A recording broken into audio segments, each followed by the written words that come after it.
प्रत्येक व्यक्ति राका पर कड़ी नजर रखे हुए था, कहीं वह अपने वादे से मुकर न जाए या किसी चाल का सहारा न ले। तुम कहते हो कि तुम आत्मसमर्पण करना चाहते हो। विराट राका के पास गया, उसे देखते हुए और मुस्कुराते हुए पूछा। मूल रूप से उसने राका को मारने की योजना बनाई थी। विराट उन दुश्मनों पर कभी दया नहीं दिखाता था जो उसकी जान लेना चाहते थे, लेकिन चूंकि राका ने कहा कि वह आत्मसमर्पण करना चाहता है, तो विराट सुनना चाहता था कि उसे क्या कहना है। आखिरकार राका दिव्य विकास लोक के मध्य चरण का एक शक्तिशाली विशेषज्ञ था। यदि वह उसे अपने अधीन कर सकता और उससे अपने लिए काम करवा सकता, तो यह उसके लिए बहुत बड़ी मदद होगी।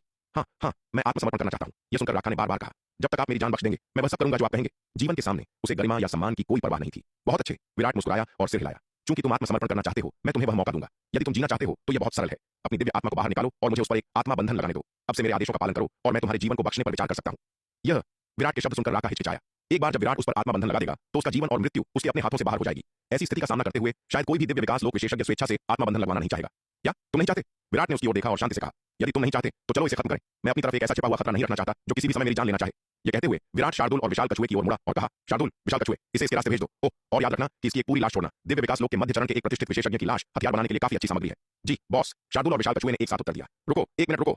विराट के शब्द सुनकर राका भयभीत हो गया और हड़बड़ी में चिल्लाया, मैं सहमत हूं, मैं सहमत हूं। जब तक आप मुझे नहीं मारते, मैं किसी भी बात के लिए सहमत हूं। उसे उम्मीद नहीं थी कि विराट की प्रतिक्रिया इतनी दृढ़ और निर्णायक होगी। यहां तक कि खुद जैसे दिव्य विकास लोक के मध्य चरण के शक्तिशाली विशेषज्ञ के साथ भी उसने बातचीत करने का कोई इरादा नहीं दिखाया। उसके पास केवल दो रास्ते बचे थे, विराट की मांगों को मानना या मरना। विराट के दृढ़ और निर्णायक रवैये से वह बता सकता था कि विराट के शब्द उसे डराने के लिए नहीं थे, बल्कि वह वास्तव में उसे मारना चाहता था। यह देखकर उसने सौदेबाजी के किसी भी विचार को मन में लाने की हिम्मत नहीं की। वह जीवित रहने के लिए कुछ भी करेगा। हालांकि विराट उस पर आत्मा बंधन लगा रहा था, जिससे उसका जीवन विराट के हाथों में चला जाएगा। लेकिन अगर वह विराट की शर्तों को नहीं मानता, तो वह अभी मर जाएगा। भविष्य में अपने जीवन पर नियंत्रण खोने की तुलना में राका ने बिना किसी हिचकिचाहट के अभी मरना नहीं चुना। बिना किसी हिचकिचाहट के राका ने तुरंत अपनी आत्मा को अपने शरीर से बाहर निकाल लिया। यह देखकर कि राका इतना समझदार है, विराट ने शार्दुल और विशाल कछुए को उस पर हमला करने से रोक दिया। राका अविश्वसनीय रूप से शक्तिशाली था और उसकी आत्मा भी उतनी ही शक्तिशाली थी। राका की आत्मा में बंधन लगाना एल्डर तेज तेंदुआ की आत्मा में लगाने की तुलना में कहीं अधिक कठिन था, जबकि विराट एल्डर तेज जैसे पावर हाउस को बमुश्किल नियंत्रित कर सकता था, जो केवल प्रारंभिक चरण का दिव्य विकास लोक विशेषज्ञ था। राका जैसे पावर हाउस की आत्मा में अपनी वर्तमान विधियों का उपयोग करके बंधन लगाना बेहद चुनौतीपूर्ण था। इसलिए अंत में विराट को राका की आत्मा में बंधन लगाने के लिए अनंत परम मीनार की शक्ति पर भरोसा करना पड़ा। बेशक केवल विराट ही इस प्रक्रिया को जानता था। अन्य लोग यह नहीं समझ सकते थे कि उसने बंधन लगाने के लिए अपनी शक्ति का उपयोग किया या अनंत परम मीनार की शक्ति का। जिस क्षण राका की आत्मा में बंधन लगाया गया, उसने पूरी तरह से उम्मीद छोड़ दी। मूल रूप से उसने विराट द्वारा स्थापित आत्मा बंधन से जबरन मुक्त होने के लिए अपनी ताकत पर भरोसा करने की योजना बनाई थी। आखिरकार वह दिव्य विकास लोक के मध्य चरण का एक शक्तिशाली विशेषज्ञ था, जबकि विराट महान क्षेत्र के मध्य चरण का एकमात्र चींटी था। साधना में इतना बड़ा अंतर होने के कारण यह संदेहास्पद था कि क्या विराट का आत्मा बंधन उस पर काम भी करेगा। लेकिन उसकी आत्मा पर बंधन लागू होने के बाद राका को एहसास हुआ कि वह चीजों के बारे में बहुत अधिक सोच रहा था। बंधन की भयानक प्रकृति को देखते हुए खुद जैसे दिव्य विकास लोक के मध्य चरण के मार्शल आर्टिस्ट की तो बात ही छोड़िए, यहां तक कि बाद के चरण के दिव्य विकास लोक विशेषज्ञ को भी इससे मुक्त होना मुश्किल लगेगा। एक बार लागू होने के बाद बंधन लगभग पूरी तरह से उसकी आत्मा में विलीन हो गया। मुक्त होने के लिए उसे पहले अपनी आत्मा को चीरना होगा, लेकिन अगर उसने अपनी आत्मा को चीर दिया तो वह निश्चित रूप से मर जाएगा। इस आत्मा बंधन की भयानक शक्ति का अनुभव करने के बाद राका ने आखिरकार पूरे दिल से विराट का अनुसरण किया। चूंकि तुमने मेरे अधीन होना चुना है, तो अब से तुम्हें मेरे नियमों का पालन करना होगा, विराट ने राका की ओर देखते हुए कहा। बेशक, कृपया अपने आदेश दें युवा मालिक, राका ने सम्मानपूर्वक उत्तर दिया। विराट ने तब राका को तलवार संप्रदाय के लिए निर्धारित नियमों के बारे में समझाया। वह नहीं चाहता था कि उसके आदमी अत्याचार करना जारी रखें और अंधाधुंध निर्दोष लोगों को मारें। क्योंकि उन्होंने अधीन होना चुना है, उन्हें पश्चाताप करना चाहिए और नई शुरुआत करनी चाहिए। यदि उन्होंने अधीन होने के बाद भी अपने बुरे काम जारी रखे, तो पता चलने पर वह कोई नरमी नहीं दिखाएगा। विराट की कड़ी चेतावनी के तहत राका ने स्वाभाविक रूप से बार बार सहमति व्यक्त की, जरा भी अवज्ञा करने की हिम्मत नहीं की। अब उसका जीवन पूरी तरह से विराट के हाथों में था। यदि उसने विराट को नाराज किया, तो विराट उसे किसी भी समय कुचल सकता था। वह विराट के आदेशों की अवज्ञा करने की हिम्मत कैसे कर सकता था? वैसे क्या तुम जानते हो कि यह इनाम किसने जारी किया? विराट ने आखिरकार राका की ओर देखते हुए पूछा। राका की ताकत एल्डर तेज से अधिक है और उसे सही दांतिक रूप से अधिक संसाधनों तक पहुंच होनी चाहिए। इसलिए विराट राका से यह पता लगाना चाहता था कि उसकी जान पर इनाम कौन दे रहा है। यह मुझे नहीं पता।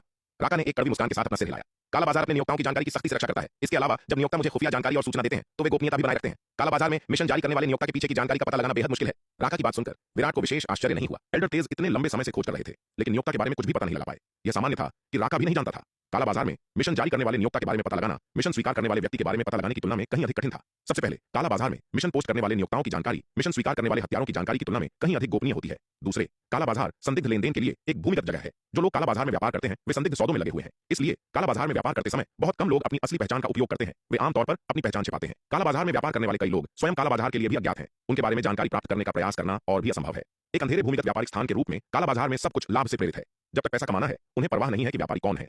जो लोग काला बाजार में हत्या के मिशन पोस्ट करते हैं, उनके अपनी पहचान प्रकट करने की संभावना और भी कम होती है, क्योंकि यदि उनकी पहचान उजागर हो जाती है और पीड़ित का परिवार और दोस्त पता लगा लेते हैं, तो वे अनिवार्य रूप से बदला लेंगे। इसलिए इस क्षेत्र में जानकारी प्राप्त करना बेहद कठिन है। विराट यह जानता था, इसलिए उसने राका को कुछ भी मुश्किल करने के लिए मजबूर नहीं किया। राका के अधीन होने के बाद विराट ने उसे उत्तरी महाद्वीप में छोड़ दिया ताकि वह वहां एक खुफिया नेटवर्क बनाने में एल्डर तेज की सहायता कर सके। राका के खिलाफ घात में एल्डर तेज के खुफिया नेटवर्क ने महत्वपूर्ण भूमिका निभाई। एल्डर तेज की सटीक खुफिया जानकारी के बिना वह पहले से इतनी सारी तैयारियां कभी नहीं कर पाता और इस प्रकार सटीक घात लगाने में सक्षम नहीं होता। यदि नौ शिखर पर्वत का लोमड़ी कबीला राका के हाथों में पड़ जाता, तो उसकी अपनी स्थिति कहीं अधिक अनिश्चित होती। इसलिए समय पर जानकारी और सटीक खुफिया जानकारी अत्यंत महत्वपूर्ण है। तलवार संप्रदाय के विकास की शुरुआत से ही विराट ने खुफिया नेटवर्क बनाने पर बहुत जोर दिया था और काल रात्रि शिविर के विकास में लगातार महत्वपूर्ण जनशक्ति और संसाधनों का निवेश किया था। युवा मालिक, क्या हमारा नौ शिखर पर्वत का लोमड़ी कबीला भी तलवार संप्रदाय में शामिल हो सकता है? इस क्षण हंसा आगे बढ़ी और सावधानी से विराट से पूछा। युवा मालिक ने हमारे नौ शिखर पर्वत के लोमड़ी कबीले पर बहुत दया दिखाई है और हम आपको चुकाने के लिए कुछ करना चाहते हैं। इस घटना ने उसे और अन्य लोमड़ी राक्षसों को डराने के साथ साथ उसे तलवार संप्रदाय की भयानक ताकत की एक झलक भी दी थी। दिव्य विकास लोक के मध्य चरण का एक शक्तिशाली विशेषज्ञ, और यह विशेषज्ञ कोई साधारण व्यक्ति नहीं था, बल्कि भेड़िया कबीले के 3 सबसे मजबूत सदस्यों में से एक था। यह व्यक्ति, जो पहले उसे एक देवता की तरह लगता था, विराट द्वारा पराजित हो गया था और अंततः उसके सामने आत्मसमर्पण कर दिया था, उसके आदेश के तहत सेवा कर रहा था। इस दृश्य ने हंसा को गहराई से चौंका दिया। वह जानती थी कि लोमड़ी कबीले और भेड़िया कबीले के बीच युद्ध के दौरान लोमड़ी कबीले को भारी नुकसान हुआ था। भेड़िया कबीले के निरंतर दबाव का विरोध करने के लिए लोमड़ी कबीले ने भालू कबीले के साथ विवाह गठबंधन पर विचार किया, इस उम्मीद में कि वह भेड़िया कबीले के आक्रमण का विरोध करने के लिए भालू कबीले की शक्ति का लाभ उठाएगा। वर्षों पहले इसी घटना के कारण हंसा को भालू कबीले के युवा मालिक राजकुमार बल्लाल को दिए जाने के लिए विवाह भागीदार के रूप में चुना गया था, जिसके कारण वह घर से भाग गई और 9 शिखर पर्वत पर आ गई। अब उसने अपनी आंखों से देखा था कि कैसे राका भेड़िया कबीले का एक शीर्ष स्तरीय विशेषज्ञ, जिसे वह अप्राप्य मानती थी, विराट द्वारा वश में कर लिया गया था। इस दृश्य ने हंसा को जो झटका दिया वह बहुत बड़ा था। इसके अलावा हंसा ने अपनी बेटी मोहिनी से तलवार संप्रदाय के बारे में सीखा था। यह एक सच्ची पवित्र भूमि थी और हंसा लंबे समय से वहां जाने के लिए तरस रही थी। पहले उसे विराट के साथ इस बात को उठाने का कोई अवसर नहीं मिला था, लेकिन आज इस धरती को हिला देने वाली लड़ाई को देखने के बाद उसने आखिरकार उससे बात करने का साहस जुटाया। वह 9 शिखर पर्वत के लोमड़ी राक्षस वंश को तलवार संप्रदाय में लाना चाहती थी, सबसे पहले विराट की दया का बदला चुकाने के लिए और दूसरा संप्रदाय का संरक्षण प्राप्त करने के लिए। वह स्पष्ट रूप से महसूस कर सकती थी कि 9 शिखर पर्वत धीरे धीरे संघर्ष का एक भंवर बनता जा रहा था।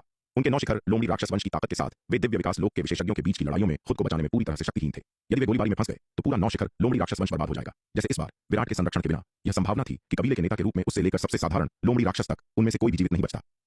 चूंकि तुम वास्तव में तलवार संप्रदाय में शामिल होना चाहती हो तो काल रात्रि शिविर में शामिल हो जाओ। अब से तुम सेनापति समीर और एल्डर तेज के आदेशों का पालन करोगी और उनके अधीन काम करोगी। विराट ने एक पल के विचार के बाद कहा। वह हंसा के ईमानदार अनुरोध को मना नहीं कर सकता था। इसके अलावा 9 शिखर पर्वत अब उत्तरी महाद्वीप में काल रात्रि शिविर का मुख्य आधार बन गया था, जिससे लोमड़ी आत्माओं के इस समूह से बचना असंभव हो गया था। इसके अलावा उसके साथ उनका रिश्ता स्पष्ट रूप से दूसरों को पहले से ही पता था। विराट को लगा कि यह खबर बहुत संभवतः पशुपालन संप्रदाय या गोगा द्वारा लीक की गई थी, क्योंकि केवल वे लोग जो जानते थे कि उसका 9 शिखर पर्वत के लोमड़ी राक्षस वंश के साथ संबंध था, वे पशुपालन संप्रदाय के सदस्य और गोगा थे। भविष्य में लोमड़ी आत्माओं का यह समूह संभवतः उसके खिलाफ इस्तेमाल किए जाने वाले प्यादे बन जाएगा। चूंकि वे संघर्ष के इस भंवर में फंसने के लिए अभिशप्त थे, इसलिए बेहतर था कि उन्हें तलवार संप्रदाय में शामिल होने दिया जाए, जहां उन्हें बेहतर सुरक्षा मिल सके। ये उसे बाद में उनसे निपटने के तरीके खोजने से बचाएगा जब उनका उपयोग किया जाएगा। धन्यवाद युवा मालिक, धन्यवाद युवा मालिक। विराट की सहमति सुनकर हंसा बहुत खुश हुई और बार बार उसे धन्यवाद दिया। धन्यवाद की कोई आवश्यकता नहीं है, क्योंकि तुमने तलवार संप्रदाय में शामिल होने का विकल्प चुना है। अब हम सब एक ही तरफ हैं। विराट ने अपना हाथ लहराया और कहा, एल्डर तेज, अब से ये तुम्हारी देखरेख में है, तुम्हें इनका अच्छे से ख्याल रखना होगा। विराट ने तब एल्डर तेज की ओर मुड़कर कहा, जी युवा मालिक, मैं निश्चित रूप से आपकी उम्मीदों पर खरा उतरूंगा। एल्डर तेज ने जल्दी से उत्तर दिया, मुझे आशा है कि लॉर्ड तेज भविष्य में मेरा अच्छे से ख्याल रखेंगे। हंसा आगे बढ़ी और एल्डर तेज को गहरा नमन किया। बिल्कुल नहीं, साथी दांववादी हंसा बहुत दयालु है। एल्डर तेज ने जल्दी से नमन वापस किया। उसने हंसा के निम्न साधना स्तर के कारण उसे कम आंकने की हिम्मत नहीं की और न ही उसने उसकी सुंदरता की लालसा करने की हिम्मत की। लोमड़ी आत्माओं का यह अड्डा बहुत संभवतः विराट की प्रेमिकाओं का था और अपने युवा मालिक की महिला पर नजर रखना आत्मघाती था। इस समय के दौरान वह तलवार संप्रदाय के कई लोगों के संपर्क में आया था। तलवार संप्रदाय के मार्शल कलाकारों से उसने सीखा कि हालांकि उसका युवा मालिक सतह पर ईमानदार दिखता था, लेकिन उसकी 2 सबसे पसंदीदा चीजें पैसा और सुंदर महिलाएं थीं, और यह बात उसके युवा मालिक के सबसे प्रिय पालतू जानवर शार्दुल ने खुद सभी को बताई थी। एल्डर तेज शार्दुल की बातों पर विश्वास कैसे नहीं कर सकता था। उसने व्यक्तिगत रूप से देखा था कि विराट द्वारा शार्दुल को कितना लाड प्यार दिया जाता था, और युवा मालिक के सबसे प्रिय पालतू जानवर के रूप में उसे शार्दुल से बेहतर कौन समझ सकता था। इसलिए लोमड़ी आत्माओं का यह समूह बहुत संभवतः युवा मालिक की रखैलें थीं। एल्डर तेज इन लोमड़ी आत्माओं की उपेक्षा करने की हिम्मत नहीं कर सकता था जो युवा मालिक की रखैलें हो सकती थीं। अन्यथा यदि उन्होंने युवा मालिक के कान में कानाफूसी की तो वह गहरी मुसीबत में पड़ जाएगा। चीजों को ठीक से व्यवस्थित करने के बाद विराट 9 शिखर पर्वत में नहीं रुका और टेलीपोर्टेशन व्यूह के माध्यम से जल्दी से दक्षिणी महाद्वीप लौट आया। जहां तक उस शक्तिशाली हत्यारे व्यूह की बात है जिसे उसने राका से निपटने के लिए 9 शिखर पर्वत में स्थापित किया था, विराट ने उसे तोड़ा नहीं बल्कि वहीं छोड़ दिया। 9 शिखर पर्वत अब उत्तरी महाद्वीप में काल रात्रि शिविर की शाखा का एक महत्वपूर्ण गढ़ बन गया था और इस गढ़ की रक्षा के लिए एक शक्तिशाली व्यूह की आवश्यकता थी। इसके अलावा जगह में इतनी शक्तिशाली हथियारी संरचना के साथ 9 शिखर पर्वत की लोमड़ी आत्माएं बेहतर सुरक्षित रहेंगी। दक्षिणी महाद्वीप लौटने के बाद विराट ने जनरल रिया को तलवार संप्रदाय के कुलीन सैनिकों को तितर बितर करने का निर्देश दिया जो हाई अलर्ट पर थे और युद्ध में जाने के लिए तैयार थे। उन्हें उनके संबंधित शिविरों में वापस भेज दिया। इस बार विराट की कई तैयार बैकअप योजनाओं की आवश्यकता नहीं थी। 9 शिखर पर्वत में उसके द्वारा तैनात की गई विधियां राका को पकड़ने के लिए पर्याप्त थीं। तलवार संप्रदाय की सेना को जुटाने की कोई आवश्यकता नहीं थी। उस उच्च श्रेणी के जन्मजात हथियार की तो बात ही छोड़िए। विराट को जाते देख महारानी रेणुका, एल्डर योगिता, एल्डर विदुषी, एल्डर दिगंबर और अन्य भी चले गए। आज की लड़ाई सभी के लिए एक शानदार सफलता थी। विराट ने एक दिव्य विकास लोक के मध्य चरण के विशेषज्ञ को वश में किया, जबकि उन सभी को एक मध्य श्रेणी का जन्मजात जादुई हथियार मिला। लगभग सभी को बहुत लाभ हुआ। वास्तव में तलवार संप्रदाय के सभी मिशनों में गुर्गा बनना सबसे आकर्षक व्यवसाय था। जबकि खेती, खनन और शहर निर्माण से पैसा कमाया जा सकता है, वे सभी कड़ी मेहनत वाले हैं और रिटर्न धीमा है। त्वरित लाभ के लिए किसी को युद्ध के मैदान में खुद को साबित करना होगा। दुर्भाग्य से तलवार संप्रदाय वर्तमान में शांति के दौर में है, जिसमें कोई बड़ी लड़ाई नहीं है, इसलिए युद्ध गुण अर्जित करने के अवसर सीमित हैं। हालांकि खेती और खनन धीमे हैं, वे आय का एक स्थिर प्रवाह प्रदान करते हैं। बेहतर विकल्पों के बिना उनके पास तलवार संप्रदाय के भीतर लगन से खेती और खनन जारी रखने के अलावा कोई विकल्प नहीं है। कनिष्क संघ के एल्डर दिगंबर जैसे योद्धा वास्तव में विस्तार की तीव्र इच्छा रखते हैं। कनिष्क संघ, दिव्य पवन महल और तलवार संप्रदाय की वर्तमान ताकत के साथ वे किसी भी तरह से 3 प्राचीन कुलीन परिवारों जैसी ताकतों से कम नहीं है। हालांकि जिस क्षेत्र पर वे वर्तमान में कब्जा कर रहे हैं वह 3 प्राचीन कुलीन परिवारों की तुलना में बहुत छोटा है, जिससे वे थोड़े असंतुष्ट हैं। यदि तलवार संप्रदाय बाहर की ओर विस्तार कर सकता तो न केवल उसका क्षेत्र बढ़ेगा बल्कि इस प्रक्रिया में वह बहुत अधिक सैन्य गुण भी जमा करेगा। दुर्भाग्य से विराट को मानव जाति के क्षेत्र के भीतर क्षेत्र का विस्तार करने में बहुत कम दिलचस्पी थी। जब तक दूसरे तलवार संप्रदाय को नहीं उकसाते, विराट सक्रिय रूप से अन्य ताकतों पर हमला नहीं करेगा। यदि अन्य ताकतें स्वेच्छा से तलवार संप्रदाय में शामिल होने आती तो विराट उन्हें अपने क्षेत्र में शामिल करने पर विचार कर सकता था, लेकिन उसे दूसरों पर सक्रिय रूप से आक्रमण करने में बहुत कम दिलचस्पी थी, खासकर मानव जाति के भीतर युद्ध शुरू करने में। इसलिए हालांकि कनिष्क संघ के योद्धा, जिसमें एल्डर दिगंबर भी शामिल थे, महत्वाकांक्षी और युद्ध के लिए उत्सुक थे, उन्होंने विराट की अनुमति के बिना अपने क्षेत्र का विस्तार करने या दूसरों की भूमि पर अतिक्रमण करने की हिम्मत नहीं की। ऐसा इसलिए था क्योंकि तलवार संप्रदाय के नियम निर्दोषों की अंधाधुंध हत्या को पूरी तरह से मना करते थे। बेशक अगर दूसरे उनके दरवाजे पर दस्तक देते तो बात अलग होती। जैसे वरुण महल, जब दिव्य पवन महल और तलवार संप्रदाय भिड़ गए तो उन्होंने बिल्कुल कोई दया नहीं दिखाई। यह केवल क्षेत्र का विलय नहीं था, उन्होंने पहाड़ के द्वारों को भी निगल लिया। नौ शिखर पर्वत में हुई लड़ाई ने बहुत हलचल मचा दी। जब लड़ाई छिड़ी तो इसने कई आंखों को आकर्षित किया जो गुप्त रूप से देख रही थीं। इस लड़ाई के परिणाम ने मध्य और उत्तरी महाद्वीपों दोनों में काफी हलचल मचा दी। यह तथ्य कि काला बाजार के 10 सबसे प्रसिद्ध हथियारों में से एक राका अंततः बुरी तरह से पीटा गया और आत्मसमर्पण करने के लिए मजबूर किया गया, वास्तव में चौंकाने वाला था। इस लड़ाई ने तलवार संप्रदाय की अपार शक्ति का भी प्रदर्शन किया। उन्हें उम्मीद नहीं थी कि तलवार संप्रदाय इतनी चुपचाप इतने शक्तिशाली स्तर तक विकसित हो गया है। तथ्य यह है कि राका को विराट द्वारा वश में कर लिया गया था। काला बाजार मुख्यालय में भी काफी हलचल मच गई। हालांकि राका अब विराट के आदेश के अधीन था, लेकिन वह उस व्यक्ति पर बेहद क्रोधित था जिसने उसकी जानकारी लीक की थी। अपने संचार टोकन के माध्यम से उसने काला बाजार के नेताओं से सवाल किया कि उसकी जानकारी किसने लीक की, जिससे उसका दुखद अंत हुआ। काला बाजार प्रबंधक जिसने एल्डर तेज से रिश्वत ली थी और उसे खुफिया जानकारी प्रदान की थी, स्वाभाविक रूप से इस मामले को स्वीकार नहीं करेगा। वह मिशन जारी करने वाले नियोक्ता पर दोष मरने वाला पहला व्यक्ति था। उसका अनुसरण करते हुए अन्य काला बाजार प्रबंधक भी इस मुहिम में शामिल हो गए। दोष उन नियोक्ताओं पर मरा दिया जिन्होंने मिशन जारी किए थे। इतनी गंभीर घटना के साथ ये काला बाजार प्रबंधक स्वाभाविक रूप से जिम्मेदारी नहीं लेंगे जब तक कोई और दोष अपने ऊपर ले रहा था। उन्हें परवाह नहीं थी कि वह कौन था। ये प्रबंधक सभी शक्तिशाली और प्रभावशाली व्यक्ति थे और वे शायद ही कभी एक दूसरे से सवाल करते थे। वे सभी जानते थे कि उनमें से किसी से निपटना आसान नहीं था। इस मामले की जांच करना बेहद मुश्किल और कृतज्ञ होगा, इसलिए वे स्वाभाविक रूप से बिना किसी इनाम के किसी चीज पर बहुत अधिक प्रयास नहीं करना चाहते थे। बेशक अगर राका मामले की पूरी तरह से जांच कराने के लिए भारी कीमत चुकाने को तैयार था तो बात अलग होगी। अपने गुस्से में राका ने उस नियोक्ता की असली पहचान के बारे में पूछताछ की जिसने मिशन जारी किया था, लेकिन उसे कोई स्पष्ट उत्तर नहीं मिला क्योंकि टास्क पोस्ट करने वाले नियोक्ता ने काला बाजार में कभी अपनी असली पहचान उजागर नहीं की थी। केवल काला बाजार मुख्यालय में टास्क पोस्ट करने के लिए क्लास ए टोकन का उपयोग किया था। यहां तक कि काला बाजार को भी नहीं पता था कि यह व्यक्ति कौन था, लेकिन इस मामले में वे राका को टास्क पोस्ट करने वाले नियोक्ता से न्याय मांगने में मदद कर सकते थे। हालांकि वे टास्क पोस्ट करने वाले नियोक्ता की विशिष्ट पहचान नहीं जानते थे, लेकिन इससे उन्हें उस नियोक्ता से मुआवजे की मांग करने से नहीं रोका जा सका। काला बाजार प्रबंधक जिसने एल्डर तेज से रिश्वत स्वीकार की थी, वह नक्श का सामना करने वाला पहला व्यक्ति था। उसने नक्श के क्लास ए टोकन के माध्यम से नक्श से संपर्क किया, उससे मामले के बारे में पूछताछ की। प्रबंधक की पूछताछ सुनकर नक्श पूरी तरह से दंग रह गया। वह जरूर पागल हो गया होगा जो उसने विराट को जानकारी लीक की होगी। यह दोष उस पर नहीं मढ़ा जाना चाहिए था, लेकिन दुर्भाग्य से चाहे उसने कितना भी तर्क दिया हो, काला बाजार प्रबंधक ने जोर देकर कहा कि वह वही था जिसने जानकारी लीक की थी। अन्यथा विराट को राका के बारे में सभी खुफिया जानकारी कैसे पता चलती।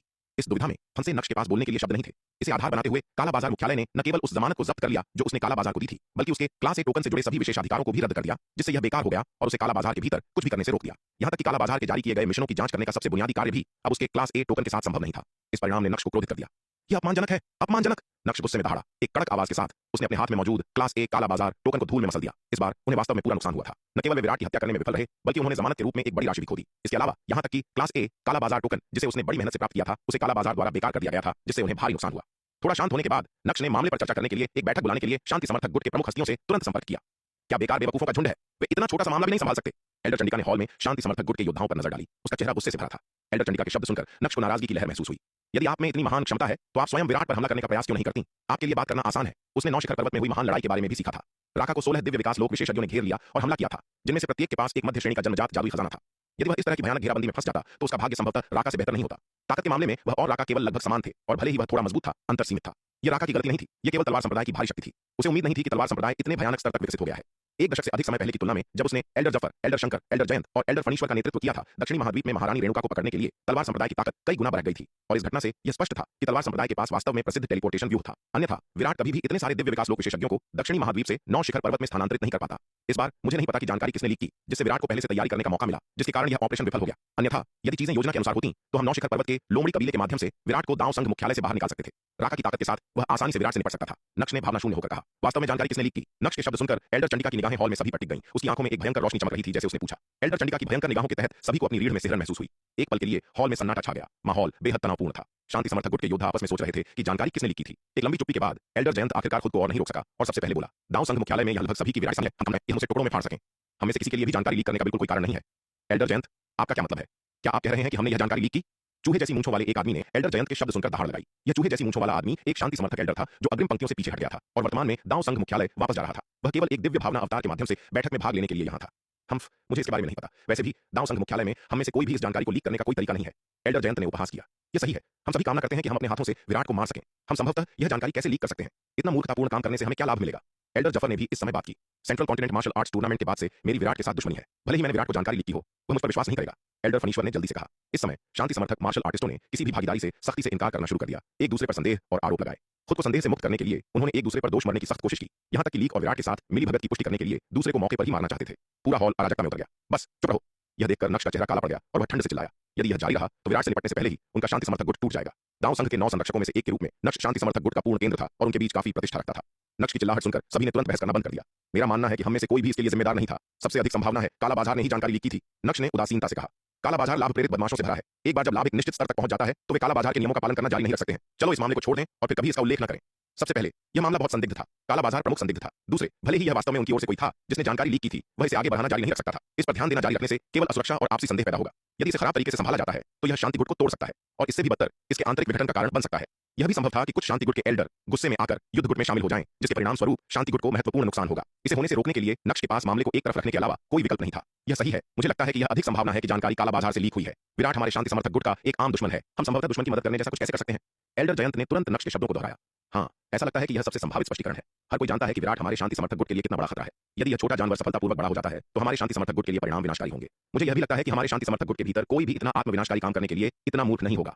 एल्डर जफर ने सहमति में सिर हिलाया। वास्तव में हमारे प्रति विराट के रवैये को देखते हुए एक बार जब उसके पास पर्याप्त शक्ति होगी तो वह निश्चित रूप से हमें जाने नहीं देगा। विराट राक्षसों से भी ज्यादा हम शांति समर्थक गुट के सदस्यों से नफरत करता है। मुझे यह भी लगता है कि कोई भी इतना भाग्यशाली नहीं होगा कि यह सोचे कि विराट के प्रति सद्भावना दिखाने से उसे उसकी माफी मिल जाएगी। एल्डर फनीश्वर ने भी बात में हिस्सा लिया। उनके शब्दों ने नक्श के पहले के बयान को दोहराया और शांति समर्थक गुट के कुछ सदस्यों के लिए एक चेतावनी के रूप में भी काम किया।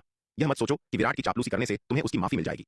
उनके प्रति विराट के रवैये को देखते हुए एक बार जब उसने पर्याप्त शक्ति प्राप्त कर ली तो वह निश्चित रूप से उनके साथ स्कोर तय करेगा, जिससे उन्हें समझौते के लिए कोई जगह नहीं मिलेगी। आप सभी बेहतर होगा कि आप खुद को देखें। अगर मुझे पता चला कि आप में से कोई भी हमारे शांति समर्थक गुट को धोखा देने और गुप्त रूप से उस छोटे जानवर विराट के साथ जुड़ने की हिम्मत करता है तो मुझे निर्दयी होने के लिए दोष मत देना। एल्डर चंडिका ने भीड़ पर अपनी नजर डाली। उसकी आंखें क्रूरता से चमक रही थीं और भारी रूप से सूंघा। नक्श के शब्दों को सुनने के बाद उसे एहसास हुआ कि इस मामले को आगे बढ़ाने से भयानक परिणाम हो सकते हैं। आखिरकार उनके पास लीक करने वाले की जल्दी पहचान करने के लिए ठोस सबूतों की कमी थी और एक पूर्ण जांच अनिवार्य रूप से व्यापक भय का कारण बनेगी। फिर भी उसने हॉल में मौजूद सभी लोगों को किसी भी विश्वासघाती इरादे को रखने से रोकने के लिए कड़ी चेतावनी जारी की। संरक्षक चंडिका, संरक्षक नक्श, हमें आगे क्या करना चाहिए? एल्डर जयंत ने एल्डर चंडिका और नक्श से पूछा। उनका हत्या का प्रयास विफल हो गया था। उन्हें आगे विराट के साथ कैसे व्यवहार करना चाहिए? नौशिखर पर्वत की घटनाओं के बाद वे सभी अच्छी तरह से जानते थे कि विराट का प्रभाव कितना शक्तिशाली हो गया था। जब तक विराट अलग थलग नहीं होता तब तक उन्हें उसे मारने का कोई मौका नहीं मिलेगा। अन्यथा उसे नीचे लाने के लिए उनके शांति समर्थक गुट की सभी ताकतों को जुटाना होगा। लेकिन अभी एल्डर चंडिका और शांति समर्थक गुट की मुख्य सेना अभी भी दाव संघ मुख्यालय वापस जा रही थी। वे बस इतनी शक्ति नहीं जुटा सकते थे। एल्डर जयंत के शब्द सुनकर हॉल में फिर से सन्नाटा छा गया। लंबे समय के बाद एल्डर चंडिका ने भावना शून्य होकर कहा, जब हम वापस आएंगे तो इस बारे में बात करेंगे। काला बाजार में विराट पर असफल हत्या के प्रयास के बाद उसके पास उससे निपटने का कोई अच्छा तरीका नहीं था। हालांकि उसके पास काला बाजार से क्लास ए टोकन था, जिससे वह व्यक्तिगत रूप से काला बाजार मुख्यालय में हत्या के मिशन जारी कर सकती थी। यहां तक कि राका जैसा शक्तिशाली व्यक्ति जो काला बाजार के शीर्ष 10 हत्यारों में से एक था, विराट के हाथों गिर गया था। विराट को संभवतः और कौन हरा सकता है? हालांकि राका शीर्ष 10 हत्यारों में अंतिम स्थान पर था, लेकिन उसे काम पर रखने के लिए भी भारी कीमत की आवश्यकता थी। एक और भी मजबूत हत्यारे को काम पर रखने से उसे बहुत नुकसान होगा। इसलिए वह केवल अपने कार्यों को अस्थायी रूप से रोक सकती थी और आगे की योजना बनाने से पहले दाव संघ मुख्यालय लौटने तक इंतजार कर सकती थी। एल्डर चंडिका के शब्द सुनकर सभी ने राहत की सांस ली। नौशिखर पर्वत की घटनाओं ने उन्हें वास्तव में डरा दिया था। उन्हें उम्मीद नहीं थी कि तलवार संप्रदाय की ताकत इस स्तर तक बढ़ जाएगी। यदि विराट वास्तव में क्रोधित हो जाता और उन पर हमला करता तो चीजें विनाशकारी होती। अब उनमें से कोई भी सीधे विराट का सामना नहीं करना चाहता था। यहां तक कि नक्श भी उसके बारे में कुछ आशंकित महसूस कर रहा था। उत्तरी महाद्वीप, लोमड़ी कबीले की पैतृक भूमि। एक विशाल गुफा आवास के भीतर लोमड़ी कबीले के उच्च पदस्थ सदस्य एकत्र हुए। गुफा के केंद्र में अद्वितीय सुंदरता वाली एक महिला बैठी थी। सफेद कपड़ों में सजी उसका दोष रहित चेहरा सफेद जेड से बनी कलाकृति की तरह था, जिसमें एक भी कमी नहीं थी। यह आश्चर्यजनक महिला अविश्वसनीय रूप से शक्तिशाली आकर्षण बिखेर रही थी। उसका आकर्षण जन्मजात था। हर हरकत, हर मुस्कान एक घातक प्रलोभन बिखेर रही थी। जबकि हंसा का जन्मजात आकर्षण और प्रलोभन पहले से ही काफी था, लेकिन वे इस महिला की तुलना में फीके पड़ गए। यह खूबसूरत महिला कोई और नहीं बल्कि उत्तरी महाद्वीप के लोमड़ी कबीले की नेता महारानी श्वेता थी। सज्जनों, आप सभी जानते हैं कि नौशिखर पर्वत में क्या हुआ है ना? महारानी श्वेता ने नीचे की दो पंक्तियों में बैठे लोमड़ी कबीले के नेताओं पर नजर डाली। उसके होंठ थोड़े अलग हो गए और उसने शांति से बात की। उसकी आवाज मधुर और स्पष्ट थी, स्वर्गीय संगीत की तरह, उत्कृष्ट रूप से सुंदर। इसके अलावा उसकी आवाज कोमल और सौम्य थी, जिसमें एक अंतर्निहित मोहक गुण था। इसे सुनकर ही किसी की रीढ़ में सिहरन दौड़ जाती थी। कबीले की नेता, क्या आप नौशिखर पर्वत की घटना का जिक्र कर रही हैं, जहां राका को लगभग मौत के घाट उतार दिया गया था और अंततः उसने मानव युवा विराट के सामने आत्मसमर्पण कर दिया? एक अधेड़ उम्र की महिला ने पूछा। इस अधेड़ उम्र की महिला का नाम एल्डर ललिता था और लोमड़ी कबीले की नेता महारानी श्वेता के अलावा वह लोमड़ी कबीले में एकमात्र दिव्य विकास लोक विशेषज्ञ थी। पूरे लोमड़ी कबीले में केवल 2 दिव्य विकास लोक विशेषज्ञ थे। लोमड़ी कबीले की नेता महारानी श्वेता और एल्डर ललिता।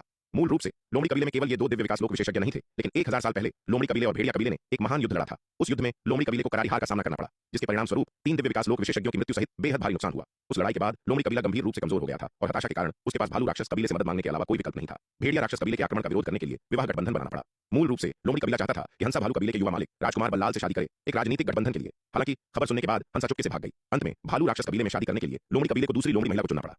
यह सही है, यही बात है। महारानी श्वेता ने सिर हिलाया और कहा। कबीले के नेता ने आज यह मुद्दा उठाया क्योंकि एल्डर ललिता ने कुछ भ्रम के साथ महारानी श्वेता को देखा। मेरा मतलब है कि मैं आज से भालू कबीले के साथ सभी संबंध तोड़ना चाहती हूँ। महारानी श्वेता ने धीरे से कहा। उसकी अभिव्यक्ति थोड़ी ठंडी थी। कबीले की नेता, यह अस्वीकार्य है। महारानी श्वेता के शब्द सुनकर एल्डर ललिता ने अलार्म में कहा, क्यों नहीं? महारानी श्वेता ने उसकी ओर देखा और शांति से पूछा। हालांकि भेड़िया कबीले ने एक राका को खो दिया है, फिर भी उनकी ताकत हमारे लोमड़ी कबीले के मुकाबले कहीं अधिक है। यदि हम भालू कबीले का संरक्षण खो देते हैं तो हमारे लोमड़ी कबीले के पास जीवित रहने का कोई मौका कहां होगा? एल्डर ललिता ने जल्दी से कहा। हम भालू कबीले का संरक्षण? महारानी श्वेता ने यह सुनकर ठंड से सूंघा। भालू कबीला? क्या वह वास्तव में हमारे लोमड़ी कबीले के लिए सुरक्षा है? वे भेड़िया कबीले की तरह ही हैं। हमारे लोमड़ी कबीले को शिकार और खिलौनों के रूप में मानते हैं। मुझे बताओ, इन वर्षों में हमने उनकी सहायता प्राप्त करने के लिए भालू कबीले को कितने कुलीन लोग दिए हैं? हालांकि हमने इन वर्षों में कई कुलीन लोगों की पेशकश की है। इस तरह के विवाह गठबंधन ने हमें भालू कबीले का समर्थन भी दिलाया है, जिससे भेड़िया कबीले को हम पर और दबाव डालने से रोका जा सका। एल्डर ललिता ने तर्क दिया। विवाह गठबंधन? हाँ, खुद गणित करो। इन वर्षों में हमने जिन कुलीन लोगों की पेशकश की है उनमें से कितने अभी भी जीवित हैं? तुम इसे विवाह गठबंधन कहती हो? महारानी श्वेता ने गुस्से में कहा। भालू कबीला हमारे साथ इंसानों जैसा व्यवहार बिल्कुल नहीं करता। उनकी आंखों में लोमड़ी कबीला उनके शिकार और खिलौनों के अलावा कुछ नहीं है। यदि ऐसा ही चलता रहा तो नुकसान पहुंचाने के लिए हमारे लोमड़ी कबीले के कितने सदस्य बचेंगे? मैं कबीले के नेता के रूप में अपने लोमड़ी कबीले के सदस्यों का सामना कैसे कर सकती हूँ? बहुत हो गया। लोमड़ी कबीला बिल्कुल इस तरह जारी नहीं रह सकता। लेकिन अगर हम भालू कबीले के साथ संबंध तोड़ते हैं, क्या इसका मतलब यह नहीं होगा कि भेड़िया और भालू दोनों कबीलों को एक ही समय में नाराज करना? तब हमारे लोमड़ी कबीले को वास्तविक विनाश का सामना करना पड़ सकता है। एल्डर ललिता ने कहा। कबीले की नेता, कृपया इस मामले पर पुनर्विचार करें। जल्दबाजी में काम न करें, अन्यथा एक गलत कदम हमारे लोमड़ी कबीले को पूरी तरह बर्बाद कर सकता है। चिंता मत करो, मैं जुनून से अंधी नहीं हूं। मैं इस तरह के महत्वपूर्ण मामले पर काम करने से पहले पूरी तैयारी करूंगी। हमारे लोमड़ी कबीले के लिए रास्ता सुरक्षित किए बिना जल्दबाजी में काम करना मौत को निमंत्रण देने के बराबर है। महारानी श्वेता ने उदासीनता से कहा। क्या ऐसा हो सकता है कि कबीले के नेता के पास पहले से ही इस मामले का कोई अच्छा समाधान है? यह सुनकर एल्डर ललिता की आंखें चमक उठी और उसने जल्दी से पूछा। कुछ साल पहले एल्डर केतकी हंसा के मामले से निपटने के लिए नौ शिखर पर्वत गई थी, क्या तुम्हें याद है? महारानी श्वेता ने कहा। बेशक मुझे याद है। तब एल्डर केतकी ने कहा था कि हंसा की बेटी ने 9 पूंछ वाली दिव्य लोमड़ी की रक्त रेखा को जागृत किया था और वह हंसा की बेटी को वापस लाना चाहती थी, लेकिन एक मानव युवक ने उसे रोक दिया। एल्डर ललिता ने कहा। कुछ साल पहले जब एल्डर केतकी खबर वापस लाई तो इसने पूरे लोमड़ी कबीले में काफी हलचल मचा दी थी। आखिरकार कई साल बीत चुके थे जब लोमड़ी कबीले के किसी सदस्य ने 9 पूंछ वाली दिव्य लोमड़ी की रक्त रेखा को जागृत किया था। उस समय कई कबीले के एल्डरों ने लोमड़ी कबीले की लड़की को वापस छीनने के लिए सीधे 9 शिखर पर्वत जाने का सुझाव दिया। हालांकि बाद में महारानी श्वेता ने महसूस किया कि विराट की पृष्ठभूमि असाधारण थी और उसे आसानी से नाराज नहीं किया जाना चाहिए। इसके अलावा यदि लोमड़ी कबीले की लड़की स्वेच्छा से वापस नहीं लौटी, भले ही उसे जबरन वापस लाया गया हो, वह शांतिपूर्वक साधना करने में सक्षम नहीं हो सकती है और भले ही उसे अंततः 9 पूंछ वाली दिव्य लोमड़ी की विरासत मिली हो, वह जरूरी नहीं कि लोमड़ी कबीले में योगदान दे। इसलिए महारानी श्वेता ने फिलहाल स्थिति का निरीक्षण करने और एल्डर केतकी को पहले विशिष्ट विवरणों का पता लगाने के लिए 9 शिखर पर्वत क्षेत्र में रहने देने का फैसला किया। एल्डर केतकी ने जिस मानव युवक का उल्लेख किया था वह विराट है, जिसने इस बार 9 शिखर पर्वत में राका को वश में किया। महारानी श्वेता ने कहा। यह वही है? एल्डर ललिता यह सुनकर हैरान रह गई। यह सही है, यह वही है। महारानी श्वेता ने सिर हिलाया और कहा। इसके अलावा मैंने यह भी पाया कि विराट दांव संघ में बहुत सम्मानित है और तलवार संप्रदाय जिसका वह नेतृत्व करता है भी बहुत शक्तिशाली है। यदि हम उसकी मदद ले सकते हैं तो हमें अपने लोमड़ी कबीले की वर्तमान दुर्दशा से छुटकारा पाने में सक्षम होना चाहिए। हालांकि हमारे लोमड़ी कबीले का उससे कोई संबंध नहीं है और हमारा उससे पहले कोई संबंध या मित्रता नहीं है। वह हमारे लोमड़ी कबीले की मदद क्यों करेगा? एल्डर ललिता ने झिझकते हुए कहा। हमारा विराट से कोई संबंध नहीं है, लेकिन क्या हंसा का उसके साथ गहरा रिश्ता नहीं था? एल्डर केतकी ने कहा कि वह हंसा का प्रेमी है। यदि हंसा उससे पूछे तो उसे मना नहीं करना चाहिए, है ना? महारानी श्वेता ने कहा। तब हमने हंसा को राजकुमार बल्लाल से शादी करने के लिए मजबूर किया। क्या हंसा द्वेष रखेगी? क्या वह अभी भी हमारे लोमड़ी कबीले की पैतृक भूमि की मदद करने के लिए तैयार है? एल्डर ललिता ने कुछ संदेह के साथ पूछा। एल्डर ललिता के शब्द सुनकर महारानी श्वेता लंबे समय तक चुप रही और आह भरकर कहा। तब जो हुआ वह वास्तव में गलत था। मैं माफी मांगने और उसकी क्षमा मांगने के लिए व्यक्तिगत रूप से उसके पास जाऊंगी। हंसा एक नरम दिल वाली व्यक्ति है। उसके चरित्र को देखते हुए उसे बस खड़े होकर हमारे लोमड़ी कबीले को भयानक स्थिति में गिरते हुए नहीं देखना चाहिए। महारानी श्वेता के शब्द सुनकर एल्डर ललिता ने आगे कोई आपत्ति नहीं की। यदि वे वास्तव में विराट की मदद प्राप्त कर सकते तो शायद उनका लोमड़ी कबीला अपनी वर्तमान दुर्दशा से बच सकता। भालू कबीले के साथ विवाह गठबंधन एक अंतिम उपाय था। वास्तव में वह नहीं चाहती थी कि उसके इतने सारे कुलीन लोग भालू कबीले के हाथों में पड़े और पीड़ित हों। भालू कबीले का समर्थन हासिल करने के लिए कुछ कुलीन लोगों का बलिदान करने से उनके लोमड़ी कबीले को अस्थायी राहत मिल सकती है, लेकिन अगर यह स्थिति जारी रही तो उनका लोमड़ी कबीला अंततः गिर जाएगा और नष्ट हो जाएगा। इसके अलावा हाल ही में भालू कबीले की भूख और बढ़ गई थी। कौन जानता था कि एक दिन भालू कबीला केवल हर 10 साल में उन्हें कुलीन लोगों का एक जत्था भेजने से संतुष्ट नहीं होगा, बल्कि इसके बजाय भेड़िया कबीले की तरह सीधे लोमड़ी कबीले पर हमला करने का मतलब उनके लिए भी निश्चित विनाश होगा। इसलिए महत्वाकांक्षी भालू कबीले के साथ विवाह गठबंधन दीर्घकालिक समाधान नहीं था। दूसरा रास्ता खोजना आदर्श होगा। अपना निर्णय लेने के बाद महारानी श्वेता ने तुरंत अंतरिक्ष को चीर दिया। अपने दिव्य भावना क्लोन को 9 शिखर पर्वत भेजा, हंसा की गुफा की ओर उड़ते हुए। हंसा की गुफा के पास पहुंचने पर महारानी श्वेता का दिव्य भावना क्लोन रुक गया। आगे बढ़ने की हिम्मत नहीं कर रहा था। एक भयानक हत्यारा व्यूह गुफा को घेरे हुए था। यदि उसका दिव्य भावना क्लोन आगे बढ़ता रहा तो व्यूह को ट्रिगर करने से वह संभवतः पल्वराइज हो जाएगा। तुम कौन हो? यहाँ क्या कर रही हो? कुछ लोमड़ी राक्षस गुफा के आसपास के क्षेत्र में गश्त कर रहे थे। महारानी श्वेता को पास आते देख उन्होंने सावधानी से पूछा। मेरा नाम महारानी श्वेता है। हंसा को रिपोर्ट करो कि मैं उसे देखना चाहती हूँ और वह जान जाएगी कि मैं कौन हूँ। महारानी श्वेता ने मुस्कुराते हुए कहा। यह देखकर कि महारानी श्वेता परेशानी पैदा करने के लिए वहां नहीं दिख रही थी, लोमड़ी राक्षस ने उस पर नजर डाली और अंत में कहा। तुम यहाँ इंतजार करो, अंदर मत घुसना। मैं पहले रिपोर्ट करने जाऊंगा। जहां तक कि कबीले के नेता आपको देखना चाहती हैं या नहीं, मैं इसकी गारंटी नहीं दे सकता। तुम्हारी परेशानी के लिए धन्यवाद। महारानी श्वेता ने उसे बहुत धन्यवाद दिया। हालांकि वह महान क्षेत्र में केवल कुछ मामूली लोमड़ी राक्षसों का सामना कर रही थी। महारानी श्वेता ने अहंकारपूर्ण रवैया नहीं अपनाया। उसका रवैया बहुत विनम्र था। वह एहसान मांगने आई थी, परेशानी पैदा करने नहीं। इसलिए उसका रवैया स्वाभाविक रूप से सही होना चाहिए था। लोमड़ी राक्षस के लौटने के थोड़ी देर बाद हंसा जल्दी से बाहर आई। जब हंसा ने महारानी श्वेता को देखा तो उसका शरीर कांप गया और फिर उसका चेहरा डर से भर गया। वह जल्दी से आगे बढ़ी और सम्मानपूर्वक नमन किया, घबराहट से पुकारते हुए, कबीले की नेता। उसने लोमड़ी राक्षस की रिपोर्ट सुनी थी कि महारानी श्वेता नाम की एक महिला उसे बाहर ढूंढ रही थी और पहले तो उसे इस पर विश्वास नहीं हुआ, क्योंकि महारानी श्वेता उनके लोमड़ी कबीले की कुलपति थी।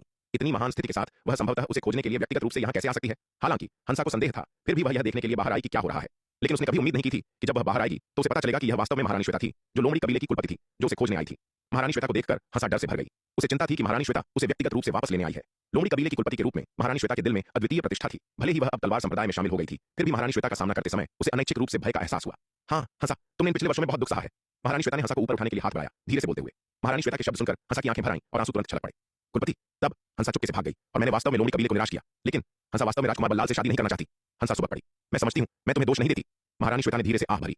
यदि किसी को दोष देना है तो यह केवल कबीले के नेता के रूप में मेरी अक्षमता है, जिसके कारण पूरे कबीले के अस्तित्व को सुनिश्चित करने के लिए तुम जैसी युवा पीढ़ियों का बलिदान दिया गया। अगर मैं इतनी बेकार नहीं होती तो मुझे इतनी युवा पीढ़ियों को आग में गिरते हुए नहीं देखना पड़ता।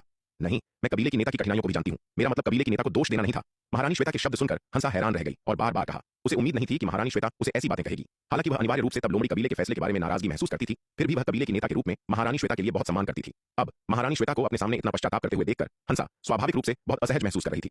हंसा, हमारे लोमड़ी कबीले ने तब तुम्हारे साथ अन्याय किया था। मूल रूप से मेरे पास तुम्हें फिर से देखने के लिए कोई चेहरा नहीं था, लेकिन अब लोमड़ी कबीला जीवन मरण की स्थिति का सामना कर रहा है। पूरे लोमड़ी कबीले की निरंतरता और भविष्य के लिए मेरे पास अपना गौरव निगलने और तुमसे भीख मांगने के अलावा कोई विकल्प नहीं है। महारानी श्वेता ने हंसा की ओर देखा। उसका चेहरा अपराध बोध से भरा हुआ था। महारानी श्वेता के शब्द सुनकर हंसा फिर से जम गई। वह वहां खड़ी रही, लंबे समय तक चुप रही। उसे उम्मीद नहीं थी कि 1000 साल बाद भी वह इस आपदा से नहीं बच सकेगी। यदि महारानी श्वेता ने कठोर रुख अपनाया होता और उसे जबरन ले जाने की कोशिश की होती तो हंसा अपने व्यक्तित्व के साथ कभी आसानी से हार नहीं मानती। तब वह लोमड़ी कबीले की पैतृक भूमि से भागने में सफल रही थी और अब 9 शिखर पर्वत में तलवार संप्रदाय के संरक्षण में वह लोमड़ी कबीले की जबरदस्ती से और भी कम डरती थी। लेकिन महारानी श्वेता बल का प्रयोग नहीं कर रही थी। इसके बजाय वह धीमी आवाज में उससे विनती कर रही थी, जिसने हंसा को बेहद तीव्र आंतरिक संघर्ष में डाल दिया। हालांकि वह लोमड़ी कबीले की पैतृक भूमि से भाग गई थी, फिर भी यह वह जगह थी जहां वह बड़ी हुई थी और वह अभी भी पूरे कबीले के लिए गहरा स्नेह महसूस करती थी। अब महारानी श्वेता को यह कहते हुए सुनकर कि लोमड़ी कबीला जीवन मरण के संकट का सामना कर रहा है, वह लोमड़ी कबीले के सदस्य के रूप में कबीले को नष्ट होते हुए कैसे देख सकती थी। इसके अलावा महारानी श्वेता कबीले की नेता के रूप में उससे माफी मांगने के लिए खुद को विनम्र कर चुकी थी और व्यक्तिगत रूप से उससे भीख मांगने आई थी, जिससे हंसा का निर्णय और भी कठिन हो गया। लंबे सन्नाटे के बाद हंसा ने अपना सिर उठाया, महारानी श्वेता की ओर देखा और कांपती हुई आवाज में कहा, यदि लोमड़ी कबीले को इस जीवन मरण के संकट को दूर करने में मदद करने के लिए हंसा के लिए भालू कबीले के साथ विवाह गठबंधन बनाना वास्तव में आवश्यक है, तो हंसा को स्वाभाविक रूप से कोई आपत्ति नहीं होगी और वह कबीले की प्रमुख के आदेशों का पालन करेगी। हंसा, तुम गलत समझ रही हो। हंसा के शब्द सुनकर महारानी श्वेता ने जल्दी से कहा, मैं तुम्हें भालू कबीले के साथ विवाह गठबंधन बनाने के लिए मजबूर करने नहीं आई हूं। इसके अलावा भले ही तुम ऐसा करो, यह लोमड़ी कबीले के संकट को हल नहीं करेगा। क्या कबीले की प्रमुख हंसा को वापस लेने नहीं आई है? महारानी श्वेता के शब्द सुनकर हंसा चौंक गई, फिर खुशी से कहा, नहीं, तुमने वास्तव में गलत समझा है। महारानी श्वेता ने अपना सिर हिलाया और कड़वी मुस्कान के साथ कहा, भालू कबीला लालची और महत्वाकांक्षी भेड़ियों का झुंड है। भले ही हम अपने कबीले के और लोगों की पेशकश करें, वे कभी संतुष्ट नहीं होंगे। यदि हम विवाह गठबंधन के इस रास्ते पर चलते रहे तो हमारा लोमड़ी कबीला आज नहीं तो कल नष्ट हो जाएगा। भेड़िया कबीले द्वारा निले जाने की तुलना में यह केवल समय की बात है, तो हमें क्या करना चाहिए? ये सुनकर हंसा ने उत्सुकता से पूछा, इसीलिए मैं तुम्हें खोजने आई हूं। महारानी श्वेता ने हंसा की ओर देखा और कहा, हंसा, हम लोमड़ी कबीले के उच्च श्रेणी के सदस्यों ने तब तुम्हारे साथ अन्याय किया था, लेकिन कृपया हमारे कबीले की खातिर लोमड़ी कबीले की मदद करो। लेकिन हंसा की ताकत बहुत कमजोर है, वह लोमड़ी कबीले की मदद कैसे कर सकती है? यह सुनकर हंसा ने बहुत डर के साथ कहा, मैंने सुना है कि युवा मालिक विराट तुम्हारे प्रेमी है, क्या तुम कृपया उनसे हमारे लोमड़ी कबीले की मदद करने के लिए कह सकती हो? महारानी श्वेता ने आशा भरी निगाहों से हंसा की ओर देखा। युवा मालिक विराट की शक्ति के साथ यदि वह हमारे लोमड़ी कबीले की मदद करने को तैयार है तो हम निश्चित रूप से इस संकट को दूर करने में सक्षम होंगे। महारानी श्वेता के शब्द सुनकर हंसा बुरी तरह शर्मा गई। कबीले के नेता, आपने गलत समझा है। युवा मालिक विराट और मेरा उस तरह का कोई रिश्ता नहीं है। हंसा ने जल्दी से समझाया। उसे इस मामले के बारे में विराट द्वारा पहले ही एक बार चेतावनी दी जा चुकी थी, इसलिए स्वाभाविक रूप से उसने फिर से वही गलती करने की हिम्मत नहीं की। यह सुनकर महारानी श्वेता चौंक गई। उसने संदेह से पूछा, तुम्हारा और युवा मालिक विराट का उस तरह का रिश्ता नहीं है? लेकिन एल्डर केतकी ने तब कहा था कि तुम और वह दोनों की एक बेटी है, तुम उस तरह के रिश्ते में कैसे नहीं हो सकती? ऐसा इसलिए है क्योंकि एल्डर केतकी ने गलत समझा था। मोहिनी वास्तव में मेरी बेटी है, लेकिन वह युवा मालिक विराट से पैदा नहीं हुई थी। मोहिनी के पिता कोई और है। वास्तव में मोहिनी पशुपालन संप्रदाय के शिष्यों के हाथों में पड़ गई और काला बाजार में नीलाम की गई। युवा मालिक विराट ने मोहिनी पर दया की और उसे खरीदा। यह मोहिनी ही थी जो युवा मालिक विराट को 9 शिखर पर्वत लाई और इस तरह हम उनसे मिले। हंसा ने जल्दी से समझाया। अच्छा। हंसा का स्पष्टीकरण सुनकर महारानी श्वेता को आखिरकार समझ में आया कि क्या हुआ था। पता चला कि एल्डर केतकी ने बहुत बड़ी गलतफहमी पैदा की थी। विराट और हंसा के रिश्ते की पूरी तरह से गलत व्याख्या की थी। उसने मूल रूप से सोचा था कि विराट और हंसा प्रेमी थे और अगर हंसा ने उनके लिए विनती की तो विराट हंसा के सम्मान में लोमड़ी कबीले की मदद करने के लिए सहमत हो सकता है। लेकिन अब स्थिति स्पष्ट करने के बाद उसे एहसास हुआ कि ऐसा बिल्कुल नहीं था। इस रिश्ते के बिना यह कहना मुश्किल था कि क्या विराट उनके लोमड़ी कबीले की मदद भी करेगा। एक पल के सन्नाटे के बाद महारानी श्वेता ने आखिरकार हंसा की ओर देखा और कहा, हंसा, क्या तुम मुझे युवा मालिक विराट से मिलवा सकती हो? मैं उनसे व्यक्तिगत रूप से बात करना चाहती हूँ। यह ठीक है, मैं कोशिश करूंगी, लेकिन मैं गारंटी नहीं दे सकती कि युवा मालिक विराट आपसे मिलने के लिए सहमत होंगे। हंसा ने बोलने से पहले संकोच किया। हम ठीक है, बस अपना सर्वश्रेष्ठ करो। महारानी श्वेता ने उसे सांत्वना दी। हंसा ने अपना संचार टोकन निकाला और पहले अपनी बेटी मोहिनी से संपर्क किया। महारानी श्वेता के संदेश को उस तक पहुंचाया। विराट को खोजने में मदद करने के लिए हंसा के साथ बहुत अधिक शामिल होने से बचने के लिए विराट ने उसे अपने संचार टोकन के लिए जोड़ने की विधि नहीं दी थी। इसलिए हंसा सीधे विराट से संपर्क नहीं कर सकती थी। उसे खोजने के लिए उसे या तो काल रात्रि शिविर के किसी व्यक्ति से संपर्क करना पड़ता या अपनी बेटी मोहिनी से मदद मांगनी पड़ती। हालांकि यह उनके लोमड़ी कबीले के लिए एक आंतरिक मामला था और हंसा आसानी से काल रात्रि शिविर से संपर्क नहीं कर सकती थी, इसलिए वह केवल अपनी बेटी मोहिनी से मदद मांग सकती थी। संदेश प्राप्त करने के बाद मोहिनी तुरंत विराट के निवास पर गई और अपनी मां के शब्दों को उसे बताया। क्या तुम्हारा मतलब है तुम्हारे लोमड़ी कबीले की प्रमुख मुझे देखना चाहती है? मोहिनी के शब्द सुनकर विराट चौंक गया। उसने हैरान नजरों से पूछा, तुम्हारे लोमड़ी कबीले की प्रमुख को मुझसे क्या काम है? खैर, मोहिनी को भी नहीं पता। मेरी मां ने कहा कि लोमड़ी कबीले की प्रमुख 9 शिखर पर्वत आई है और उसे ढूंढा है, यह कहते हुए कि उसके पास आपसे चर्चा करने के लिए कुछ है। युवा मालिक। मोहिनी ने विराट की ओर देखा और फुसफुसाई, युवा मालिक, क्या आप कृपया वहां जा सकते हैं? हम। विराट ने एक पल के लिए सोचा, फिर अंततः सिर हिलाया और कहा, ठीक है, मैं जैसा तुम कहती हो वैसा ही करूंगा और 9 शिखर पर्वत जाऊंगा। धन्यवाद युवा मालिक। ये सुनकर मोहिनी बहुत खुश हुई। विराट विशाल कछुए और शार्दूल को अपने साथ ले गया और टेलीपोर्टेशन व्यू के माध्यम से 9 शिखर पर्वत की यात्रा की। वह नहीं जानता था कि लोमड़ी कबीले की प्रमुख कौन थी, इसलिए स्वाभाविक रूप से उसे सावधान रहना पड़ा और बाहर जाते समय विशाल कछुए और शार्दूल को अपने साथ लाना पड़ा। जिज्ञासा से बाहर मोहिनी भी विराट के पीछे पीछे 9 शिखर पर्वत वापस चली गई। 9 शिखर पर्वत में लोमड़ी कबीले की गुफा में विराट पहली बार लोमड़ी कबीले की प्रमुख महारानी श्वेता से मिला। हालांकि यह महारानी श्वेता का केवल एक दिव्य अवतार था, फिर भी विराट उसकी आश्चर्यजनक सुंदरता से दंग रह गया। लोमड़ी कबीले की प्रमुख के रूप में महारानी श्वेता का आकर्षण हंसा की तुलना में अनगिनत गुना अधिक मजबूत था। यहाँ तक कि विराट, जिसने अनगिनत सुंदरियों को देखा था, उसे स्वीकार करना पड़ा कि महारानी श्वेता की सुंदरता नश्वर लोगों में दुर्लभ थी। यह विनम्र सेविका महारानी श्वेता, युवा मालिक विराट का अभिवादन करती है। महारानी श्वेता ने शालीनता से कदम बढ़ाया, विराट को नमन किया और धीरे से कहा, प्रमुख श्वेता बहुत दयालु है। विराट ने नमन वापस किया। क्या मैं पूछ सकता हूं कि प्रमुख श्वेता मुझसे मिलने क्यों आई है? विराट ने अपने सामने सांस रोक देने वाली खूबसूरत महिला को देखा और मुस्कुराते हुए पूछा। बात ऐसी है, महारानी श्वेता ने शब्दों को नहीं घुमाया बल्कि सीधे अपना उद्देश्य बताया, अपने लोमड़ी कबीले को भेड़िया और भालू कबीलों से बचाने में मदद करूं। महारानी श्वेता के शब्द सुनने के बाद विराट ने भौहें चढ़ाई और अंततः मना कर दिया। मुझे तुम्हारे उत्तरी महाद्वीप के राक्षस कबीलों के बीच संघर्ष में शामिल होने में कोई दिलचस्पी नहीं है। मैं माफी मांगता हूं प्रमुख श्वेता, लेकिन मैं आपका अनुरोध स्वीकार नहीं कर सकता। उसका उत्तरी महाद्वीप के लोमड़ी कबीले से कोई संबंध नहीं था और उनका कोई भी संबंध नहीं था। वह ऐसे कृतज्ञ और व्यर्थ काम पर अपना समय बर्बाद नहीं करेगा। विराट को उत्तरी महाद्वीप के राक्षस कबीलों के बीच के अधिकारों और गलतियों या संघर्षों में बिल्कुल कोई दिलचस्पी नहीं थी। जब तक वे उसे नहीं उकसाते, वह उन्हें परेशान नहीं करता। महारानी श्वेता को उम्मीद नहीं थी कि विराट इतनी निर्णायक रूप से मना कर देगा। उसने अपने लाल होंठों को हल्के से काटा। उसकी खूबसूरत आंखें विराट पर टिकी थीं क्योंकि उसने पूछा, युवा मालिक, विराट को मेरे लोमड़ी कबीले की मदद करने के लिए क्या चाहिए? खैर, कबीले की प्रमुख श्वेता, बेहतर होगा कि आप किसी और को ढूंढ लें। मुझे आपके राक्षस कबीले के आंतरिक कलह में हस्तक्षेप करने में बिल्कुल कोई दिलचस्पी नहीं है। विराट ने अपना हाथ लहराया, कम रुचि के साथ बोलते हुए, युवा मालिक विराट, यदि आप हमारे लोमड़ी कबीले की मदद करने को तैयार हैं तो मैं पूरे लोमड़ी कबीले का नेतृत्व आपके प्रति निष्ठा की प्रतिज्ञा करने और आपकी सेवा करने के लिए तैयार हूं। महारानी श्वेता ने विराट की ओर देखा और गहरी आवाज में कहा, ओह अच्छा। महारानी श्वेता के शब्द सुनकर विराट चौंक गया। उसे उम्मीद नहीं थी कि महारानी श्वेता ऐसी बात कहेगी। उसने एल्डर तेज से सीखा था कि हालांकि उत्तरी महाद्वीप का लोमड़ी कबीला राक्षस कबीलों के बीच विशेष रूप से शक्तिशाली नहीं माना जाता था, फिर भी यह एक काफी दुर्जय शक्ति थी। इसके अलावा महारानी श्वेता एक मध्य चरण की दिव्य विकास लोक विशेषज्ञ है। लोमड़ी कबीले की ताकत हासिल करने से तलवार संप्रदाय की समग्र शक्ति में काफी वृद्धि होगी। विशेष रूप से चूंकि उत्तरी महाद्वीप में तलवार संप्रदाय की नींव वर्तमान में बहुत कमजोर है, लोमड़ी कबीले का जुड़ना उन्हें वहां एक ठोस आधार देगा। इसके अलावा लोमड़ी कबीले की भागीदारी उत्तरी महाद्वीप में काल रात्रि शिविर के खुफिया नेटवर्क की स्थापना में तेजी लाएगी, जिससे प्रक्रिया आसान हो जाएगी। पहले विराट को उत्तरी महाद्वीप में बहुत कम दिलचस्पी थी, हालांकि वहां के हत्यारों द्वारा 2 बार हत्या किए जाने के बाद उसने इसे गंभीरता से लेना शुरू कर दिया। उत्तरी महाद्वीप की राक्षस जाति आखिरकार शक्ति सिंधु महाद्वीप पर मनुष्यों और राक्षसों के साथ साथ 3 प्रमुख जातियों में से एक है और उनकी समग्र शक्ति को कम करके नहीं आंका जाना चाहिए। विशेष रूप महाद्वीप से आने वाले खतरों को विराट अब पहले की तरह नजरअंदाज नहीं कर सकता था। युद्ध नीति कहती है स्वयं को जानो और शत्रु को पहचानो, तभी हर युद्ध में विजय निश्चित है। उत्तरी महाद्वीप के खतरों से बचने के लिए वहां अपनी शक्ति का विस्तार करना अनिवार्य था। काल रात्रि शिविर के खुफिया तंत्र को पूरे महाद्वीप में फैलाना होगा ताकि वहां की हर हलचल पर नजर रखी जा सके। केवल सटीक खुफिया जानकारी से ही किसी भी आकस्मिक घटना का पूर्वानुमान लगाया जा सकता है और समय रहते तैयारी की जा सकती है ताकि दुश्मन के अचानक हमले से बचा जा सके। सच कहूं तो लोमड़ी कबीले की मदद करने और बेवजह भेड़िया व भालू कबीले से उलझने में विराट की कोई विशेष रुचि नहीं थी, लेकिन यदि लोमड़ी कबीला सीधे तौर पर तलवार संप्रदाय के प्रति निष्ठा की शपथ ले लेता तो स्थिति बदल जाती। यदि लोमड़ी कबीला तलवार संप्रदाय का सहयोगी बन जाता तो वे तकनीकी रूप से उसके अपने लोग हो जाते और अपनों के लिए खड़ा होना, अपनों की रक्षा करना, यही तो एक सच्चे नेता का धर्म है। विराट को मौन देखकर महारानी श्वेता के मन में बेचैनी की लहर दौड़ गई। उनकी सुंदर आंखें विराट पर टिकी थीं, जिनमें एक आंतरिक संघर्ष स्पष्ट झलक रहा था। अंततः उन्होंने अपने दांत भींचे और विराट से कहा, यदि युवा स्वामी विराट अब भी संतुष्ट नहीं है तो मैं आपकी सहायता के बदले स्वयं को आपको समर्पित करने के लिए तैयार हूं। विराट काफी सुंदर और आकर्षक थे, उन विशालकाय और भयानक दिखने वाले राक्षसों से कहीं बेहतर। यद्यपि उनकी वर्तमान साधना अभी कम थी, लेकिन उनकी मार्शल आर्ट प्रतिभा असाधारण थी और उनका भविष्य उज्जवल था। स्वयं को विराट के प्रति समर्पित करना कोई बहुत बड़ा घाटा नहीं था। कम से कम यह भेड़िया या भालू कबीले में जबरन विवाह करने से तो कहीं बेहतर था। वे नीच प्राणी। यदि लोमड़ी कबीले की स्थिति ऐसे ही बिगड़ती रही तो अंततः उन्हें भेड़िया या भालू कबीले के साथ समझौता करने के लिए मजबूर होना पड़ेगा और पूरे कबीले के अस्तित्व को बचाने के लिए उनमें से किसी एक से विवाह करना पड़ेगा। अन्यथा वे लोमड़ी कबीले पर अपना दबाव कम नहीं करेंगे। ऐसी अपमानजनक स्थिति में फंसने से बेहतर था कि वह स्वयं को विराट को सौंप दें। कम से कम विराट देखने में सौम्य और कुलीन तो थे, जो आंखों को सुकून देते थे। खो खो। महारानी श्वेता की बात सुनकर विराट लगभग अपनी ही लार से ठसक गए। उन्होंने सपने में भी नहीं सोचा था कि महारानी श्वेता ऐसी बात कहेंगी। एक तरफ खड़ी हंसा महारानी श्वेता की बात सुनकर तुरंत अपनी बड़ी बड़ी आंखों को और चौड़ा कर गई। उसके चेहरे पर अविश्वास के भाव थे। कबीले की नेता जिन्हें वह हमेशा देवी की तरह पूजती थी, वास्तव में ऐसी बात कह रही थी। इसने उसकी पूरी समझ को ही पलटकर रख दिया था। महारानी श्वेता, आप मजाक कर रही हैं। विराट के होठों पर एक हल्की सी कंपन हुई और उन्होंने जबरदस्ती मुस्कुराते हुए कहा, युवा स्वामी विराट, मैं मजाक नहीं कर रही हूं। जब तक युवा स्वामी मेरे लोमड़ी कबीले को इस संकट से उबारने में मदद करने के लिए तैयार हैं, मैं आपको वह सब लेने दूंगी जो आप चाहते हैं और मैं कभी मना नहीं करूंगी। महारानी श्वेता ने गंभीरता से कहा। महारानी श्वेता की बात सुनकर विराट का चेहरा फिर से सख्त हो गया। उन्होंने बार बार हाथ हिलाते हुए कहा, महारानी श्वेता, कृपया इस बात का दोबारा जिक्र न करें। युवा स्वामी विराट, क्या आप सचमुच मदद का हाथ बढ़ाने और हमारे लोमड़ी कबीले को बचाने के लिए तैयार नहीं है? हम लोमड़ी कबीले वाले केवल जीवित रहने के लिए एक जगह चाहते हैं।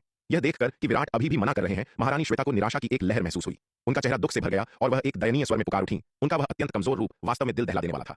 यह देखकर विराट का दिल पसीज गया।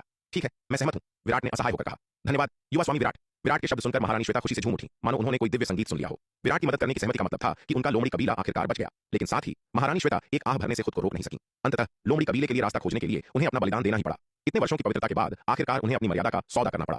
हालांकि महारानी श्वेता यह नहीं जानती थीं कि विराट ने उनके अनुरोध को इसलिए स्वीकार नहीं किया था क्योंकि वह उनके शरीर के प्रति आकर्षित थे, बल्कि इसलिए क्योंकि उनकी शर्त थी कि लोमड़ी कबीला तलवार संप्रदाय के अधीन हो जाए। महारानी श्वेता हालांकि यही मानती रहीं कि विराट केवल इसलिए सहमत हुए क्योंकि उन्होंने वह अंतिम शर्त रखी थी। न केवल महारानी श्वेता ने गलत समझा, बल्कि हंसा और मोहिनी ने भी यही सोचा। इस पल मोहिनी की खूबसूरत आंखों में निराशा छिपी नहीं रह सकी। युवा स्वामी ने महारानी को इतनी आसानी से स्वीकार कर लिया, लेकिन इतने वर्षों तक उन्हें जानने के बाद भी उन्होंने उसे स्वीकार नहीं किया। क्या इसलिए कि वह पर्याप्त सुंदर नहीं थी? मोहिनी ने महारानी श्वेता की ओर देखा, फिर खुद से तुलना की और शर्मिंदगी व आत्मदया महसूस करने से खुद को रोक नहीं पाई। कबीले की नेता श्वेता वास्तव में अद्भुत रूप से सुंदर थी, उनकी क्षमताओं से कहीं परे। कोई आश्चर्य नहीं कि युवा स्वामी ने उन्हें इतनी जल्दी स्वीकार कर लिया। मोहिनी को खुद पर ही हंसी आ गई और वह गहरा दुख महसूस करने लगी। सच तो यह था कि रूप रंग के मामले में मोहिनी महारानी श्वेता से बहुत कम सुंदर नहीं थी। वे बस अपनी अपनी जगह अद्वितीय थी। बस इतना था कि महारानी श्वेता अधिक शक्तिशाली थी, जिससे उनमें एक विशेष और मोहक आकर्षण था। यदि मोहिनी भी उनके स्तर तक साधना कर लेती तो अपनी जागृत 9 पूंछ वाली दिव्य लोमड़ी के रक्तवंश के साथ उसका आकर्षण संभवतः महारानी श्वेता से भी अधिक या कम से कम उनके बराबर तो होता ही। हंसा ने निराश मोहिनी की ओर देखा और एक आह भरने से खुद को रोक न सकी। ऐसा लग रहा था कि उसकी बेटी के पास ज्यादा मौका नहीं था। आखिरकार हंसा अपनी बेटी को एक पुरुष के लिए कबीले की नेता श्वेता के साथ प्रतिस्पर्धा करने का साहस नहीं दे सकती थी। इसके अलावा महारानी श्वेता को पूरे उत्तरी महाद्वीप के राक्षसों में सबसे सुंदर महिला माना जाता था। कौन सी महिला उन्हें किसी पुरुष को रिझाने की प्रतियोगिता में हरा सकती थी? युवा स्वामी, आप मेरे लोमड़ी कबीले की पैतृक भूमि के लिए कब प्रस्थान करेंगे? महारानी श्वेता ने सावधानी से विराट से पूछा। मैं तैयारी करूंगा और हम मूल रूप से आज ही निकल सकते हैं। विराट ने एक पल सोचने के बाद उत्तर दिया। उन्हें फिलहाल दक्षिणी महाद्वीप और दाओ संघ में कोई और काम नहीं था और वे किसी भी समय लोमड़ी कबीले की पैतृक भूमि के लिए निकल सकते थे। युवा स्वामी, मैं एक स्थानिक दरार स्पेशल रिफ्ट बना सकती हूँ ताकि आप और मेरा दिव्य चेतना अवतार एक साथ उससे गुजर सके। इस तरह आप जितनी जल्दी हो सके मेरे लोमड़ी कबीले की पैतृक भूमि पर पहुंच सकते हैं। महारानी श्वेता ने खुशी से कहा। अपनी शक्ति के साथ वह जो स्थानिक दरार बना सकती थी, वह आसानी से आरोहण लोक के अंतिम चरण के योद्धा को समायोजित कर सकती थी, जबकि विराट केवल महान क्षेत्र के मध्य चरण में थे। उनके द्वारा बनाई गई स्थानिक दरार से गुजरना उनके लिए कोई समस्या नहीं होगी। इसकी कोई आवश्यकता नहीं है। मैं अपने साथ शार्दुल, कुर्मा, एल्डर तेज और राका को लेकर जाऊंगा और उड़कर आपके लोमड़ी कबीले की पैतृक भूमि तक पहुंचूंगा। विराट ने हाथ हिलाकर मना कर दिया। भले ही मैं अकेले आपके लोमड़ी कबीले की पैतृक भूमि पर जाऊं, मैं किसी काम का नहीं रहूंगा। अंततः वे लोग ही काम आएंगे। वास्तव में यदि लक्ष्य लोमड़ी कबीले की पैतृक भूमि तक जल्द से जल्द पहुंचना होता तो महारानी श्वेता का तरीका निस्संदेह सबसे अच्छा था। जहां तक शार्दुल, विशाल कछुआ, कुर्मा, एल्डर तेज और राका की बात थी, वह लोमड़ी कबीले की पैतृक भूमि पर पहुंचने के बाद आसानी से एक टेलीपोर्टेशन व्यूह स्थापित कर सकते थे, जिससे वे उस व्यूह के माध्यम से आ सकते थे। हालांकि विराट अभी महारानी श्वेता के बारे में बहुत कम जानते थे और वह उनके द्वारा खोली गई स्थानिक दरार से यात्रा करके इतना बड़ा जोखिम उठाने की हिम्मत नहीं कर सकते थे। यदि महारानी श्वेता के मन में उनके प्रति बुरे इरादे हुए तो उनकी शक्ति को देखते हुए वह पूरी तरह से असहाय हो जाएंगे। इसलिए विराट इतना बड़ा जोखिम उठाने की बजाय धीमी गति से यात्रा करना पसंद करेंगे। युवा स्वामी सही कह रहे हैं, मैं लापरवाह थी। ये सुनकर महारानी श्वेता ने जल्दी से कहा, ठीक है, तुम अब वापस जा सकती हो। मैं कुछ तैयारी करूंगा और फिर तुम्हारे लोमड़ी कबीले की पैतृक भूमि के लिए निकल पड़ूंगा। विराट ने हाथ हिलाया और कहा, जी युवा स्वामी। महारानी श्वेता ने जल्दी से सहमति व्यक्त की। जैसे ही वह जाने वाली थी, उन्होंने अचानक विराट के पास खड़ी मोहिनी की ओर देखा और रुक गई। वैसे युवा स्वामी, जब आप लोमड़ी कबीले की पैतृक भूमि पर जाएं, तो क्या आप कृपया मोहिनी को अपने साथ ले जा सकते हैं? महारानी श्वेता ने विराट की ओर देखा और सावधानी से पूछा, तुम मोहिनी को साथ क्यों ले जाना चाहती हो? विराट ने हैरान होकर पूछा। मोहिनी ने 9 पूंछ वाली दिव्य लोमड़ी का रक्तवंश जागृत कर लिया है और हमारे लोमड़ी कबीले की पैतृक भूमि में 9 पूंछ वाली दिव्य लोमड़ी की विरासत मौजूद है। मैं नहीं चाहती कि मोहिनी की प्रतिभा बर्बाद हो, इसलिए मैं उसे 9 पूंछ वाली दिव्य लोमड़ी की विरासत प्राप्त करने के लिए पैतृक भूमि भेजना चाहती हूँ। इससे उसके भविष्य के विकास को बहुत लाभ होगा। महारानी श्वेता ने कहा। अपनी शक्ति के साथ भले ही वह केवल एक दिव्य चेतना अवतार थी, मोहिनी का अपहरण करना उनके लिए अपेक्षाकृत आसान होता। हालांकि वह विराट के सामने जल्दबाजी में कोई भी कदम उठाने की हिम्मत नहीं कर सकती थी। विराट के पास चाहे वह विशाल कछुआ हो या सफेद बाघ, उनके दिव्य चेतना अवतार को नष्ट करना संभवतः एक थप्पड़ का काम होगा। इसके अलावा उन्हें अब विराट की मदद की जरूरत थी और वह उन्हें नाराज करने जैसा कुछ भी करने की हिम्मत नहीं कर सकती थी। इसलिए यद्यपि महारानी श्वेता मोहिनी के 9 पूंछ वाली दिव्य लोमड़ी रक्तवंश को बहुत महत्व देती थी, लेकिन वह जबरदस्ती करने की हिम्मत नहीं कर सकती थी और मोहिनी को विरासत प्राप्त करने के लिए पैतृक भूमि जाने की अनुमति देने से पहले उन्हें विराट की सहमति की आवश्यकता थी। यदि विराट असहमत होते तो मामला वहीं छोड़ना पड़ता। आखिरकार जबकि एक कबीले का सदस्य जिसने 9 पूंछ वाली दिव्य लोमड़ी रक्तवंश को जागृत किया है महत्वपूर्ण है, लेकिन इसकी तुलना पूरे कबीले के जीवन और मृत्यु से नहीं की जा सकती। ओह ऐसा है क्या? ठीक है, जब मैं लोमड़ी कबीले की पैतृक भूमि जाऊंगा तो उसे अपने साथ ले जाऊंगा। विराट ने यह सुनकर सिर हिलाया। विराट की सहमति सुनकर महारानी श्वेता बहुत खुश हुई। यदि मोहिनी लोमड़ी कबीले की पैतृक भूमि पर पहुंचकर 9 पूंछ वाली दिव्य लोमड़ी की विरासत प्राप्त कर सकती थी, तो उनके कबीले के पास एक और शक्तिशाली सदस्य होगा जो महाविपत्ति लोक तक पहुंच सकता था। एक बार जब मोहिनी उस स्तर तक पहुंच जाएगी, तो उनके लोमड़ी कबीले को किसी पर निर्भर रहने की आवश्यकता नहीं होगी और उनके पास अपनी रक्षा करने की शक्ति होगी। युवा स्वामी, क्या आप लोमड़ी कबीले की पैतृक भूमि का रास्ता जानते हैं? मेरे पास यहाँ उत्तरी महाद्वीप का एक नक्शा है जिसे मैं आपके संदर्भ के लिए दे सकती हूँ। महारानी श्वेता ने अपना हाथ खोला, एक स्क्रॉल निकाला और उसे विराट को सौंप दिया। हम ठीक है, मैं समझ गया। विराट ने नक्शा लिया और सिर हिलाया। हालांकि उन्होंने एल्डर तेज से पहले ही उत्तरी महाद्वीप का नक्शा प्राप्त कर लिया था, लेकिन महारानी श्वेता लोमड़ी कबीले की नेता के रूप में एक ऐसा नक्शा रख सकती थी जिसमें एल्डर तेज के नक्शे पर न मिलने वाली जानकारी हो। एक अतिरिक्त नक्शा होना एक मूल्यवान बात थी और विराट स्वाभाविक रूप से मना नहीं करेंगे। विराट को नक्शा सौंपने के बाद महारानी श्वेता वहां नहीं रुकी। उन्होंने विदा ली, गुफा छोड़ दी और विराट के मृत्यु व्यूह के क्षेत्र से बाहर निकल गई। उन्होंने एक स्थानिक दरार बनाई और वापस लौट गई। विराट के मृत्यु व्यूह की सीमा के भीतर वह स्थानिक दरार नहीं बना सकती थी। इसके अलावा भले ही वह कर सकती, वह हिम्मत नहीं करती। यदि मृत्यु व्यूह की शक्ति ने उनके द्वारा बनाई गई स्थानिक दरार को तोड़ दिया, तो उनका दिव्य चेतना अवतार समाप्त हो जाएगा। एक दिव्य चेतना अवतार में काफी मात्रा में दिव्य आत्मा होती है। इसे खोने से उनकी दिव्य आत्मा को भारी क्षति पहुंचेगी। महारानी श्वेता ऐसे मामले में लापरवाह होने की हिम्मत नहीं कर सकती थी। महारानी श्वेता के जाने के बाद विराट ने मोहिनी की ओर देखा और कहा, छोटी लोमड़ी, अपना सामान पैक करो और बाद में मेरे साथ लोमड़ी कबीले की पैतृक भूमि चलो। यह सुनकर मोहिनी कुछ नहीं बोली, बस अपनी मां हंसा की ओर देखा। अरे पगली, तू युवा स्वामी को धन्यवाद क्यों नहीं दे रही? वहां क्या खड़ी है? हंसा ने चिढ़कर कहा। युवा स्वामी का तेरे साथ लोमड़ी कबीले की पैतृक भूमि जाना एक ऐसी बात है जिसका तू केवल सपना देख सकती है। तू किस बात के लिए झिझक रही है? यदि मोहिनी अकेले जा रही होती तो हंसा थोड़ी चिंतित होती, लेकिन विराट के साथ होने पर वह पूरी तरह से निश्चिंत थी। यहाँ तक कि राका जैसा शीर्ष विशेषज्ञ भी विराट के हाथों हार गया था। विराट की क्षमताओं के साथ शक्ति सिंधु महाद्वीप पर शायद ही कोई मुट्ठी भर लोग हों जो उन्हें हरा सकें। विराट के साथ रहना दुनिया में व्यावहारिक रूप से सबसे सुरक्षित काम था। ओह, यह सुनकर मोहिनी ने बेमन से मुंह बनाया और कहा, मैं पहले जाकर दीदी चंपा को बताऊंगी। उसे लोमड़ी कबीले की पैतृक भूमि पर 9 पूंछ वाली दिव्य लोमड़ी की विरासत प्राप्त करने की कोई परवाह नहीं थी। उसे जिसकी परवाह थी वह था उसके प्रति विराट का रवैया। रक्तवंश से क्या फर्क पड़ता है? तलवार संप्रदाय में ऐसे बहुत से योद्धा थे जिनके पास कोई विशेष रक्तवंश नहीं था, फिर भी वे अच्छी तरह से साधना कर रहे थे। जहां तक 9 पूंछ वाली दिव्य लोमड़ी की विरासत का सवाल था, मोहिनी इसे भी ज्यादा महत्व नहीं देती थी। तलवार संप्रदाय में उसने चंपा के साथ संप्रदाय के शास्त्र भंडार में कई पुस्तकों को खंगाला था, जिनमें से कुछ में महाविपत्ति लोक के लिए साधना तकनीकें शामिल थीं। क्या यह 9 पूंछ वाली दिव्य लोमड़ी की विरासत तलवार संप्रदाय की साधना तकनीकों की तुलना कर सकती थी? यह अभी भी अनिश्चित था। मोहिनी का अनिच्छुक रूप देखकर विराट को उलझन महसूस हुई। इस छोटी लोमड़ी को क्या हुआ था? वह अचानक बेवजह नखरे क्यों दिखा रही थी? लेकिन विराट बस उत्सुक थे और उन्होंने इस पर ज्यादा ध्यान नहीं दिया। महिलाएं कितनी अजीब प्राणी होती हैं, आप कभी भी उनके विचारों को वास्तव में समझ नहीं सकते। यहाँ तक कि चंपा जैसी सुलझी हुई लड़की भी कभी कभी नखरे दिखाती थी, तो दूसरों की तो बात ही क्या। मोहिनी मुड़ी और गुफा से निकल गई। टेलीपोर्टेशन व्यू के माध्यम से दक्षिणी महाद्वीप लौट आई ताकि चंपा को बता सके कि क्या हुआ था। दीदी चंपा, क्या आप युवा स्वामी के साथ उत्तरी महाद्वीप में लोमड़ी कबीले की पैतृक भूमि जा रही हैं? मोहिनी की बातें सुनकर चंपा की आंखें चमक उठी। हाँ दीदी चंपा, मोहिनी ने सिर हिलाया। दीदी मोहिनी, एक पल यहीं रुको, मैं जाकर गुरु मां को बताती हूँ कि मैं भी जाना चाहती हूँ। चंपा ने जल्दी से कहा। उत्तरी महाद्वीप में लोमड़ी कबीले की पैतृक भूमि जाना यात्रा काफी मजेदार होनी चाहिए, है ना? वह पहले कभी उत्तरी महाद्वीप नहीं गई थी। हाल के वर्षों में वह मध्य महाद्वीप के दक्षिणी भाग में विभिन्न स्थानों पर अपनी गुरु मां के साथ प्रशिक्षण ले रही थी और वह इससे थोड़ा थक गई थी। उन जगहों को देखने का यह एक अच्छा अवसर था जहां वह पहले नहीं गई थी। चंपा का उद्देश्य सुनकर दिव्य पवन महल की स्वामिनी महारानी रेणुका ने आसानी से सहमति दे दी। हम प्रशिक्षण के लिए उत्तरी महाद्वीप जाना वास्तव में एक अच्छा विचार है। उस स्थिति में मैं इस यात्रा में तुम्हारे साथ चलूंगी। गुरु मां, क्या आप भी जा रही हैं? महारानी रेणुका की बातें सुनकर चंपा की आंखें फिर से चमक उठी। क्योंकि तुम जाना चाहती हो तो गुरु मां स्वाभाविक रूप से तुम्हारे साथ चलेंगी। उत्तरी महाद्वीप एक अनजान इलाका है, मैं तुम्हें वहां अकेले भेजने में सहज महसूस नहीं करूंगी। महारानी रेणुका ने उसके सिर को थपथपाया और मुस्कुराते हुए कहा। वास्तव में चंपा के लिए उनकी चिंता एक पहलू थी, लेकिन दूसरा यह था कि वह स्वयं उत्तरी महाद्वीप जाना चाहती थी। विराट को राका से निपटने में मदद करने के समय को छोड़कर वह उत्तरी महाद्वीप के किसी अन्य भाग में नहीं गई थी। उत्तरी महाद्वीप की यात्रा करने का यह अवसर अच्छा लग रहा था। यदि यह केवल वह और चंपा होती तो वह चंपा को उत्तरी महाद्वीप में लाकर इतना बड़ा जोखिम उठाने की हिम्मत कभी नहीं करती, लेकिन चूंकि विराट उनके साथ जा रहे थे इसलिए कोई समस्या नहीं थी। विराट के साथ होने का मतलब था कि वह बड़ा कछुआ और वह मूर्ख बाघ भी वहां होंगे। राका पर सामूहिक हमले के दौरान उन्होंने विशाल कछुआ और उस मूर्ख बाघ की भयानक शक्ति को पहले ही महसूस कर लिया था। मूर्ख बाघ उनसे थोड़ा कमजोर हो सकता था, लेकिन विशाल कछुआ कहीं अधिक शक्तिशाली था। आमने सामने की लड़ाई में एक मध्यम श्रेणी के जन्मजात तलवार जादुई हथियार के साथ भी वह विशाल कछुआ का मुकाबला नहीं कर पाएंगी। उन दोनों के पास असाधारण रक्तवंश था जो स्वाभाविक रूप से राक्षसों के खिलाफ एक अत्यंत मजबूत दमनकारी प्रभाव रखता था। उनके साथ होने पर वह व्यावहारिक रूप से उत्तरी महाद्वीप में स्वतंत्र रूप से घूम सकते थे। यदि उन्हें भी शामिल कर लिया जाए तो विराट के पास 3 दिव्य विकास लोक के योद्धा होंगे। पूरे उत्तरी महाद्वीप में शायद ही कोई ऐसा हो जो एक साथ काम करने वाले 3 दिव्य विकास लोक के योद्धाओं का सामना कर सके। इसके अलावा विराट के साथ रहकर वह उससे बड़ी रकम वसूलने का अवसर भी ले सकती थी, जिससे दिव्य विकास लोक के मध्य चरण में उनके प्रवेश के लिए अधिक साधना संसाधन जमा हो सके। हालांकि राका के साथ पिछली लड़ाई के बाद उन्हें विराट से काफी मात्रा में साधना संसाधन मिल चुके थे और उनके पास धन की कमी नहीं थी, लेकिन बहुत अधिक धन होने से कौन डरता है? गुरु मां, आप मेरे लिए कितनी अच्छी हैं। यह सुनकर चंपा ने तुरंत महारानी रेणुका की बांह को गले लगा लिया और खुशी से चिल्लाई। नौ शिखर पर्वत। विराट ने एल्डर तेज और राका को बुलाया और उन्हें लोमड़ी कबीले की पैतृक भूमि तक उनके साथ जाने की तैयारी करने का निर्देश दिया।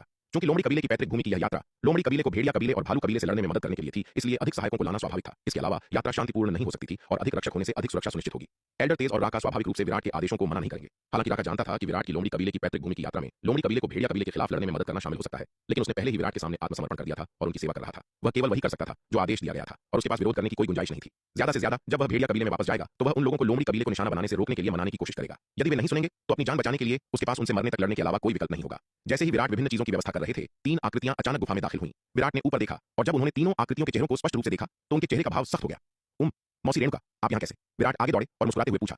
मैंने चंपा से सुना है कि तुम प्रशिक्षण के लिए उत्तरी महाद्वीप में लोमड़ी कबीले की पैतृक भूमि जा रहे हो, इसलिए मैंने तुम्हारे साथ जाने और उत्तरी महाद्वीप के दृश्यों को देखने की योजना बनाई।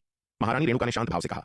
हाँ युवा स्वामी, आप दीदी मोहिनी को प्रशिक्षण के लिए उत्तरी महाद्वीप में लोमड़ी कबीले की पैतृक भूमि ले जा रहे हैं और मेरी गुरुमा और मैं भी जाकर कुछ मजे करना चाहते हैं। चंपा ने मुस्कुराते हुए कहा। अहम पगली लड़की, हम वहां प्रशिक्षण के लिए जा रहे हैं। महारानी रेणुका ने हल्का सा खांसते हुए उन्हें याद दिलाया। हाँ हाँ, हम भी जाकर प्रशिक्षण लेना चाहते हैं। चंपा ने जल्दी से खुद को सुधारा। यह सुनकर विराट को थोड़ी लाचारी महसूस हुई। वह वास्तव में कहना चाहते थे कि वे मजे करने के लिए उत्तरी महाद्वीप में लोमड़ी कबीले की पैतृक भूमि नहीं जा रहे हैं, बल्कि भेड़िया कबीले और भालू कबीले से निपटने के लिए जा रहे हैं। हालांकि महारानी रेणुका की लापरवाही भरी निगाहें उन पर टिकी देखकर विराट ने बुद्धिमानी से चुप रहना ही ठीक समझा। यह मौसी रेणुका ऐसी नहीं थी जिनसे उलझा जाए। अगर उन्हें गुस्सा दिलाया तो वह किसी भी समय उनकी पिटाई कर सकती थी। इसके अलावा चंपा के उत्साहपूर्ण चेहरे को देखकर वह उसका मजा खराब नहीं करना चाहते थे। ठीक है, तो तुम लोग हमारे साथ आ सकती हो। अंत में विराट केवल सिर हिलाकर ही कह सके। चंपा ने अब आरोहण लोक के अंतिम चरण को तोड़ दिया था। शक्ति के मामले में अन्य साधनों की सहायता के बिना समान स्तर पर चंपा की युद्ध शक्ति उनसे कमजोर नहीं थी। जब तक उसका सामना किसी दिव्य विकास लोक के विशेषज्ञ से नहीं होता, बहुत कम लोग उसे धमकी दे सकते थे और भले ही उसका सामना दिव्य विकास लोक के दुश्मन से हो जाए, इतने सारे दिव्य विकास लोक के विशेषज्ञों की सुरक्षा के साथ वह किसी भी खतरे में नहीं होगी। समूह ने अपना सामान बांधा और निकल पड़ा। इस बार विराट के साथ यात्रा करने वालों में शार्दुल, नीलिमा, कुर्मा, विशाल कछुआ, चंपा, मोहिनी, महारानी रेणुका, एल्डर तेज और राका शामिल थे। शार्दुल एक विशाल सफेद बाग में बदल गया जो विराट, चंपा और मोहिनी को लेकर उड़ रहा था। शुरुआत में नीलिमा शार्दुल के साथ प्रतिस्पर्धा करना चाहती थी कि कौन तेज उड़ सकता है। उड़ने की गति के मामले में वह कभी भी उस मूर्ख बाघ से नहीं डरी थी, लेकिन थोड़ी देर उड़ने के बाद नीलिमा की दिलचस्पी खत्म हो गई और वह विराट के कंधे पर आ बैठी। उसे अब शार्दुल के साथ प्रतिस्पर्धा करने में कोई दिलचस्पी नहीं थी। आखिरकार वह मूर्ख बाघ अब उससे एक लोक ऊपर था और वह अब उस मूर्ख बाघ की उड़ने की गति का मुकाबला नहीं कर सकती थी। यदि वे एक ही लोक में होते तो वह अभी भी उस मूर्ख बाघ को टक्कर दे सकती थी। थोड़ी देर उड़ने के बाद दिव्य पवन महल की स्वामी महारानी रेणुका ने शार्दुल पर एक आखिरी नजर डाली और उसकी पीठ पर उड़कर आ गई। यह मूर्ख बाघ बहुत तेज उड़ रहा था। वह मुश्किल से ही साथ रख पा रही थी। अगर वह और आगे उड़ी तो शायद बहुत पीछे छूट जाएंगी, जो अविश्वसनीय रूप से शर्मनाक होगा। वह अपनी शिष्या और विराट के सामने अपमानित नहीं होना चाहती थी, अन्यथा वह अपना मुंह कहां छिपाएंगी। वैसे भी बाघ की पीठ काफी चौड़ी थी, जिसमें 1 या 200 लोगों को ले जाने की भी पर्याप्त जगह थी। सभी के शार्दुल की पीठ पर होने के बाद सबसे अभागा एल्डर तेज था। उनमें से एल्डर तेज सबसे कमजोर और धीमा था। सबसे महत्वपूर्ण बात यह थी कि वह शार्दुल की पीठ पर कूदने की हिम्मत नहीं कर सकता था। टाइगर लॉर्ड की अनुमति के बिना उन पर चढ़ने की हिम्मत करना आत्महत्या के समान होगा। इसके अलावा विराट के अलावा शार्दुल की पीठ पर सभी महिलाएं थीं और एल्डर तेज मजे में शामिल होने की हिम्मत नहीं कर सकता था। यदि उसने विराट के मूड को खराब किया तो उसका भी वही हश्र होगा। हालांकि अगर वह पूरी तरह से अपनी उड़ान पर निर्भर रहता तो संभवतः शार्दुल द्वारा उसे जल्दी ही बहुत पीछे छोड़ दिया जाता। अंत में बाएं और दाएं देखने के बाद एल्डर तेज केवल कुर्मा, विशाल कछुआ के पास मदद मांगने के लिए दौड़ सका और सवारी का अनुरोध किया। शार्दुल की तुलना में कुर्मा से बात करना बहुत आसान था और उसका स्वभाव बहुत बेहतर था। एल्डर तेज की विनती सुनकर कुर्मा ने उसकी दयनीय स्थिति को देखकर उसे अपनी पीठ पर सवारी देने के लिए सहमति दे दी। कुर्मा को सहमत होते देख एल्डर तेज बहुत खुश हुआ और उसने जल्दी से धन्यवाद दिया। पास ही खड़ा राका शार्दुल और कुर्मा को देखकर मन ही मन हैरान था। ये दो अजीब जानवर वास्तव में प्रतिभाशाली हैं। विशेष रूप से वह विशाल सफेद बाघ। इसकी शक्ति और गति दोनों भयानक है। केवल आरोहण लोक के शिखर पर होने के बावजूद इसकी गति लगभग दिव्य विकास लोक के मध्य चरण के विशेषज्ञ के बराबर है। वह इस विशाल सफेद बाघ की उत्पत्ति के बारे में सोच रहा था। उसने शक्ति सिंधु महाद्वीप पर इतनी शक्तिशाली बाघ प्रजाति के बारे में कभी नहीं सुना था। यहाँ तक कि दानव दरबार के दानव राजाओं के सबसे कुलीन वंशज भी रक्तवंश प्रतिभा के मामले में इस विशाल सफेद बाघ की तुलना नहीं कर सकते थे। क्या यह विशाल सफेद बाघ पौराणिक दिव्य जानवर श्वेत व्याघ्र का वंशज हो सकता है? यदि ऐसा है तो यह भयानक होगा। एक बार जब यह दिव्य विकास लोक को तोड़ देगा तो शायद पूरे शक्ति सिंधु महाद्वीप के सभी राक्षसों को इसके आदेशों का पालन करना होगा। यह सोचते हुए राका के चेहरे का भाव थोड़ा बदल गया, लेकिन फिर उसने सोचा चूंकि उसने पहले ही विराट के सामने आत्मसमर्पण कर दिया है तो उसकी सेना जितनी मजबूत होगी उतना ही अच्छा होगा। यदि यह विशाल सफेद बाघ भविष्य में वास्तव में शक्ति सिंधु महाद्वीप के दानव कबीलों को एकजुट करता है तो राक्षसों के बीच उसकी स्थिति नाटकीय रूप से बढ़ जाएगी, जिससे वह सम्राट के बाद दूसरे और लाखों से ऊपर हो जाएगा। यह सोचकर राका को काफी अच्छा महसूस हुआ। यदि वह विराट के अधीन नहीं होता तो उसे ऐसे अद्भुत साधना संसाधन कहां से मिलते? दिव्य विकास लोक के अंतिम चरण में उसका प्रवेश एक अनिश्चित और अनंत यात्रा होती, जिसमें यह नहीं कहा जा सकता था कि वह इसे कब प्राप्त करेगा या क्या वह अपनी जीवन अवधि समाप्त होने से पहले दिव्य विकास लोक के अंतिम चरण तक पहुंच सकता है या नहीं। लेकिन अब इन अविश्वसनीय रूप से शक्तिशाली नागदंत चावल को चखने के बाद उसने अचानक देखा कि उसका लक्ष्य पहुंच के भीतर लग रहा था। अब पहले की तरह दूर नहीं था, यह पहुंच के भीतर लग रहा था। एक बार जब वह दिव्य विकास लोक के अंतिम चरण को तोड़ देगा तो वह शक्ति सिंधु महाद्वीप के सबसे शक्तिशाली विशेषज्ञों में से एक बन जाएगा। और इन अविश्वसनीय रूप से चमत्कारी नागदंत चावल के साथ शायद भविष्य में दिव्य विकास लोक के शिखर को तोड़ना असंभव नहीं था। और अगर उसने दिव्य विकास लोक के शिखर को तोड़ दिया तो निश्चित रूप से उसके पास दानव जाति को एकजुट करने और दुनिया को आदेश देने की क्षमता होगी। राका जितना अधिक सोचता उतना ही अधिक उत्साहित और जोश से भर जाता। नागदंत चावल का कटोरा खत्म करने के बाद राका दूसरा कटोरा लेना चाहता था, लेकिन विराट ने उसे रोक दिया। राका, तुमने अभी तक कुछ भी हासिल नहीं किया है, इसलिए मैं तुम्हें दिन में ज्यादा से ज्यादा एक कटोरा नागदंत चावल दे सकता हूं। विराट ने उसकी ओर देखते हुए शांति से कहा। यदि तुम और अधिक नागदंत चावल चाहते हो तो तुम्हें युद्ध गुण बैटल मेरिट्स अर्जित करने के लिए कड़ी मेहनत करनी होगी और उन्हें मुझसे नागदंत चावल के बदले में बदलना होगा। मैं विराट पुरस्कार और दंड में हमेशा निष्पक्ष रहा हूं। योग्यता को पुरस्कृत किया जाता है और दोष को दंडित किया जाता है। यहाँ कोई मुफ्त का खाना नहीं मिलता। हालांकि राका ने अब मेरे सामने आत्मसमर्पण कर दिया है, लेकिन यह केवल जीवित रहने की इच्छा से है। वह मेरे अधीन सेवा करने के लिए बहुत प्रेरित नहीं हो सकता है। उसे प्रेरित करने के लिए मैं केवल डर का उपयोग नहीं कर सकता। मुझे उसे कुछ लाभ देने की आवश्यकता है, लेकिन अगर मैं उसे ये साधना संसाधन बिना किसी शर्त के दे दूं तो वह आभारी नहीं हो सकता है। जो चीजें बहुत आसानी से मिल जाती हैं उनकी कद्र नहीं होती। दया और कठोरता का संयोजन इन अनियंत्रित राक्षसों को वश में करने का सबसे अच्छा तरीका है। पहले राका को नागदंत चावल के लाभों का अनुभव करने दें, फिर उसे और अधिक नागदंत चावल के बदले युद्ध गुण अर्जित करने दें। इस तरह भविष्य में राका के उत्साह की कमी के बारे में कोई चिंता नहीं होगी। समझ गया अधीनस्थ? राका ने जल्दी से उत्तर दिया। उसका दिल कस गया। वह समझ गया कि मुफ्त के भोजन जैसी कोई चीज नहीं होती, बिना प्रयास के कोई इनाम नहीं मिलता, विशेष रूप से ऐसा चमत्कारी संसाधन नहीं। नागदंत चावल के चमत्कारी प्रभावों को देखते हुए एक बार जब इसे सार्वजनिक रूप से बेचा जाता तो यह संभवतः अनगिनत दिव्य विकास लोक के विशेषज्ञों को इसके लिए हाथापाई करने के लिए आकर्षित करता। तथ्य यह है कि वह इसे युद्ध गुणों के बदले में बदल सकता था। यह पहले से ही बेहद दुर्लभ था। अन्य दिव्य विकास लोक के विशेषज्ञ भले ही वे इसके बदले में कुछ देना चाहते, उनके पास ऐसा अवसर नहीं हो सकता था। इस समय राका के भीतर एक ज्वलंत इच्छा प्रज्वलित हुई। वह महान योग्यता प्राप्त करने और विराट से बड़ी मात्रा में नागदंत चावल के बदले में इसे बदलने के लिए इंतजार नहीं कर सकता था। पहले जब उसने विराट के अधीन सेवा की तो वह अनिच्छुक था, केवल जीवित रहने की आवश्यकता से बाहर निकल रहा था। लेकिन अब योग्यता अर्जित करने की उसकी इच्छा अविश्वसनीय रूप से प्रबल थी। इस बार यदि भेड़िया कबीले के वे बूढ़े खूसट वापस लौटने पर यह नहीं जानते कि उनके लिए क्या अच्छा है, तो उसे निर्दयी होने के लिए दोष न दें। अपने स्वयं के मार्शल आर्ट भविष्य के लिए किसी भी रिश्तेदारी का क्या मतलब है? सब भाड़ में जाए। इसके अलावा विराट की नींव अकल्पनीय रूप से गहरी है। ऐसे व्यक्ति का विरोध करके भेड़िया कबीला केवल अपना ही विनाश लाएगा। यदि वे जिद्दी बूढ़े लोग सलाह नहीं सुनते हैं तो उसे जितनी जल्दी हो सके उनका सफाया कर देना चाहिए, ताकि वे पूरे कबीले को अपने साथ नीचे न खींच लें। एक बार जब वह दिव्य विकास लोक के अंतिम चरण को तोड़ देता है, या यहां तक कि दिव्य विकास लोक के शिखर को भी, तो क्या भेड़िया कबीले के पास अभी भी कोई रास्ता होगा? पूर्वी महाद्वीप उत्तर के पास अरबों मील में फैला एक विशाल शहर है। यह शहर 3 महान प्राचीन कुलों में से एक प्रसिद्ध शर्मा परिवार का पैतृक घर है। इस समय शहर के बाहर आकाश में 2 आकृतियां आंधी तूफान वाली हवाओं से गुजरी और शहर के बाहर आकाश में पहुंची। ये 2 आकृतियां एक युवा जोड़े की थीं, जो दिव्य प्राणियों की जोड़ी की तरह लग रही थीं। वीरू, यह मेरा घर है, हम घर आ गए। शिखा शर्मा ने अपने बगल में खड़े लड़के की ओर मुड़कर देखा और मीठी मुस्कान के साथ कहा। अब जब वे शर्मा परिवार के घर पर थे तो वे मध्य महाद्वीप से अकल्पनीय दूरी पर थे। अब उसे इस बात का डर नहीं था कि उसके वीरू को विराट द्वारा छीन लिया जाएगा। पिछले 3 वर्षों से वह लगभग बिना रुके यात्रा कर रही थी और उसने लड़के से उसे इधर उधर ले जाने के लिए भी कहा था, ताकि उसे लगे कि उसकी गति बहुत धीमी है। 3 साल की यात्रा के बाद वे आखिरकार पूर्वी महाद्वीप में शर्मा परिवार के क्षेत्र में लौट आए। लड़के ने नीचे विशाल और भव्य शहर को देखने के बाद सिर हिलाया। वे आखिरकार पूरे 3 साल उड़ने के बाद अपनी मंजिल पर पहुंच गए थे। वास्तव में यदि वह अकेले उड़ता तो उसकी गति को देखते हुए इसमें 3 साल नहीं लगते, अधिक से अधिक 2 साल लगते। लेकिन वह शिखा शर्मा को ले जा रहा था और बहुत तेज उड़ने की हिम्मत नहीं कर सकता था। ऐसा न हो कि शिखा शर्मा तीव्र स्थानिक दबाव से घायल हो जाए। वीरू, चलो वापस चलते हैं, मैं तुम्हें अपने माता पिता से मिलाने ले चलूंगी, शिखा शर्मा ने खुशी से कहा। लड़के का हाथ थाम लिया। जैसे ही वह बोली, उसने लड़के का हाथ थाम लिया और नीचे विशाल राजसी शहर की ओर उड़ गई। जैसे ही वे शहर की दीवारों के पास पहुंचे, एक सिटी गार्ड ऊपर उड़ गया और उनका रास्ता रोक दिया। हालांकि यह देखने पर कि यह शिखा शर्मा थी, उसने उन्हें प्रवेश करने दिया। यदि यह शर्मा परिवार का कोई अन्य सदस्य होता तो उन्हें प्रवेश करने के लिए अपने पहचान टोकन दिखाने की आवश्यकता होती। आखिरकार शर्मा परिवार 3 प्राचीन कुलों में से एक के रूप में, एक ऐसा वंश जो करोड़ों वर्षों से अस्तित्व में था, उसके अनगिनत सदस्य थे। सिटी गार्ड के रूप में उसके लिए शर्मा परिवार के हर सदस्य को जानना संभव नहीं था और स्वाभाविक रूप से प्रवेश के लिए एक पहचान टोकन की आवश्यकता थी। हालांकि शिखा शर्मा आखिरकार शर्मा परिवार की युवा पीढ़ी की एक बहुत ही उत्कृष्ट शिष्या थी, जो परिवार के भीतर काफी प्रसिद्ध थी। सिटी गार्ड उनसे परिचित था, इसलिए उन्हें देखकर उसने उन्हें जाने दिया। जहां तक शिखा शर्मा के साथ वाले लड़के की बात है, चूंकि वह उसे लाई थी, इसलिए उसने उससे पूछताछ नहीं की। शर्मा परिवार की जागीर बाहरी लोगों को आने से मना नहीं करती है। जब तक वे अपना उद्देश्य बताते हैं या किसी शर्मा परिवार के शिष्य द्वारा परिचय दिया जाता है, तब तक उनका स्वागत है। शहर में प्रवेश करने के बाद शिखा शर्मा युवक का हाथ थामे सीधे शहर में एक हवेली की ओर उड़ गईं। हवेली के गेट पर पहुंचने पर दोनों आकाश से उतरे और अंदर चले गए। गेट पर कई गार्ड खड़े थे। जब उन्होंने दोनों को प्रवेश करते देखा तो वे उन्हें रोकने ही वाले थे, लेकिन जब उन्होंने देखा कि यह शिखा शर्मा है तो वे जल्दी से झुक गए और खुशी से चिल्लाए, छोटी मालकिन वापस आ गई हैं। हाँ, मैं वापस आ गई हूँ, शिखा शर्मा ने मुस्कुराते हुए कहा। इसके साथ उसने युवक का हाथ थाम लिया और खुशी खुशी हवेली के गेट से अंदर चली गई। शिखा शर्मा को युवक को ले जाते देख गार्डों की आंखों में भी मुस्कान का संकेत दिखाई दिया। ऐसा लगता है कि इस बार छोटी मालकिन को उनका प्रिय मिल गया है, एक गार्ड ने मुस्कुराते हुए कहा। क्या यह अच्छी खबर नहीं है? मालकिन इतनी चिंतित थी कि छोटी मालकिन को पति नहीं मिल पाएगा। अब सब ठीक है, छोटी मालकिन अपने प्रिय को घर ले आई है, मालकिन को अब इस बारे में चिंता करने की जरूरत नहीं है, दूसरे गार्ड ने मुस्कुराते हुए कहा। घर लौटने के बाद शिखा शर्मा तुरंत युवक को अपने माता पिता से मिलाने ले गई। पिताजी, माँ, मैं वापस आ गई हूँ, शिखा शर्मा चिल्लाई और युवक का हाथ थामे एक बड़े हॉल में घुस गई। शिखा, तुम आखिरकार वापस आ गई। हॉल में एक सुरुचिपूर्ण विशेषताओं वाली मध्यम आयु वर्ग की महिला ने पुकार सुनकर पीछे मुड़कर देखा और शिखा शर्मा को देखकर आश्चर्य और खुशी से चिल्ला उठी। वह जल्दी से शिखा शर्मा की ओर बढ़ी, जिसने भी लड़के का हाथ छोड़ दिया और मध्यम आयु वर्ग की महिला की बाहों में दौड़ गई, उसे कसकर गले लगा लिया। माँ, मैंने इन वर्षों में तुम्हें बहुत याद किया, शिखा शर्मा ने नखरे दिखाते हुए कहा और मध्यम आयु वर्ग की महिला के आलिंगन में समा गई। अरे पगली, तू सच नहीं बोल रही। अगर तुझे सच में अपनी माँ की याद आती तो तू घर आए बिना लगभग 20 साल तक बाहर नहीं भटकती। मुझे लगता है कि तूने बहुत मजे किए हैं और अपने माता पिता को भूल गई है। सुरुचिपूर्ण विशेषताओं वाली मध्यम आयु वर्ग की महिला सुमित्रा ने शिखा शर्मा के सिर पर थपकी दी और चिढ़कर कहा, ओह माँ, मैंने ऐसा नहीं किया, बस मुझे घर से निकलने का मौका कम ही मिलता है, इसलिए मैं आपके कहने से थोड़ा ज्यादा समय तक रुक गई। शिखा शर्मा ने अपनी माँ की बाहों में सिमटते हुए लाड से कहा। शिखा, क्या तुम अपने इस युवा दोस्त को अपने माता पिता से नहीं मिलवाओगी? बस अपनी माँ के साथ ही लाड प्यार मत करती रहो। इस समय एक मध्यम आयु वर्ग के व्यक्ति जो बहुत ही सौम्य और कुलीन दिख रहे थे ने हॉल में मुस्कुराते हुए कहा, ओह ठीक है, मैं परिचय करवाती हूँ, ये मेरा दोस्त है शिखर शर्मा।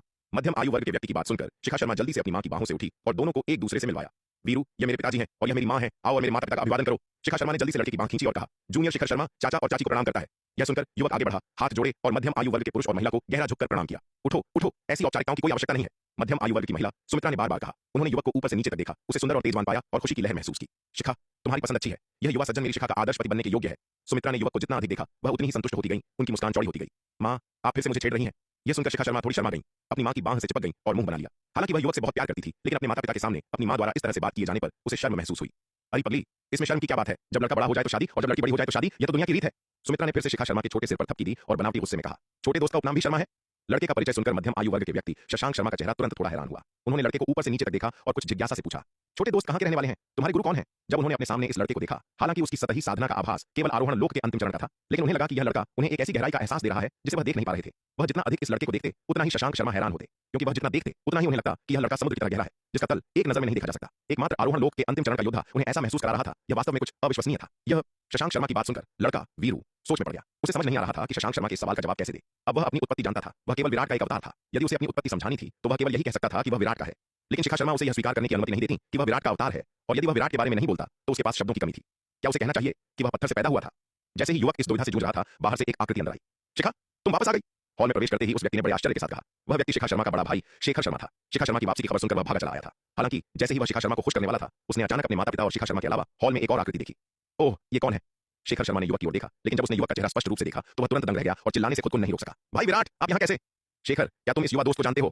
शेखर शर्मा की बातें सुनकर मध्यम आयु वर्ग के व्यक्ति शशांक और भी अधिक जिज्ञासु हो गए। पिताजी, ये भाई विराट हैं, जिनका जिक्र मैंने आपसे पहले किया था। उन्हें आज शक्ति सिंधु महाद्वीप में सबसे उत्कृष्ट प्रतिभा माना जाता है। शेखर शर्मा ने जल्दी से कहा। क्या तुम विराट हो? यह सुनकर शशांक दंग रह गए। उन्होंने संदेहपूर्ण नजर से कहा, लेकिन क्या तुमने अभी यह नहीं कहा था कि तुम्हारा नाम शिखर शर्मा है? पिताजी, मेरे भाई की बकवास मत सुनो, वह बिल्कुल भी विराट नहीं है।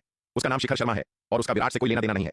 शिखा शर्मा ने इस समय जल्दी से कहा। यह कहते हुए उसने मुड़कर शेखर शर्मा को घूर कर देखा और गुस्से में कहा, भैया, आपको स्थिति नहीं पता तो बकवास मत करो, ठीक है? और हाँ, भविष्य में मेरे सामने विराट शब्द का जिक्र मत करना, वरना मैं आपको छोड़ूंगी नहीं। यह सुनकर शेखर शर्मा एक पल के लिए दंग रह गए। उन्होंने मुड़कर फिर से युवक की ओर देखा और पूरी तरह से अविश्वास के भाव के साथ कहा, क्या तुम विराट नहीं हो? लेकिन तुम बिल्कुल उसके जैसे कैसे दिखते हो? यह कहते हुए उसने युवक के चारों ओर एक चक्कर लगाया और आश्चर्यचकित होकर कहा, न केवल चेहरा बिल्कुल वैसा ही है, बल्कि जीवन ऊर्जा भी बिल्कुल वैसी ही है। दुनिया में वास्तव में ऐसे दो समान लोग कैसे हो सकते हैं? यह वास्तव में अविश्वसनीय है। भैया, मैंने आपको बता दिया है, उसका विराट से कोई संबंध नहीं है। और मैंने कहा, भविष्य में विराट नाम का दोबारा जिक्र करने की अनुमति नहीं है। क्या आपने नहीं सुना? शेखर शर्मा की बात सुनकर शिखा शर्मा तुरंत भड़क उठी और गुस्से में चिल्लाई। वह अभी जो सबसे कम सुनना चाहती थी वह था विराट का नाम। शिखा शर्मा की तीखी प्रतिक्रिया देखकर शेखर शर्मा चौंक गए। बताओ शिखा, तुम्हें क्या हुआ है? तुम्हारे और भाई विराट के बीच क्या हुआ? तुम मुझे उसका नाम क्यों नहीं लेने दे रही? मुझे लगता है कि भाई विराट एक बहुत अच्छे इंसान है। इसके अलावा शून्य समाधि गुप्त क्षेत्र में अगर भाई विराट की मदद नहीं होती तो मानव, जगन और मैं शायद उन राक्षसों के हाथों बहुत पहले ही मारे गए होते। इसके अलावा यह भाई विराट ही थे जिन्होंने रास्ता दिखाया, इसलिए हम शून्य समाधि गुप्त क्षेत्र में नहीं खोए और समय रहते उससे बाहर निकल पाए। देखा जाए तो भाई विराट ने मेरी जान भी बचाई है। शेखर शर्मा ने उत्सुकता से पूछा, गुस्से में लाल शिखा शर्मा की ओर देखते हुए। हम तुम्हारे और विराट के बीच जो होता है वह तुम्हारा मामला है। वैसे भी तुम्हें मेरे सामने फिर से विराट नाम का उल्लेख करने की अनुमति नहीं है। शिखा शर्मा ने गुस्से में कहा। शिखा, क्या तुम्हारे और भाई विराट के बीच कोई गलतफहमी है? शेखर शर्मा ने सावधानी से पूछा। हम कोई गलतफहमी नहीं है, बस मुझे वह पसंद नहीं है। चलो, शिखा शर्मा ने उसे घूरा और गुस्से में कहा। शिखा शर्मा की बातें सुनकर शेखर शर्मा अपने बगल में खड़े युवक की ओर देखे बिना नहीं रह सके। उनके चेहरे का भाव अजीब हो गया। तुम विराट को नापसंद करती हो तो तुम एक ऐसा प्रेमी क्यों ढूंढोगी जो बिल्कुल उसके जैसा दिखता है? हालांकि शायद इसलिए कि उसका प्रेमी बिल्कुल विराट जैसा दिखता है, इसलिए शिखा शर्मा उसे नापसंद करती है। उसकी छोटी बहन बचपन से ही जिद्दी रही है, इसलिए यह व्यवहार आश्चर्यजनक नहीं है। भाई शिखर, मैं अभी अंधा था और मैंने तुम्हें कोई और समझ लिया, कृपया मुझे क्षमा करें। शेखर शर्मा ने जल्दी से युवक से माफी मांगी। कोई बात नहीं भाई शेखर, यह आपकी गलती नहीं है। मुझे लगता है कि पहली नजर में कोई भी मुझे विराट समझने की गलती करेगा। युवक वीरू थोड़ा मुस्कुराया और झुककर अभिवादन किया। वह मूल रूप से विराट का ही एक अवतार था, इसलिए उसे विराट समझने को वास्तव में गलती नहीं कहा जा सकता था। शिखा, अगर तुम्हारे और युवा स्वामी विराट के बीच कोई गलतफहमी है तो तुम्हें इसे जल्द से जल्द सुलझा लेना चाहिए। मैंने सुना है कि युवा स्वामी विराट ने दाव संघ और मानव जाति के लिए महत्वपूर्ण योगदान दिया है। वह एक दुर्लभ युवा नायक है। दुश्मनी पैदा करने से बेहतर है उसे सुलझाना। यदि कोई बड़ी रंजिश नहीं है तो इसे जल्द से जल्द सुलझाना ही सबसे अच्छा है। ऐसे मानव नायक से दुश्मनी करना वास्तव में बुद्धिमानी की बात नहीं है। शशांक शर्मा ने शिखा को सलाह दी। वह विराट के बारे में भी काफी कुछ जानते थे। आखिरकार हाल के वर्षों में विराट अविश्वसनीय रूप से प्रमुख रहे थे और उनके कार्यों को नजरअंदाज करना असंभव था। चाहे वह दाव संघ के भीतर आत्मसमर्पण गुट पर नकेल कसना हो, सीमावर्ती सैनिकों को दानव सेना को हराने में मदद करने के लिए बड़ी मात्रा में चमत्कारी आपूर्ति प्रदान करना हो, या नौ शिखर पर्वत में भेड़िया कबीले के 3 सबसे मजबूत सदस्यों में से एक राका को वश में करना हो, ये सभी संतोषजनक और सुखद कार्य थे। हालांकि शशांक शर्मा दाव संघ के सदस्य नहीं थे, लेकिन उनका रुख भी दृढ़ता से युद्ध समर्थक का था। उन्होंने मध्य महाद्वीप की पश्चिमी सीमा पर भी लड़ाई लड़ी थी, लेकिन एक लड़ाई में गंभीर रूप से घायल होने के बाद उन्हें युद्ध के मैदान से पीछे हटने और स्वास्थ्य लाभ के लिए शर्मा परिवार के पैतृक घर लौटने के लिए मजबूर होना पड़ा था। वह विराट के कार्यों की बहुत प्रशंसा और सराहना करते थे और वह सूर्यवीर के अच्छे दोस्त भी थे और नहीं चाहते थे कि उनकी बेटी विराट की दुश्मन बने। यदि शिखा शर्मा इस बार अपने प्रिय को घर नहीं लाती तो उन्होंने अपनी बेटी शिखा और विराट के बीच विवाह की व्यवस्था करने के लिए सूर्यवीर के साथ संवाद करने पर भी विचार किया होता, जिससे दोनों परिवारों के बीच एक बंधन बन जाता। लेकिन चूंकि उनकी बेटी का पहले से ही एक प्रेमी था, इसलिए शशांक शर्मा ने इस योजना को त्याग दिया। हालांकि वह सूर्यवीर के साथ विवाह संबंध बनाना बहुत चाहते थे, लेकिन वह अपनी बेटी पर दबाव नहीं डालना चाहते थे। हम वह क्या योगदान देता है, इससे मेरा कोई लेना देना नहीं है। संक्षेप में, मेरे सामने उसका दोबारा जिक्र मत करना और मैं उसे दोबारा कभी नहीं देखना चाहती। शिखा शर्मा ने नाक से कोड़ी। वीरू चलो। इसके साथ उसने लड़के का हाथ थाम लिया और पीछे मुड़े बिना चली गई। सच कहूं तो जब उसने पहली बार विराट के कारनामों के बारे में सुना था तो उसके मन में उसके प्रति काफी अच्छी धारणा थी, लेकिन जब से उसे पता चला कि उसका वीरू वास्तव में उस बदमाश विराट का क्लोन अवतार था, शिखा शर्मा ने उसके प्रति सारी सद्भावना खो दी थी। अब वह लगातार इस बात से सतर्क थी कि कहीं विराट उसके वीरू को उससे छीनने की कोशिश न करे। यह लड़की सच में। यह दृश्य देखकर शशांक शर्मा अपना सिर हिलाने और असहाय होकर आह भरने से खुद को नहीं रोक सके। मुझे उसे बचपन में इतना लाड प्यार नहीं देना चाहिए था, अब उसे देखो वह पूरी तरह से बिगड़ गई है। अंत में उन्होंने अपने बगल में बैठी मध्यम आयु वर्ग की महिला की ओर देखा। सुमित्रा, तुम मुझे ऐसे क्यों देख रही हो? क्या तुम कह रही हो कि मैंने हमारी बेटी को बिगाड़ दिया है? सुमित्रा ने शशांक शर्मा को घूरा और गुस्से में कहा। नहीं नहीं देवी जी, आप गलत समझ रही हैं। सुमित्रा की बातें सुनकर शशांक शर्मा पीछे हट गए और जल्दी से माफी मांगते हुए मुस्कुराए। फिर तुम्हारी उस बात का क्या मतलब था? सुमित्रा ने गुस्से में कहा। मेरा मतलब है यह मैं था, मैंने हमारी बेटी को बिगाड़ दिया। शशांक शर्मा ने जल्दी से कहा। तो तुम्हें हमारी बेटी से कोई समस्या है? यह सुनकर सुमित्रा की आंखें तुरंत संकुचित हो गईं, शशांक को बुरे इरादे से देखते हुए। यह शशांक के माथे पर ठंडा पसीना आ गया। देवी जी, मेरा यह मतलब नहीं था, तो तुम्हारा क्या मतलब है? सुमित्रा उन्हें छोड़ने वाली नहीं थी, लगातार उन पर दबाव डाल रही थी। उनकी बेटी उनकी आंखों का तारा थी। वह किसी को भी अपनी बेटी के बारे में बुरा बोलते हुए बर्दाश्त नहीं कर सकती थी, खासकर अपने पति को नहीं। यह देखकर कि यह विवाद बढ़ने वाला है, शेखर शर्मा अब और वहां रुकने की हिम्मत नहीं कर सकते थे। वह जल्दी और चुपके से हॉल के दरवाजे तक चले गए और फिर अपने माता पिता के ध्यान न देने का फायदा उठाते हुए वहां से भाग निकले। यदि वह वहां और अधिक समय तक रहते तो अनिवार्य रूप से वह भी इस गोलीबारी में फंस जाते। शिखा शर्मा युवक को अपने आवास पर वापस ले गई। उसी समय एक सुंदर दासी उनका स्वागत करने के लिए बाहर आई। मालकिन, आप वापस आ गई। शिखा शर्मा को देखकर दासी ने अपार खुशी के साथ कहा, मालकिन, आप इतने सालों से बाहर थीं, मैंने आपको बहुत याद किया। आप बहुत निर्दयी हैं, मेरे बिना खेलने चली गई। मैंने सोचा कि अब आपको मेरी जरूरत नहीं रही। दासी दौड़ कर आई, शिखा शर्मा की बांह को गले लगा लिया, मुंह बनाते हुए पूरी तरह से पीड़ित लग रही थी। ठीक है, मैं अब वापस आ गई हूं, शिखा शर्मा ने दासी के सिर पर थपकी देते हुए कहा। यह सुंदर दासी कोई और नहीं बल्कि उनकी निजी दासी चुनकी थी। चुनकी और वह बचपन से ही व्यावहारिक रूप से एक साथ बड़ी हुई थी। हालांकि बाहर से मालकिन और नौकरानी वे बहनों की तरह थीं। ओह, यह विराट है। चुनकी ने अचानक शिखा शर्मा के पीछे एक युवक को देखा। वह मुड़ी और उसे देखा और उसका चेहरा देखकर वह आश्चर्य से चिल्ला उठी, मालकिन, आप विराट से कब मिली? युमेश शाही शहर में। चुनकी ने मध्य महाद्वीप मार्शल आर्ट्स टूर्नामेंट के पहले भाग को देखने के लिए शेखर शर्मा के साथ प्रतियोगिता स्थल का दौरा किया था। विराट ने टूर्नामेंट के पहले भाग में अपना कौशल दिखाया था और नवागंतुक रैंकिंग में पहला स्थान भी हासिल किया था, इसलिए वह स्वाभाविक रूप से उनसे परिचित थी। केवल शिखा शर्मा, जो हमेशा शर्मा परिवार के आवास पर रही थी और उन्होंने टूर्नामेंट का पहला भाग नहीं देखा था, विराट से अनजान थी। जब तक कि कृष्णधुंध वन में उनकी मुलाकात नहीं हुई, तब तक वह वास्तव में उनसे पहली बार नहीं मिली थी। चुनकी, उसे वह मत कहो, वह विराट नहीं है। उसका नाम शिखर शर्मा है और उसका विराट से कोई लेना देना नहीं है। शिखा शर्मा ने उसे ऐसा कहते हुए सुनकर उसके सिर पर हल्की चपत लगाई और चिढ़कर कहा, ओह, क्या ये विराट नहीं है? चुनकी ने शिखा शर्मा के बगल में खड़े लड़के की ओर देखा और जिज्ञासा से कहा, लेकिन वह विराट जैसा दिखता है, वे व्यावहारिक रूप से एक जैसे हैं। चुनकी, तुम्हें मेरे सामने फिर से विराट के नाम का उल्लेख करने की अनुमति नहीं है। शिखा शर्मा ने चुनकी के सिर पर एक और झटका दिया और गुस्से में कहा, मालकिन, क्यों? चुनकी ने अपना सिर खुजलाया, हैरान होकर। क्या मालकिन की विराट से कोई दुश्मनी है? लेकिन मैंने सुना है कि विराट एक शिष्ट और धर्मी युवा नायक हैं। मालकिन की उनसे दुश्मनी कैसे हो सकती है? तुम बहुत सवाल पूछती हो। मैंने कहा ना कि उसका नाम मत लो तो मत लो। तुम इतनी परवाह क्यों करती हो? शिखा शर्मा ने उसे सिर पर एक और थपकी दी, गुस्से में कहा, अगर तुमने मेरे सामने फिर से उसका जिक्र किया तो मैं सच में तुम्हें और नहीं चाहूंगी। ओह, ठीक है, तो मैं इसका जिक्र नहीं करूंगी। चुनकी ने अपना सिर रगड़ा, कुछ पीड़ित लग रही थी। मालकिन, कृपया मेरे सिर पर मारना बंद करें। यदि आप ऐसा करती रहीं तो आप इसे तोड़ देंगी। हम, अगर यह टूट गया तो अच्छा ही है। तुम्हें इतना बातूनी होने के लिए किसने कहा? शिखा शर्मा ने नाक से कोड़ी, नाराज होकर। चुनकी मुड़ी और युवक को देखने लगी, उसका चेहरा जिज्ञासा से भरा था। अरे, क्या तुम्हारा नाम शिखा शर्मा है? चुनकी ने युवक की ओर देखते हुए पूछा। जी मिस चुनकी। युवक थोड़ा मुस्कुराया, हे शिखा शर्मा, शिखा शर्मा, यह नाम थोड़ा मालकिन के नाम जैसा लगता है। क्या ऐसा हो सकता है कि मालकिन ने तुम्हें तुम्हारा नाम दिया हो? चुनकी ने हंसते हुए कहा। मिस चुनकी ने सही अनुमान लगाया, शिखा ने ही मुझे यह नाम दिया है। युवक ने मुस्कुराते हुए कहा, मैंने वास्तव में अनुमान लगा लिया। चुनकी ने आश्चर्य से कहा, चूंकि मालकिन ने तुम्हें यह नाम दिया है तो तुम्हारा असली नाम क्या था? चुनकी, तू पगली, क्या तू कभी रुकेगी नहीं? शिखा शर्मा ने यह सुनकर गुस्से में फिर से उसके माथे पर झटका मारा, गुस्से में कहा, क्या मैंने तुम्हें विराट का दोबारा जिक्र न करने के लिए नहीं कहा था? क्या तुम जानबूझकर मेरे खिलाफ जाने की कोशिश कर रही हो? मालकिन, मैंने विराट का जिक्र नहीं किया। मैं तो बस पूछ रही थी कि शिखर शर्मा का असली नाम क्या था, विराट का नहीं। चुनकी ने अपना सिर पकड़ते हुए कहा। उसकी आंखें आंसुओं से भर गईं। शिखा शर्मा का वह झटका अविश्वसनीय रूप से जोर का था, इसने लगभग उसका सिर फोड़ दिया था। चुनकी की बातें सुनकर शिखा शर्मा एक पल के लिए अवाक रह गई। ऐसा लग रहा था कि चुनकी ने वास्तव में पहले विराट के नाम का उल्लेख नहीं किया था और उसने बहुत अधिक प्रतिक्रिया व्यक्त की थी, लेकिन यह पगली शिखर शर्मा के पूर्व नाम के बारे में पूछ रही थी। क्या यह विराट का नाम लेने के बराबर नहीं था? शिखर शर्मा विराट का ही एक अवतार था। उस जन्मजात दोष रहित जेड मणि से पैदा होने से पहले क्या उसे विराट नहीं कहा जाता था? इसलिए उसके पूर्व नाम के बारे में पूछना विराट के साथ उसके संबंधों के बारे में पूछने के बराबर था। यह पगली वह वास्तव में जानती थी कि जले पर नमक कैसे छिड़कना है। मत पूछो, शिखा शर्मा ने सख्ती से कहा। तुम्हें केवल यह जानने की जरूरत है कि उसका नाम शिखर शर्मा है, इतने सवाल क्यों पूछ रही हो? छोटी लड़की, क्या तुम्हें वीरू से प्यार हो गया है और तुम मेरे आदमी को चुराना चाहती हो? मालकिन, आप ऐसा क्यों कह रही हैं? शिखा शर्मा की बातें सुनकर चुनकी तुरंत अन्याय में चिल्ला उठी। मैं आज पहली बार शिखर शर्मा से मिली हूं, मुझे उनसे प्यार कैसे हो सकता है और मैं आपके आदमी को क्यों चुराना चाहूंगी? इसके अलावा मैं आपकी निजी दासी हूं। मालकिन, यदि आप भविष्य में उनसे शादी करती हैं तो मुझे भी दहेज वाली दासी के रूप में उनसे शादी करनी होगी। मुझे उन्हें चुराने की क्या आवश्यकता होगी? यह सुनकर शिखा शर्मा अवाक रह गई। उनकी निजी दासी के रूप में चुनकी को सैद्धांतिक रूप से शादी होने पर उनके साथ जाना चाहिए, इसलिए चुनकी के पास वास्तव में उसके आदमी को चुराने का कोई कारण नहीं था। आंगन के बाहर शेखर शर्मा दौड़ते हुए आए और अंदर दोनों दासियों शिखा और चुनकी के बीच बातचीत सुनकर एक ही समय में हंसने और रोने से खुद को नहीं रोक सके। लेकिन उन्होंने सुना कि शिखा शर्मा ने बार बार जोर दिया कि उन्हें उसके सामने विराट का उल्लेख करने की अनुमति नहीं है और ऐसा लग रहा था कि वह शिखर शर्मा के सामने विराट के नाम का उल्लेख करने से विशेष रूप से परहेज कर रही थी। इससे भी महत्वपूर्ण बात यह है कि शिखर शर्मा का नाम लड़के का असली नाम नहीं था, बल्कि शिखा शर्मा द्वारा उसे दिया गया नाम था। तो लड़के को पहले क्या कहा जाता था? शिखा शर्मा ने चुनकी को शिखर शर्मा के अतीत के बारे में पूछने से क्यों मना किया? लड़के की विराट से आश्चर्यजनक समानता के साथ मिलकर शेखर शर्मा के दिमाग में कई सवाल उठे। ऐसा लग रहा था कि उन्हें स्थिति के बारे में पूछने के लिए विराट से मिलने का अवसर ढूंढना होगा और देखना होगा कि उनके और उनकी बहन के बीच क्या चल रहा है। यदि उनके बीच कोई गलतफहमी थी तो उन्हें बड़े भाई के रूप में उसे सुलझाने में उनकी मदद करनी होगी। एक उनका रक्षक था जिसकी वे बहुत प्रशंसा करते थे और दूसरी उनकी अपनी बहन थी। वे नहीं चाहते थे कि वे किसी गलतफहमी के कारण रंजिश रखें। आंगन के बाहर पहुंचने के बाद शेखर शर्मा सीधे अंदर चले गए। शेखर शर्मा, तुम यहाँ क्या कर रहे हो? शिखा शर्मा ने उन्हें देखा और कठोर चेहरे के साथ कहा, तुम अपने भाई से इस तरह बात करने की हिम्मत कैसे कर सकती हो? शेखर शर्मा ने अवाक होकर कहा। यह छोटी लड़की फिर से नखरे दिखा रही थी। हम, अगर तुम विराट के लिए पैरवी करने आए हो तो बेहतर होगा कि तुम दफा हो जाओ। मैं तुम्हारी बकवास नहीं सुनना चाहती। शिखा शर्मा ने रूखेपन से कहा। मैंने कब कहा कि मैं यहाँ भाई विराट के लिए पैरवी करने आया हूँ? शेखर शर्मा खुद को असहाय महसूस करने से नहीं रोक सके। ऐसा लग रहा था कि विराट के प्रति उनकी छोटी बहन की नाराजगी वास्तव में गहरी थी। वह उसका नाम लेने की भी अनुमति नहीं देती थी। शेखर शर्मा की बातें सुनकर शिखा शर्मा के चेहरे का भाव नरम हो गया। फिर तुम यहाँ क्या कर रहे हो? हालांकि शिखा शर्मा का भाव काफी नरम हो गया था, फिर भी उन्होंने शेखर शर्मा को दोस्ताना नजर से नहीं देखा। मेरी बहन घर आई है, क्या मैं उससे मिलने भी नहीं आ सकता? या प्रेमी मिलने के बाद तुम अपने भाई को भूल गई हो? शेखर शर्मा ने अवाक होकर कहा। ऐसा लगता है कि जब से इस लड़की को प्रेमी मिला है उसके बड़े भाई के रूप में उसका दर्जा गिर गया है। लड़कियां वास्तव में एक दूसरे के प्रति आकर्षित होती हैं। अभी उसकी आधिकारिक शादी भी नहीं हुई है और वह अभी से उसकी इतनी उपेक्षा कर रही है। शेखर शर्मा, तुम क्या बकवास कर रहे हो? अगर तुमने बकवास करना जारी रखा तो मैं विनम्र नहीं रहूंगी। शेखर शर्मा की बातें सुनकर शिखा शर्मा का चेहरा लाल हो गया और वह गुस्से में उछल पड़ी, उन पर हमला करने के लिए तैयार हो गई। अरे अरे, तुम छोटी पगली, क्या तुम वास्तव में मुझे मारोगी? यह देखकर शेखर शर्मा घबरा गए और मदद के लिए अपने बगल में खड़े युवक की ओर मुड़े। अरे अरे भाई शिखर, क्या तुम बस उसे हमला करते हुए देखोगे? मैं तुम्हारा साला हूं, क्या तुम मेरी मदद नहीं करोगे? इसके साथ शेखर शर्मा जल्दी से युवक के पीछे छिप गए। हम, शिखा शर्मा ने पैर पटका और यह देखकर एक आह भरी, लेकिन अंततः उन्होंने शेखर शर्मा का पीछा नहीं किया। वह चंचल हो सकती थी लेकिन वह वास्तव में अपने भाई पर हाथ नहीं उठाती। आखिरकार जब वह छोटी थी तो उसके भाई शेखर शर्मा ने उसे बहुत लाड प्यार दिया था। कुल मिलाकर भाई बहन का रिश्ता बहुत अच्छा था। शिखा, तुम्हारी साधना की गति वास्तव में प्रभावशाली है। इतनी तेज, तुमने पहले ही आरोहण लोक के अंतिम चरण को तोड़ दिया है। कोई आश्चर्य नहीं कि तुम हमारे शर्मा परिवार की युवा पीढ़ी की नंबर 1 प्रतिभाशाली हो। शेखर शर्मा लड़के के पीछे से बाहर निकले, शिखा शर्मा की प्रशंसा करते हुए। मध्य महाद्वीप मार्शल आर्ट्स टूर्नामेंट समाप्त हुए 20 साल भी नहीं हुए थे और शिखा शर्मा ने पहले ही लगातार 3 लोगों को तोड़ दिया था। आरोहण लोक के अंतिम चरण तक पहुंच गई थी। यह मार्शल आर्ट प्रतिभा वास्तव में आश्चर्यजनक थी। खुद को देखते हुए वह अभी भी केवल आरोहण लोक के शुरुआती चरण में था। मार्शल आर्ट प्रतिभा के मामले में वह अपनी बहन की तुलना नहीं कर सकता था। शेखर शर्मा ऐसी प्रतिभाशाली बहन पाकर वास्तव में खुश और गौरवान्वित महसूस कर रहे थे। मेरी तीव्र साधना मेरी मार्शल आर्ट प्रतिभा के कारण नहीं है। शिखा शर्मा ने सिर हिलाया और कहा, फिर यह क्या है? शेखर शर्मा आश्चर्यचकित रह गए और भ्रम में पूछा, ऐसा इसलिए है क्योंकि मैंने शून्य समाधि गुप्त क्षेत्र में बड़ी मात्रा में जन्मजात आध्यात्मिक द्रव्य प्राप्त किया था। शिखा शर्मा ने कहा।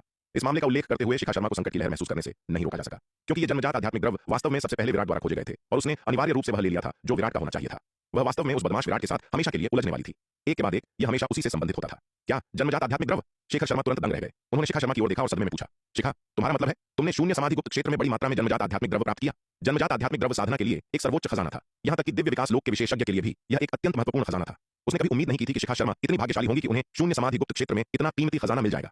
हाँ, शिखा शर्मा ने सिर हिलाया। इसके साथ उसने अपना हाथ खोला, एक लौकी निकाली, उसका ढक्कन खोला और जन्मजात आध्यात्मिक द्रव्य की एक बूंद बाहर निकाली। जैसे ही बूंद लौकी से निकली, उसमें से अविश्वसनीय रूप से समृद्ध आध्यात्मिक ऊर्जा का एक विस्फोट हुआ, जिसने आंगन में आध्यात्मिक ऊर्जा की एकाग्रता को अनगिनत गुना बढ़ा दिया। जब वह पहली बार शून्य समाधि गुप्त क्षेत्र से निकली थी तो उसने इस रहस्य को उजागर करने की हिम्मत नहीं की थी। ऐसा न हो कि यह उसकी मौत का कारण बने। लेकिन अब वह घर वापस आ गई थी और अब उसे ऐसी कोई चिंता नहीं थी। सबसे महत्वपूर्ण बात यह है कि वीरू के उसके साथ होने पर कौन उसे धमकी दे सकता था? वीरू की शक्ति के साथ पूरे शक्ति सिंधु महाद्वीप में भी शायद ही कोई ऐसा हो जो उसका मुकाबला कर सके। किसी भी स्थिति में वह मूल रूप से इस जन्मजात आध्यात्मिक द्रव्य का उपयोग अपने माता पिता और भाइयों की शक्ति को बढ़ाने के लिए करना चाहती थी। शिखा शर्मा द्वारा जन्मजात आध्यात्मिक द्रव्य की एक बूंद निकालने की क्रिया ने काफी हलचल मचा दी। जैसे ही उसने ऐसा किया, 2 आकृतियां उनकी ओर उड़ती हुई आईं। ये 2 आकृतियां शिखा शर्मा के माता पिता शशांक शर्मा और उनकी पत्नी सुमित्रा थीं।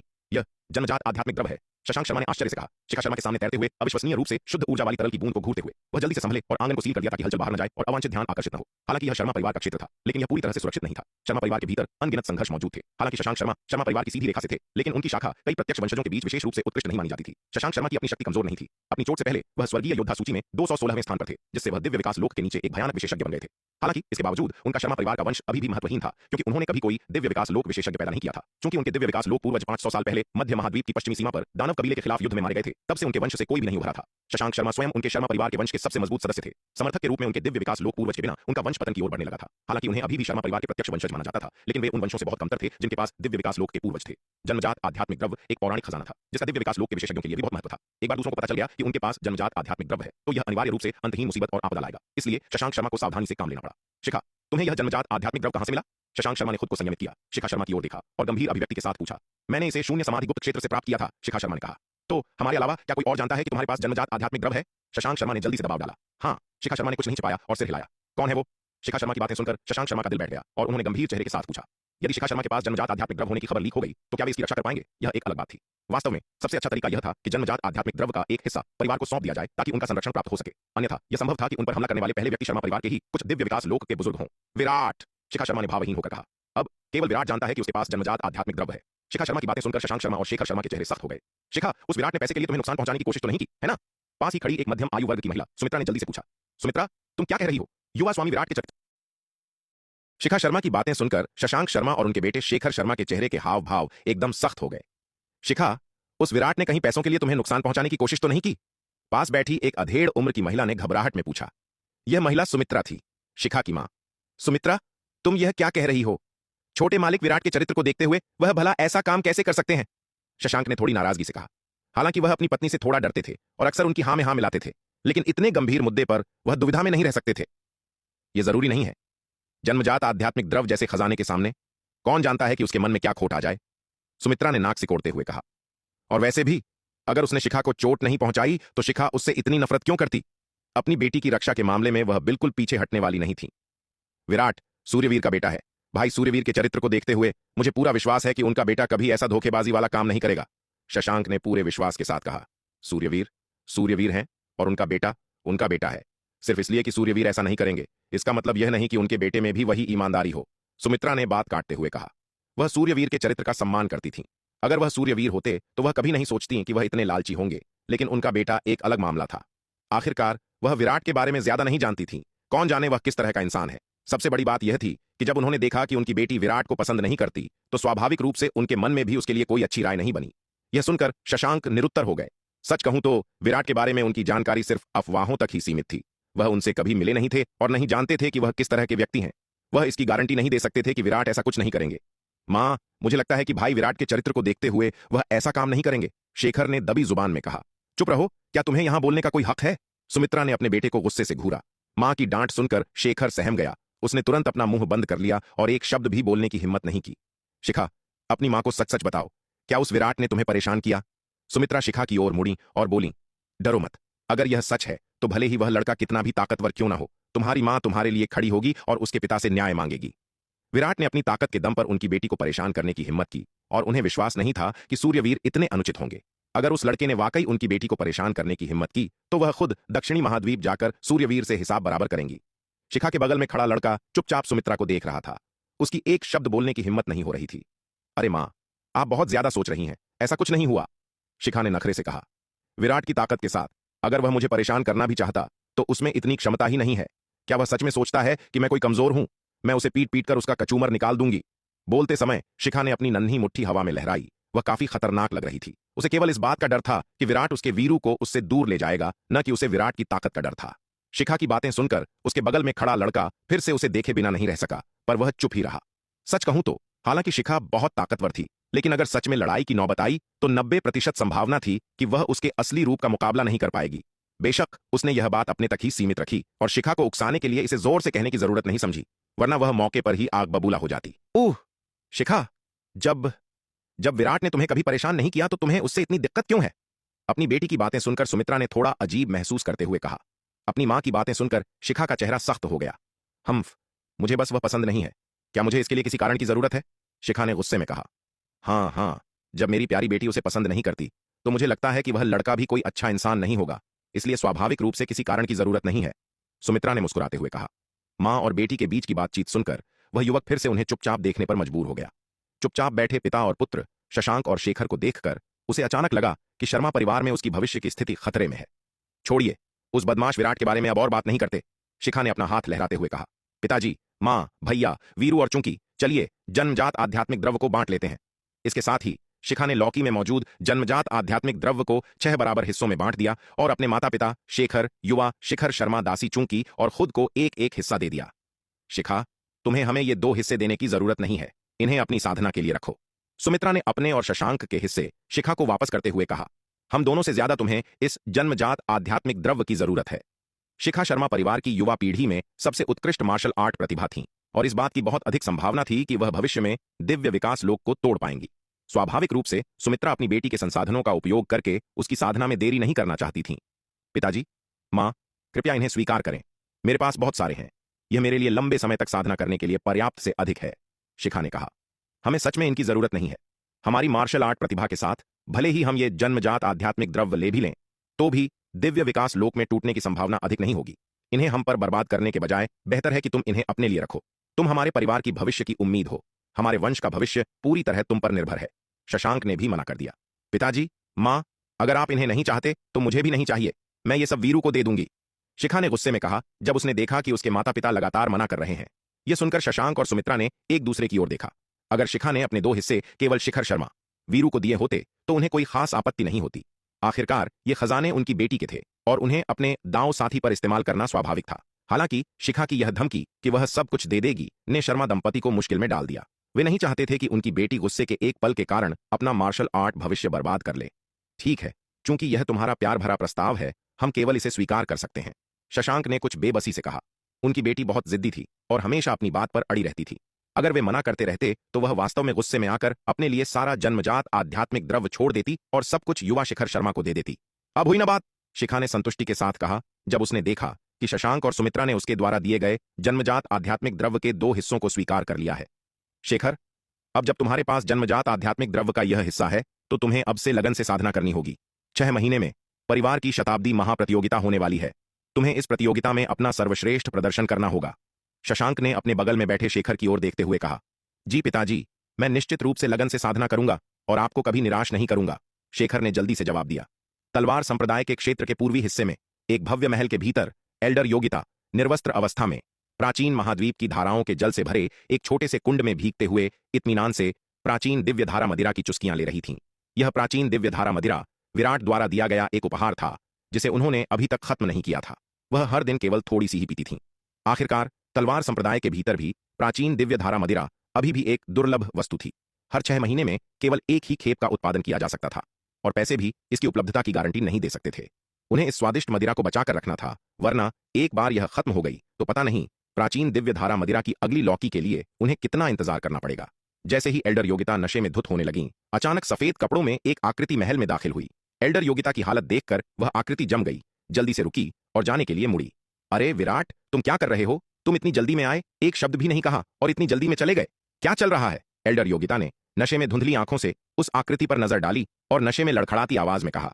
सफेद कपड़ों में यह आकृति कोई और नहीं बल्कि विराट का श्वेत वस्त्र अवतार था, जो एल्डर योगिता को खोजने आया था। एल्डर योगिता पूरी तरह से नशे में थीं और भूल गई थीं कि वह इस समय निर्वस्त्र हैं। श्वेत वस्त्रधारी विराट को जाते हुए देखकर वह कुंड से नग्न ही खड़ी हो गईं और उसकी ओर चल पड़ीं। एल्डर योगिता, आपको पहले अपने कपड़े पहन लेने चाहिए, श्वेत वस्त्रधारी विराट ने थोड़ा अजीब महसूस करते हुए कहा। इतना कहकर वह तेजी से पलटा और अचानक महल से बाहर निकल गया। उसे उम्मीद नहीं थी कि एल्डर योगिता को खोजने आने पर उसे ऐसा अजीब दृश्य देखने को मिलेगा।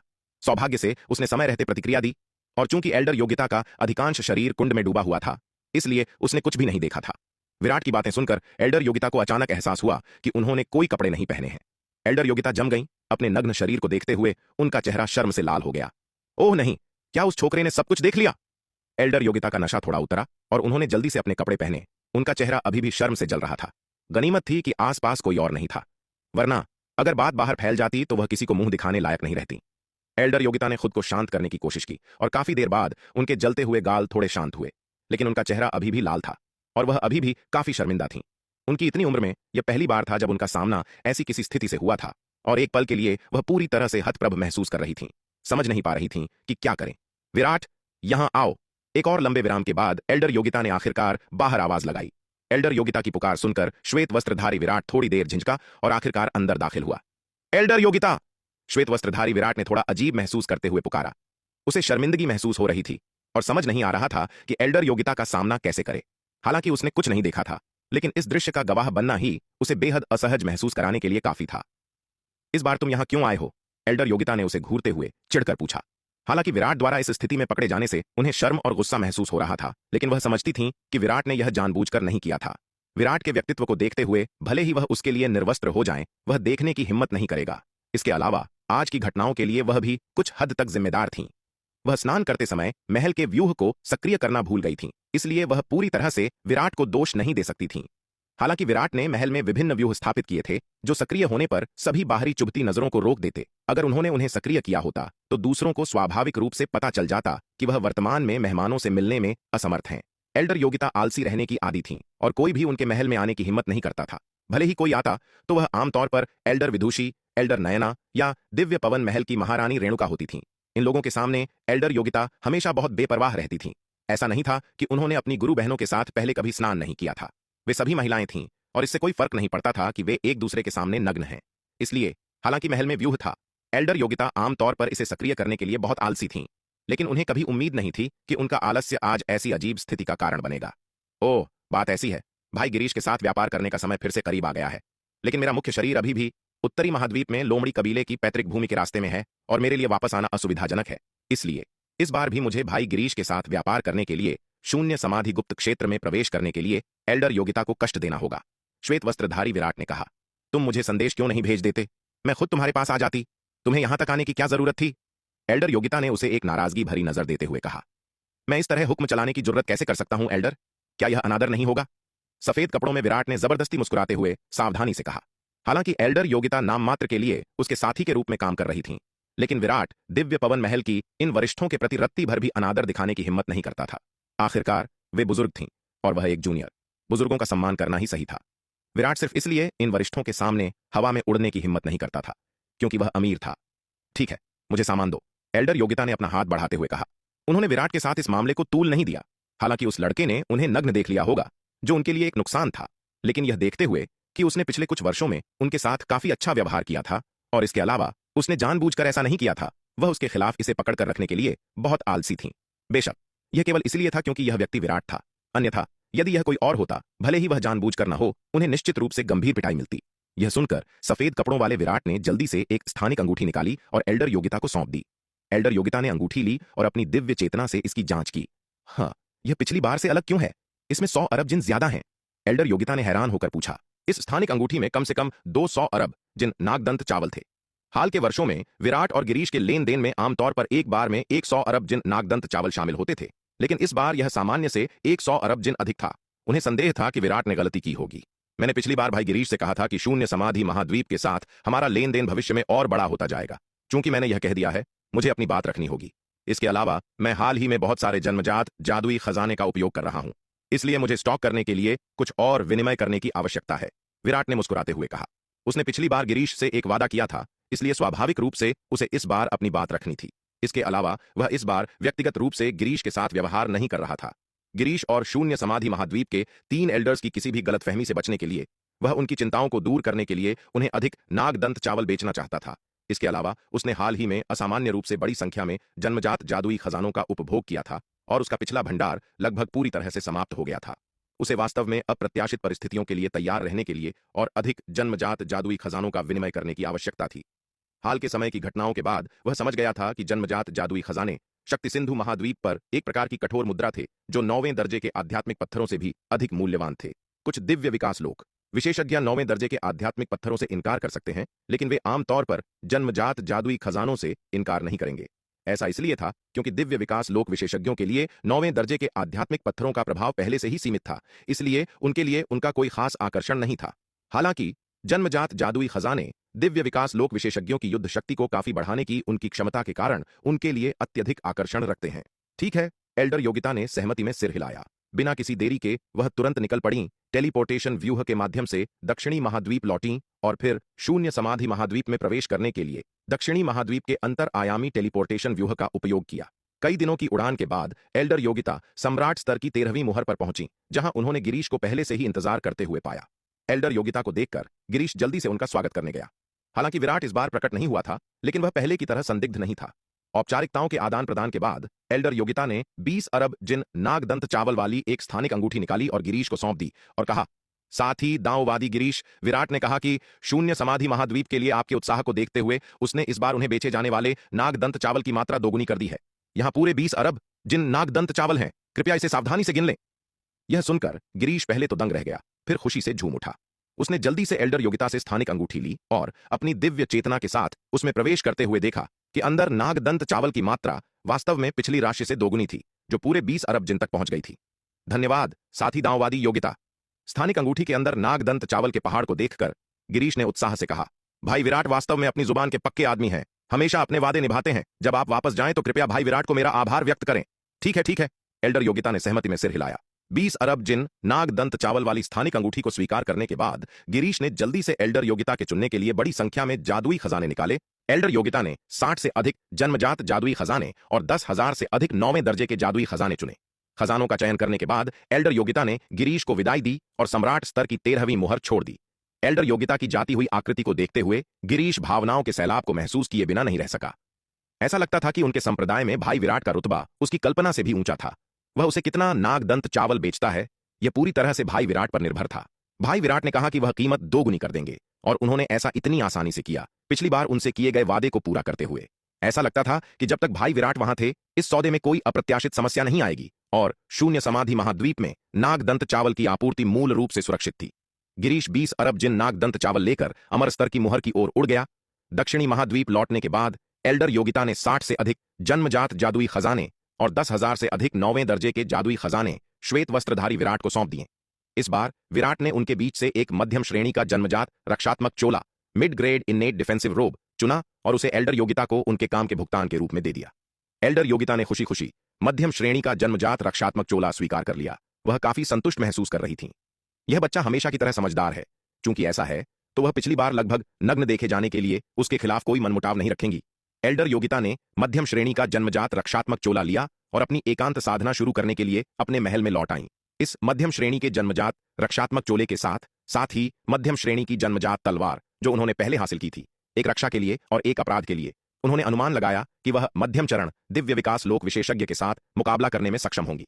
शून्य समाधि महाद्वीप अमर स्तर की मुहर। गिरीश ने 20 अरब जिन नागदंत चावल वाली स्थानिक अंगूठी एल्डर पवन को सौंपी और उत्साह से लेन देन का विवरण बताया। 20 अरब जिन नागदंत चावल स्थानिक अंगूठी के अंदर नागदंत चावल के पहाड़ को देखकर एल्डर पवन जैसा सच्चा महाविपत्ति लोक विशेषज्ञ भी उत्साह से कांपने से नहीं बच सका। हा, ऐसा लगता है कि स्वर्ग ने हमारे शून्य समाधि महाद्वीप को नष्ट नहीं किया है। हमें भाई विराट जैसा शुभ चिंतक भेजा है। एल्डर पवन दिल से हंसे बिना नहीं रह सके। एल्डर शेखर और एल्डर लक्ष्मण भी यह सुनकर बहुत खुश हुए कि नागदंत चावल का लेन देन दोगुना होकर 20 अरब जिन हो गया है। यहां तक कि आमतौर पर शांत और अलग थलग रहने वाले एल्डर शेखर ने भी एक दुर्लभ मुस्कान दिखाई। एल्डर पवन, इस बार 20 अरब जिन नागदंत चावल के साथ क्या हमें जश्न मनाने के लिए कुछ नहीं रखना चाहिए? एल्डर लक्ष्मण ने मुस्कुराते हुए कहा। वह यह अपने लिए नहीं कह रहे थे। उनकी साधना गति के साथ एक साल में 10 करोड़ जिन नागदंत चावल पर्याप्त से अधिक थे। उन्होंने ऐसा इसीलिए कहा ताकि एल्डर पवन भी अपने लिए अधिक नागदंत चावल रख सकें, ताकि वह अपनी चरम स्थिति में जल्द ही ठीक हो सकें। एल्डर पवन के व्यक्तित्व को जानते हुए अगर उन्होंने नहीं पूछा होता तो एल्डर पवन शायद अपने लिए अतिरिक्त नागदंत चावल रखने में सहज महसूस नहीं करते। एल्डर लक्ष्मण सही कह रहे हैं। मेरी राय में इस बार चलिए हम में से प्रत्येक 50 करोड़ जिन नागदंत चावल रखते हैं। एल्डर शेखर ने मुस्कुराते हुए कहा। अरे तुम दोनों, इस बहस की कोई जरूरत नहीं है। क्योंकि हमारे पास इतना नागदंत चावल है तो मैं स्वाभाविक रूप से खुद को कम नहीं आंकूंगा। हालांकि 50 करोड़ जिन नागदंत चावल बहुत ज्यादा है। क्योंकि हमने अपनी आपूर्ति दोगुनी कर दी है तो चलिए हम में से प्रत्येक 20 करोड़ जिन रखते हैं। एल्डर पवन ने अपना हाथ लहराते हुए कहा। वह जानते थे कि एल्डर शेखर और एल्डर लक्ष्मण यह मुख्य रूप से उनकी खातिर कह रहे थे, न कि अपने स्वार्थ के लिए। वे हर साल 10 करोड़ जिन नागदंत चावल का उपभोग भी नहीं कर सकते थे। उन्हें इतना विभाजित करने की क्या आवश्यकता होगी? एल्डर पवन की बातें सुनकर एल्डर शेखर कुछ और कहना चाहते थे, लेकिन एल्डर पवन ने उन्हें रोकने के लिए हाथ हिलाया और कहा, हम 3 बूढ़े लोगों ने पहले ही 20-20 करोड़ जिन नागदंत चावल रखकर पर्याप्त संसाधन ले लिए हैं। बहुत ज्यादा रखना थोड़ा अनुचित होगा। चलिए इस नागदंत चावल में से कुछ दूसरों के लिए छोड़ देते हैं। एल्डर पवन की बातें सुनकर एल्डर शेखर और एल्डर लक्ष्मण ने एक बेबसी महसूस की। हालांकि वे जानते थे कि एक बार जब एल्डर पवन कोई निर्णय ले लेते हैं तो वह उसे नहीं बदलते, इसलिए उनके पास हार मान लेने के अलावा कोई विकल्प नहीं था। चूंकि हमें मिले नागदंत चावल की मात्रा दोगुनी हो गई है तो हर साल सम्राट स्तर और एकलव्य स्तर की मोहरों को हल करने की संख्या भी दोगुनी हो सकती है। इसके अलावा उन योद्धाओं को नागदंत चावल का आवंटन जो देव स्तर की मोहरों की रक्षा कर रहे हैं को भी दोगुना किया जा सकता है। एल्डर पवन ने अपनी लंबी दाढ़ी सहलाते हुए मुस्कुराकर कहा। यह बिल्कुल सही है। एल्डर शेखर और एल्डर लक्ष्मण दोनों सहमत थे। हर साल हल की जाने वाली सम्राट स्तर और एकलव्य स्तर की मोहरों की संख्या को दोगुना करने का मतलब था कि हड्डी दानव वंश द्वारा सम्राट स्तर और एकलव्य स्तर की मोहरों का पूर्ण समाधान बस कोने के आसपास था। यह सोचकर एल्डर पवन, एल्डर शेखर और एल्डर लक्ष्मण बहुत जोश में थे। एल्डर लक्ष्मण ने गंगा को एक संदेश भेजा, उसे बुलाया और उसे एक नया काम दिया। गंगा यह देखकर बहुत खुश हुई कि उसे पहले की तुलना में दोगुना नागदंत चावल मिला है। उसने चावल से भरी स्थानिक अंगूठी ली, अमर स्तर की मुहर छोड़ दी और चावल को विभिन्न देव स्तर की मुहरों में वितरित करने के लिए चली गई। गंगा 7वीं देव स्तर की मुहर पर लौटी, नागदंत चावल निकाला और इसे सभी को वितरित किया।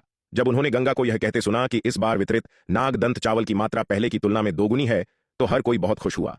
हा हा हा हा, मैंने सही अनुमान लगाया था। मैंने कहा था ना, तीनों एल्डर्स उन लोगों के साथ बुरा व्यवहार नहीं करेंगे जिन्होंने योगदान दिया है। और अब उन्होंने आखिरकार हमारा वेतन बढ़ाना शुरू कर दिया है। शिव ने विजयी होकर हंसे। शिव की बातें सुनकर एल्डर सावित्री ने उस पर एक नजर डाली, लेकिन चूंकि यह तीनों एल्डर्स का निर्णय था इसलिए उन्होंने और कुछ नहीं कहा। तीनों एल्डर्स के पास ऐसा निर्णय लेने के अपने कारण थे। यदि वे समग्र स्थिति को प्रभावित किए बिना अधिक नागदंत चावल प्राप्त कर सकते हैं तो एल्डर सावित्री बहुत खुश होंगी।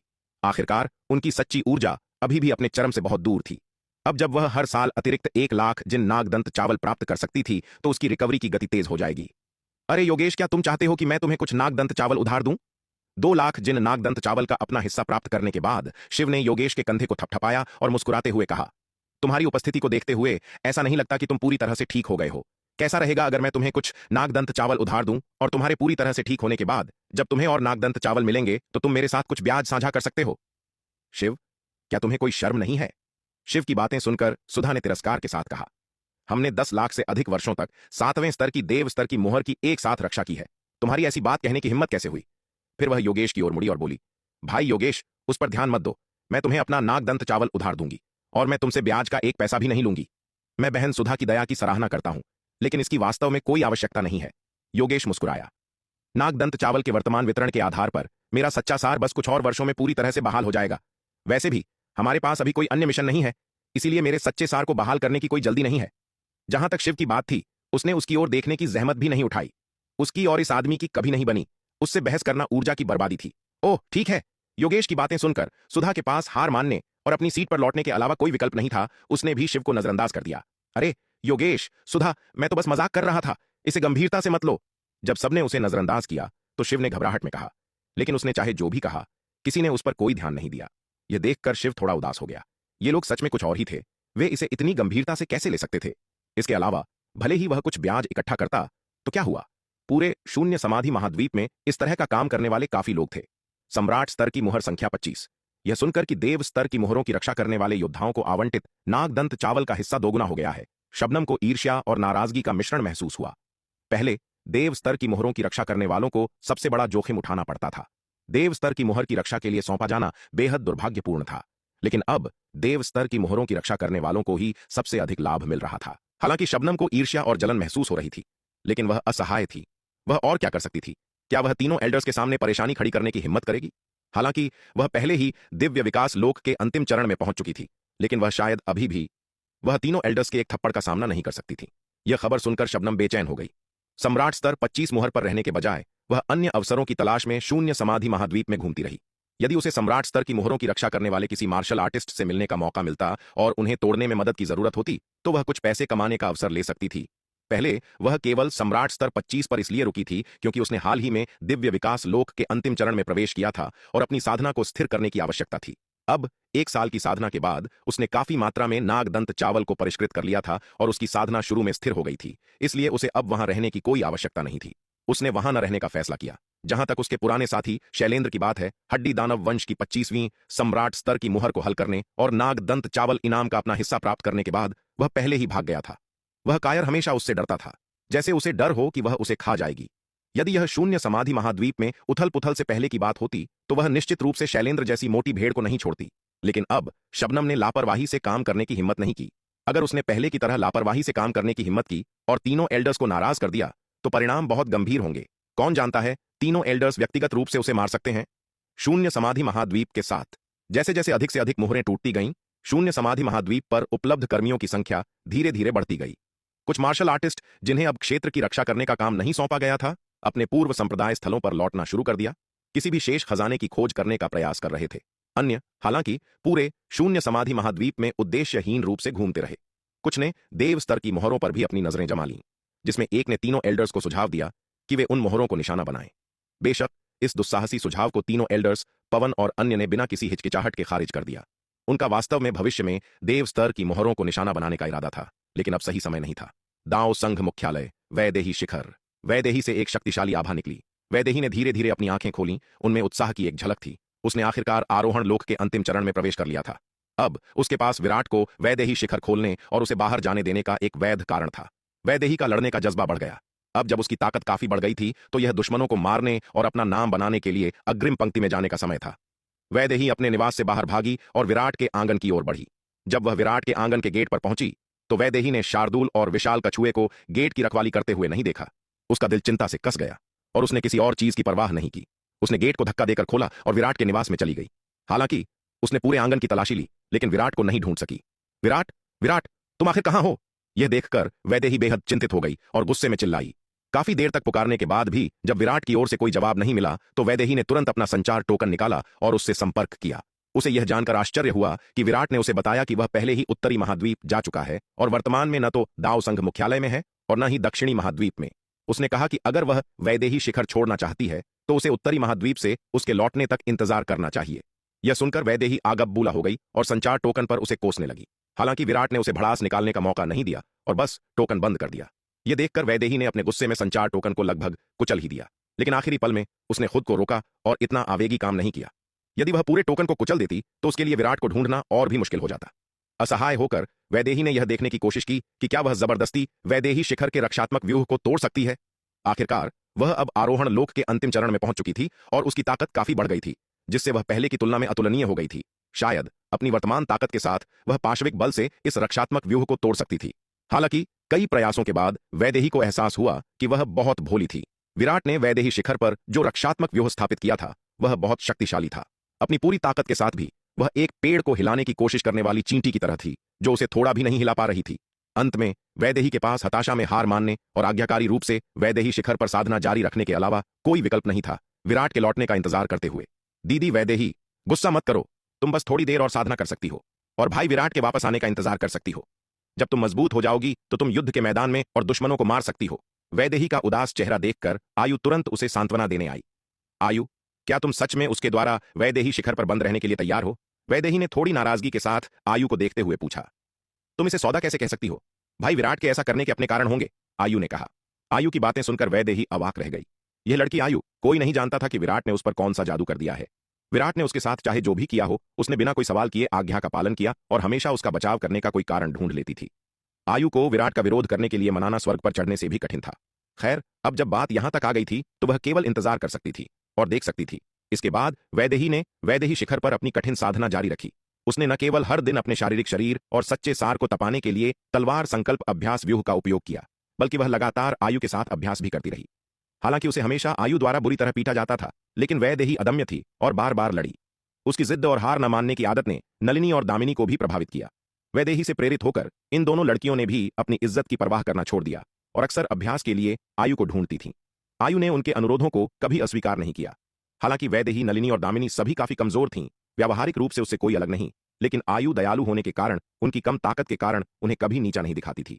वह शुरू से अंत तक उनके प्रशिक्षण और अभ्यास में धैर्यपूर्वक उनका साथ देती थी। आयु जैसे मास्टर अभ्यास साथी के साथ वैदेही, नलिनी और दामिनी ने अपने कौशल में तेजी से सुधार किया। हालांकि उनकी सीमित मार्शल आर्ट योग्यता के कारण उनकी प्रशिक्षण गति आयु की तुलना में बहुत धीमी थी, फिर भी वे अपने कहीं अधिक कठिन प्रयासों की बदौलत साथ बनाए रखने में कामयाब रहीं। शुरुआत में वे आयु की 3 चालों से ज्यादा नहीं झेल पाती थीं, बाद में वे 10 झेलने लगीं और अंततः वे 30 भी झेलने लगीं। वैदेही, नलिनी और दामिनी अपनी प्रगति से सुखद रूप से आश्चर्यचकित थीं, लेकिन वे आयु की बहुत आभारी भी थीं। बिना आयु के धैर्यपूर्वक अभ्यास के उनकी साधना की गति इतनी तेज नहीं होती। आयु के उनके साथ अभ्यास करने से उन्हें बहुत लाभ हुआ था, जिसके परिणाम स्वरूप महत्वपूर्ण सुधार हुआ, लेकिन आयु के लिए इसका बहुत कम प्रभाव पड़ा। आखिरकार उनकी ताकत आयु की तुलना में बहुत कम थी। भले ही वे तीनों मिल जाएं, वे आयु पर ज्यादा दबाव नहीं डाल सकती थीं, और चाहे आयु इन तीनों कमजोरों के साथ कितना भी अभ्यास कर ले, लाभ सीमित थे। उत्तरी महाद्वीप के आकाश में विराट शार्दुल पर सवार होकर इत्मीनान से आकाश में उड़ रहा था। अपने हाथ में संचार टोकन को देखते हुए विराट मुस्कुराए बिना नहीं रह सका। वह वैदेही इतनी जल्दी वैदेही शिखर छोड़ना चाहती है? अब इसके बारे में भूल जाओ। उसे तब तक इंतजार करना होगा जब तक वह अकेले आयु की 50 से अधिक चालों का सामना न कर सके। सच में, हालांकि विराट का मुख्य शरीर उत्तरी महाद्वीप में था और दाव संघ मुख्यालय लौटने में असमर्थ था। अगर वह वास्तव में वैदेही को रिहा करना चाहता तो उसका निर्मल अवतार आसानी से वैदेही शिखर की यात्रा कर सकता था और उसके सुरक्षात्मक व्यूह को सक्रिय कर सकता था। हालांकि वैदेही लापरवाह थी। यदि वह युद्ध के मैदान में होती तो वह अपनी सुरक्षा की परवाह किए बिना काम करती, खासकर उस पागल लड़की हिमशिखा के साथ जो बेहद खतरनाक होगा। उसकी ताकत और बढ़ने तक इंतजार करना ही सबसे अच्छा था। दक्षिणी महाद्वीप, बाहरी ब्रह्मांड में एक तेज, अतुलनीय रूप से भयंकर तलवार की रोशनी चमकी। उसकी चकाचौंध भरी चमक ने ब्रह्मांड में अनगिनत सितारों को रोशन कर दिया। जहां से तलवार की रोशनी गुजरी, उसने लगभग 100 अरब मील लंबी स्थानिक दरार को चीर दिया। इस तलवार के प्रहार में निहित असीम शक्ति सृष्टि की शक्ति के समान थी। सूर्यवीर इस तलवार के प्रहार की शक्ति को देखते हुए अपनी आंखों में खुशी का भाव प्रकट करने लगे। उन्होंने आखिरकार लोकाकाश महाविकास तलवार कला के पहले स्तर के छठे रूप में महारत हासिल कर ली थी। अकेले इस एक तलवार तकनीक की शक्ति के साथ नागपाताल तलवार के बिना भी वह आसानी से एल्डर नक्श की क्षमता के एक मास्टर को हरा सकते थे। हालांकि एकमात्र कमी लोकाकाश महाविकास तलवार कला के पहले स्तर की छठी चाल को निष्पादित करने के लिए आवश्यक सच्चे सार की अत्यधिक खपत थी।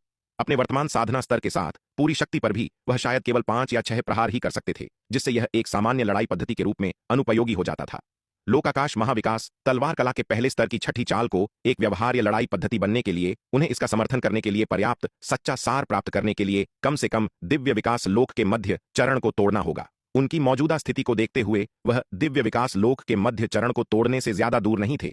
ज्यादा से ज्यादा 3 या 4 साल में, शायद सिर्फ 1 या 2 साल में उन्हें विश्वास था कि वह दिव्य विकास लोक के मध्य चरण तक पहुंच सकते हैं। एक बार जब वह दिव्य विकास लोक के मध्य चरण को तोड़ लेंगे तो उनकी लंबे समय से प्रतीक्षित इच्छा पूरी हो जाएगी। दिव्य विकास लोक के मध्य चरण को तोड़ने के बाद अपने उत्कृष्ट श्रेणी के जन्मजात तलवार जादुई हथियार और लोकाकाश महाविकास तलवार कला के पहले स्तर की छठी चाल पर भरोसा करते हुए पूरे जयपाल परिवार में कोई भी उनका मुकाबला नहीं कर पाएगा।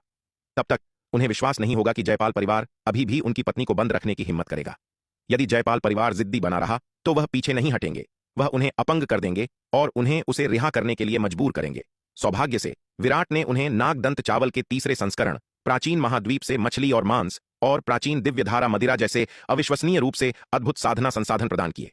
अन्यथा वह नहीं जानते कि उन्हें साधना के अपने वर्तमान स्तर तक पहुंचने में कितना समय लगता। सूर्यवीर लोकाकाश महाविकास तलवार कला के पहले स्तर के छठे रूप में महारत हासिल करने के बाद आत्मसंतुष्ट या आलसी नहीं हुए।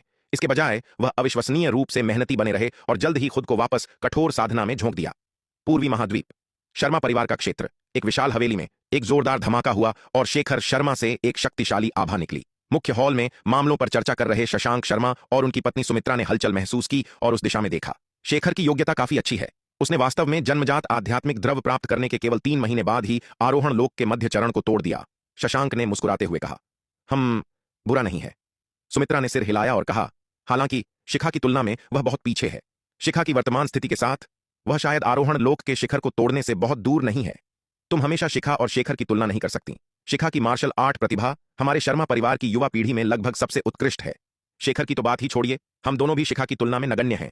शशांक ने मुस्कुराते हुए कहा। यह सच है। सुमित्रा ने गर्व और संतुष्टि के साथ सिर हिलाया। उसने शशांक की ओर देखा और कहा, अरे शशांक, अपनी वर्तमान ताकत के साथ क्या तुम हमारी बेटी को हरा सकते हो? सुमित्रा की बातें सुनकर शशांक के पसीने छूट गए।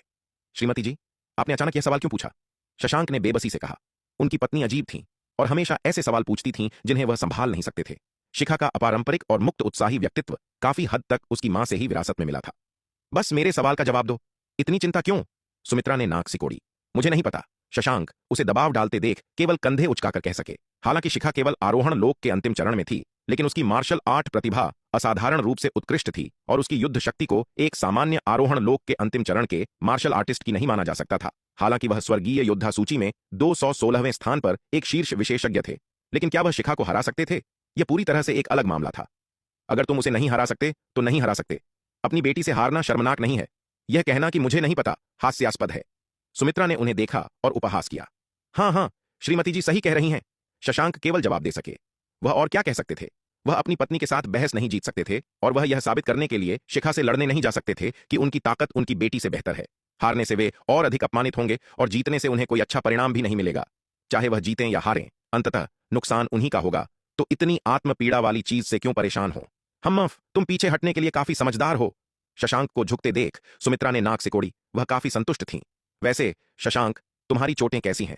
क्या उन जन्मजात आध्यात्मिक द्रवों को परिष्कृत करने के बाद तुम्हें कुछ बेहतर महसूस हुआ है? सुमित्रा ने शशांक को देखते हुए पूछा। हालांकि वह अक्सर अपने पति से बहस करती थीं, फिर भी वह उनकी बहुत परवाह करती थीं। शशांक के साथ उनकी शादी पारिवारिक हितों पर आधारित समझौता नहीं थी, बल्कि सच्चे प्यार से पैदा हुआ मिलन था। वास्तव में वह शशांक से सीमांत युद्ध क्षेत्र पर मिली थीं। वे दोनों मित्र और कामरेड इन आर्म्स थे। वह मूल रूप से दाव संघ की एक दाववादी शिष्या थीं और उनकी मार्शल आर्ट प्रतिभा किसी भी तरह से शशांक से कम नहीं थी। वरिष्ठता के मामले में वह सूर्यवीर की सीनियर सिस्टर थीं। दाव संघ में वापस उनका और सूर्यवीर का काफी अच्छा रिश्ता था। इसके अलावा वह शशांक की तुलना में सूर्यवीर को बहुत लंबे समय से जानती थीं। बेशक सूर्यवीर के साथ उनका रिश्ता केवल साथी शिष्यों तक ही सीमित था। उन्होंने कभी उनके बारे में कोई अन्य विचार नहीं रखा। आखिरकार सूर्यवीर बहुत पहले ही मीरा के साथ हो गए थे और महारानी रेणुका अभी भी उनके मामलों में उलझी हुई थीं। वह उस झमेले में नहीं पड़ना चाहती थीं। हालांकि शशांक सूर्यवीर की तरह असाधारण रूप से प्रतिभाशाली नहीं थे, लेकिन व्यक्तित्व के मामले में वे अधिक संगत थे। खैर, शुक्र है, यह जन्मजात आध्यात्मिक द्रव वास्तव में अपनी प्रतिष्ठा के अनुरूप है। कुछ परिष्कृत करने के बाद मेरी चोटों में काफी सुधार हुआ है। इस दर पर मेरा अनुमान है कि अगले 6 महीनों में मेरी चोटें पूरी तरह से ठीक हो जानी चाहिए। शशांक ने कहा। यह अच्छा है। एक बार जब तुम ठीक हो जाओगे तो मैं आत्मविश्वास के साथ युद्ध के मैदान में वापस लौट सकती हूं। यह सुनकर सुमित्रा ने खुशी से कहा। हालांकि सुमित्रा की शादी शशांक से हुई थी, लेकिन वह दाव संघ के भीतर युद्ध के सबसे दृढ़ अधिवक्ताओं में से एक बनी रहीं। इन वर्षों में वह शशांक के साथ रहीं। शर्मा परिवार के क्षेत्र में उनके ठीक होने तक उनका साथ देती रहीं, क्योंकि वह उनकी चोटों को लेकर चिंतित थीं। अन्यथा उनके व्यक्तित्व को देखते हुए वह बहुत पहले ही सीमा पर लड़ने के लिए युद्ध के मैदान में लौट आती। हाँ, मैं तुम्हारे साथ चलूंगा। शशांक ने हाथ बढ़ाया और अपनी पत्नी का हाथ थाम लिया। बोलते समय उनकी आंखों में कोमलता थी। वे युद्ध के मैदान पर मिले थे, कामरेड इन आर्म्स बनकर, जिन्होंने जीवन और मृत्यु के अनुभवों को साझा किया था। उनकी एक सामान्य इच्छा थी, राक्षसों को मानव क्षेत्र से बाहर निकालना। जब तक राक्षस रहेंगे वे लड़ना बंद नहीं कर सकते। उन्हें हमेशा युद्ध के मैदान में लौटना होगा। अचानक सुमित्रा का हाथ उनके पति ने पकड़ लिया और उनकी कोमल स्नेहपूर्ण टकटकी ने उन्हें शर्मा दिया और उन्होंने अपना सिर नीचे कर लिया। इस समय वह अपने सामान्य लड़ाकू रूप की तरह बिल्कुल नहीं थीं, बल्कि एक शर्मीली प्यारी छोटी लड़की थीं। काफी देर बाद सुमित्रा ने आखिरकार अपना सिर उठाया, शशांक से अपना हाथ छुड़ाया और उनकी ओर देखते हुए कहा, वैसे शशांक, क्या तुम बता सकते हो कि वह युवक शिखर शर्मा जिसे शिखा साथ लाई है किस तरह का व्यक्ति है? हालांकि वह बहुत खुश थीं कि उनकी बेटी एक उपयुक्त पति घर लाई है, लेकिन उनकी बेटी की शादी उनकी सबसे बड़ी चिंता थी। सालों पहले मीरा के साथ जो हुआ वह एक बहुत बड़ा सबक था। यहां तक कि मीरा, जयपाल परिवार के मुखिया की वैध बेटी भी अपनी शादी का फैसला नहीं कर सकी, तो शिखा जैसे शर्मा परिवार के एक सामान्य सदस्य की तो बात ही छोड़िए। ऐसे प्राचीन कुलीन परिवारों के लिए अपने जीवन का फैसला खुद करना एक विलासिता थी। परिवार का सदस्य जितना अधिक उत्कृष्ट होता था, उतनी ही अधिक संभावना होती थी कि उसे राजनीतिक विवाह में बलिदान के रूप में उपयोग किया जाएगा। हालांकि शिखा का साधना स्तर शर्मा परिवार की युवा पीढ़ी के बीच विशेष रूप से उच्च नहीं था, लेकिन उसकी मार्शल आर्ट प्रतिभा असाधारण रूप से उत्कृष्ट थी। इसलिए सुमित्रा हमेशा चिंतित रहती थीं कि उनकी बेटी मीरा के नक्शे दम पर चल सकती है और उसे राजनीतिक विवाह में बलिदान के रूप में इस्तेमाल किया जा सकता है। मीरा अपने संघर्ष के माध्यम से अंततः जयपाल परिवार द्वारा कैद कर ली गई थी, लेकिन कम से कम वह अपने प्रिय के साथ थी जिसे दुर्भाग्य के बीच सौभाग्य माना जा सकता था। हालांकि अगर शिखा को भी राजनीतिक विवाह में बलिदान के रूप में इस्तेमाल किया जाता तो वह इतनी भाग्यशाली नहीं हो सकती थी। इसलिए सबसे अच्छा समाधान यह था कि उनकी बेटी शिखा जल्द से जल्द अपना आदर्श पति ढूंढ ले। एक बार जब शिखा का साथी होगा तो ऐसा कुछ होने की चिंता करने की कोई आवश्यकता नहीं होगी। दुर्भाग्य से जबकि शिखा की मार्शल आर्ट प्रतिभा असाधारण थी, उसका अभिमान भी उतना ही अद्वितीय था। उसके साथियों के बीच कुछ ही युवा प्रतिभाएं उसकी नजर में आ सकती थीं, इसलिए शिखा को कोई उपयुक्त साथी नहीं मिला, जिससे सुमित्रा को बहुत चिंता हुई। पहले जब शिखा और शेखर शर्मा परिवार के साथ मध्य महाद्वीप मार्शल आर्ट्स टूर्नामेंट के लिए युमेश शाही शहर गए तो सुमित्रा ने उसे बार बार शहर का पता लगाने और यह देखने का निर्देश दिया कि क्या उसे कोई उपयुक्त पति मिल सकता है। उन्होंने अपने बेटे शेखर को भी अपनी बहन पर नजर रखने और उसे उपयुक्त मैच खोजने में मदद करने का निर्देश दिया। दुर्भाग्य से शिखा जिद्दी थी और युमेश शाही शहर पहुंचने के बाद शर्मा परिवार के परिसर में एकांत में रही, घूमने या मध्य महाद्वीप मार्शल आर्ट्स टूर्नामेंट के पहले भाग में भाग लेने से भी इनकार कर दिया। इससे शेखर को काफी चिंता हुई, लेकिन वह अपनी बहन के खिलाफ शक्तिहीन था और केवल असहाय होकर देख सकता था। मध्य महाद्वीप मार्शल आर्ट्स टूर्नामेंट समाप्त होने के बाद वह शर्मा परिवार लौटा और अपनी छोटी बहन पर नजर रखने में विफल रहने के लिए उसे अपनी मां सुमित्रा से कड़ी फटकार मिली। शेखर को अपनी मां से पूरी तरह से डांट पड़ी। उसे बहुत गहरा दुख हुआ। उसकी मां अच्छी तरह जानती थी कि उसकी बहन किस तरह की इंसान है। वह उसके बड़े भाई के रूप में उसे कैसे नियंत्रित कर सकता था। इस दुनिया में उसकी मां के अलावा वह और किसकी सुन सकती थी। यहां तक कि उसके पिता शशांक भी उस छोटे शैतान को नहीं संभाल सकते थे। बेशक हालांकि शेखर को अन्याय महसूस हुआ, लेकिन उसने इसे बिल्कुल भी दिखाने की हिम्मत नहीं की और केवल अपना सिर नीचे कर सकता था और आज्ञाकारी रूप से डांट स्वीकार कर सकता था। अन्यथा यदि वह बहस करने की हिम्मत करता तो उसे न केवल डांटा जाता बल्कि पीटा भी जाता। इस बार अपनी बेटी को आखिरकार एक उपयुक्त पति घर लाते देख सुमित्रा को आखिरकार अपने दिल से एक बड़ा बोझ उतरता हुआ महसूस हुआ। अब उन्हें चिंता नहीं थी कि उनकी बेटी मीरा के नक्शे कदम पर चलेगी और उसे पारिवारिक गठबंधनों के लिए बलिदान के रूप में इस्तेमाल किया जाएगा। हालांकि जबकि वह शिखर शर्मा से काफी संतुष्ट थीं, उसका रहस्यमय स्वभाव और अज्ञात पृष्ठभूमि उन्हें कुछ हद तक चिंतित करती थी। यह डर था कि उनकी बेटी ने गलत व्यक्ति को चुना होगा। कई बार वह शिखर शर्मा के बारे में और जानना चाहती थीं, लेकिन उनकी बेटी शिखा ने हर बार उन्हें रोक दिया। इसलिए आज तक वह शिखर शर्मा की पृष्ठभूमि के बारे में कुछ नहीं जानती थीं, केवल उसका नाम जानती थीं। उन्होंने अपने बेटे शेखर से यह भी सीखा कि शिखर शर्मा नाम उसे उनकी बेटी ने दिया था। उसका असली नाम अज्ञात था। उन्होंने हाल ही में शशांक के साथ इस मामले पर काफी चर्चा की थी। खैर, मुझे भी नहीं पता। यह युवक जितना दिखता है उससे कहीं अधिक जटिल लगता है, शशांक ने कुछ गंभीर अभिव्यक्ति के साथ कहा जब उनकी पत्नी ने शिखर शर्मा का उल्लेख किया। उसके साधना के स्तर को आपको मूर्ख न बनाने दें। वह केवल आरोहण लोक के अंतिम चरण में है। वह मुझे जो एहसास देता है वह परिवार के मुखिया से भी अधिक अथाह है। क्या यह थोड़ा ज्यादा नहीं है? भले ही वह शक्तिशाली हो, क्या वह परिवार के मुखिया से तुलना कर सकता है? सुमित्रा शशांक की बातों से अचंभित थीं। उन्होंने अविश्वास से कहा। हालांकि उन्हें भी लगता था कि शिखर शर्मा उतना सरल नहीं है जितना वह दिखता है, लेकिन उसकी तुलना शर्मा परिवार के मुखिया से करना थोड़ा ज्यादा लग रहा था। शर्मा परिवार का मुखिया दिव्य विकास लोक के मध्य चरण का एक शीर्ष स्तरीय विशेषज्ञ था और उन लोगों में उसे सबसे ऊपर स्थान दिया गया था। पूरे शक्ति सिंधु महाद्वीप में शर्मा परिवार के मुखिया से ज्यादा शक्तिशाली बहुत कम लोग थे। शिखर शर्मा की तुलना शर्मा परिवार के मुखिया से करना थोड़ा ज्यादा अतिशयोक्तिपूर्ण लग रहा था। यह कहना मुश्किल है। शशांक ने अपना सिर हिलाया। उनकी अभिव्यक्ति गंभीर थी। क्या तुमने उसे शिखा के साथ अभ्यास करते देखा है? वह शिखा के साथ अभ्यास करता है, इसमें क्या गलत है? वे अब दांव साथी हैं, क्या उनके लिए अभ्यास करना सामान्य नहीं है? सुमित्रा ने हैरान होकर पूछा। उनका अभ्यास बिल्कुल सामान्य है, लेकिन क्या तुमने कभी शिखा को उसके खिलाफ जीतते देखा है? शशांक ने गहरी आवाज में कहा। सुमित्रा अचंभित रह गईं। उन्होंने सावधानीपूर्वक शिखा और शिखर शर्मा के अभ्यास के दृश्यों को याद किया और अंत में गंभीरता से सिर हिलाया और कहा, ऐसा लगता है कि शिखा ने वास्तव में कभी शिखर शर्मा को नहीं हराया है। उसने उन दृश्यों को याद किया जो उसने पिछले कुछ महीनों में देखे थे। उस समय उसने इस बारे में ज्यादा नहीं सोचा था, लेकिन अब पीछे मुड़कर देखने पर उसे एहसास हुआ कि चीजें दिखने से कहीं अधिक जटिल थीं। आप उनके अभ्यास से शिखा की युद्ध शक्ति की एक झलक पा सकते हैं। शिखा अपनी ताकत के साथ स्वर्गीय योद्धा सूची में भी बहुत उच्च स्थान पर होगी, लेकिन जब भी शिखा उसके साथ अभ्यास करती है तो यह बिल्कुल भी अभ्यास मैच जैसा नहीं लगता। यह ऐसा है जैसे वह युवक शिखा को उसकी साधना में निर्देश दे रहा हो। शिखा के पूरी ताकत वाले हमलों का सामना करते हुए उसने बस आसानी से और लापरवाही से उन्हें रोक दिया, और शिखा ने उस पर हमला करते समय कोई संयम नहीं दिखाया, जैसे कि उसे चोट पहुंचाने का बिल्कुल भी डर नहीं था। यह दर्शाता है कि शिखा भी शिखर शर्मा की ताकत के बारे में बहुत स्पष्ट है। यह जानती है कि चाहे वह कैसे भी हमला करे, वह शिखर शर्मा को चोट नहीं पहुंचा सकती। यही कारण है कि वह इतनी लापरवाही से हमला करती है। यदि आप इस स्तर को प्राप्त करना चाहते हैं तो मेरी राय में वास्तविक युद्ध शक्ति के मामले में उस युवक के पास निश्चित रूप से असली दिव्य विकास लोक की ताकत है, लेकिन सतह पर वह एक साधारण आरोहण लोक के अंतिम चरण के योद्धा जैसा दिखता है। केवल दो संभावनाएं हैं। एक यह है कि उसकी साधना वास्तव में आरोहण लोक के अंतिम चरण में है, उसने जो शक्तिशाली युद्ध शक्ति दिखाई है वह पूरी तरह से उसकी मार्शल आर्ट प्रतिभा का मामला है। दूसरा यह है कि वह एक सच्चा दिव्य विकास लोक का बलवान है, लेकिन वह अपनी आभा को नियंत्रित करने के लिए किसी गुप्त तकनीक का उपयोग करता है, जिससे वह केवल आरोहण लोक के अंतिम चरण का योद्धा दिखाई देता है। शशांक ने गंभीरता से कहा, यह कैसे संभव है? यह सुनकर सुमित्रा चौंक गई और बोली, एक दिव्य विकास लोक का शक्तिशाली व्यक्ति अपनी आभा को आरोहण लोक के अंतिम चरण के योद्धा में कैसे बदल सकता है? क्या इस दुनिया में ऐसी कोई गुप्त तकनीक है? क्या तुमने पहले 9 शिखर पर्वत की लड़ाई के बारे में कभी नहीं सुना? शशांक ने उन पर एक नजर डाली और कहा, इसका 9 शिखर पर्वत की लड़ाई से क्या लेना देना है? जब सुमित्रा ने शशांक को अचानक इस मामले का उल्लेख करते देखा तो वह मदद नहीं कर सकी, लेकिन एक हैरान अभिव्यक्ति के साथ कहा, 9 शिखर पर्वत की महान लड़ाई से पहले मैं वास्तव में विश्वास नहीं कर सकता था कि दुनिया में ऐसी कोई गुप्त तकनीक मौजूद है जो किसी की आभा को इतनी पूरी तरह से छिपाने में सक्षम है। लेकिन उस लड़ाई के बाद से मुझे पता चला है कि इस दुनिया में हमारी समझ से परे कई चीजें हैं। बस हमारा ज्ञान पहले बहुत सीमित था। शशांक ने कहा, क्या आप थोड़ा स्पष्ट हो सकते हैं? आप किस बारे में बड़बड़ा रहे हैं? सुमित्रा ने थोड़ा नाराज होकर कहा, ओह श्रीमती जी, क्या आपने नहीं सुना कि 9 शिखर पर्वत में राका पर घात लगाकर हमला किया गया था? शशांक ने बेबसी से कहा, राका को घेरने वाले 16 शक्तिशाली आंकड़ों ने शुरू में केवल आरोहण लोक की आभा प्रदर्शित की थी, लेकिन लड़ाई शुरू होने के बाद यह पता चला कि वे सभी वास्तव में दिव्य विकास लोक के विशेषज्ञ थे। यह इंगित करता है कि उससे पहले उन्होंने अपनी सच्ची साधना आभा को छिपाने के लिए किसी प्रकार की गुप्त तकनीक का उपयोग किया था। 9 शिखर पर्वत में महान लड़ाई छिड़ने के बाद इसने कई आंखों को आकर्षित किया जो गुप्त रूप से देख रही थीं।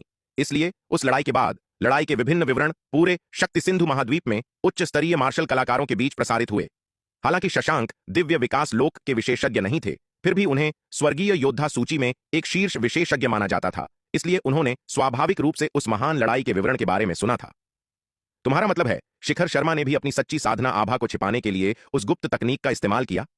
सुमित्रा की आंखें यह सुनकर चमक उठीं और उन्होंने जल्दी से पूछा, यह काफी संभव लगता है, लेकिन यह भी संभव है कि उसकी वास्तविक युद्ध शक्ति बस इतनी ही भयानक हो। शशांक ने कहा, ऐसा कैसे हो सकता है? मेरी राय में पहली संभावना अधिक है, अन्यथा इस दुनिया में कोई भी उसी दायरे में शिखा की तुलना में इतनी उच्च युद्ध शक्ति कैसे रख सकता है? सुमित्रा ने निश्चितता के साथ कहा, वह बच्चा शायद एक सच्चा दिव्य विकास लोक विशेषज्ञ है, जानबूझकर दूसरों को धोखा देने के लिए बेवकूफ बन रहा है। यह कहना मुश्किल है, मुझे लगता है कि दोनों संभावनाएं काफी अधिक हैं। शशांक ने शायद ही कभी अपनी पत्नी का विरोध किया। विराट की युद्ध शक्ति को देखने से पहले मुझे विश्वास नहीं होता कि समान स्तर का कोई भी व्यक्ति इतनी भयानक युद्ध शक्ति रख सकता है, लेकिन विराट के कारनामों के बारे में सुनने के बाद मुझे एहसास हुआ कि मेरा दृष्टिकोण अंततः बहुत संकीर्ण था। विराट केवल महान क्षेत्र के मध्य चरण की साधना के साथ रक्त पिशाच संप्रदाय के युवा मास्टर जालिम सिंह को हराने और एल्डर शौर्य की क्षमता वाले विशेषज्ञ को मारने में सक्षम था। क्या इस दुनिया में कुछ भी असंभव है? विराट की युद्ध शक्ति को देखते हुए यदि वह आरोहण लोक के अंतिम चरण तक साधना करता तो आपको क्या लगता है कि वह किस स्तर की शक्ति तक पहुंचेगा? यह सुनकर सुमित्रा एक पल के लिए अवाक रह गईं। उन्होंने हाल ही में विराट के बारे में सुनी कहानियों को याद किया और पूरी तरह से हैरान महसूस किया।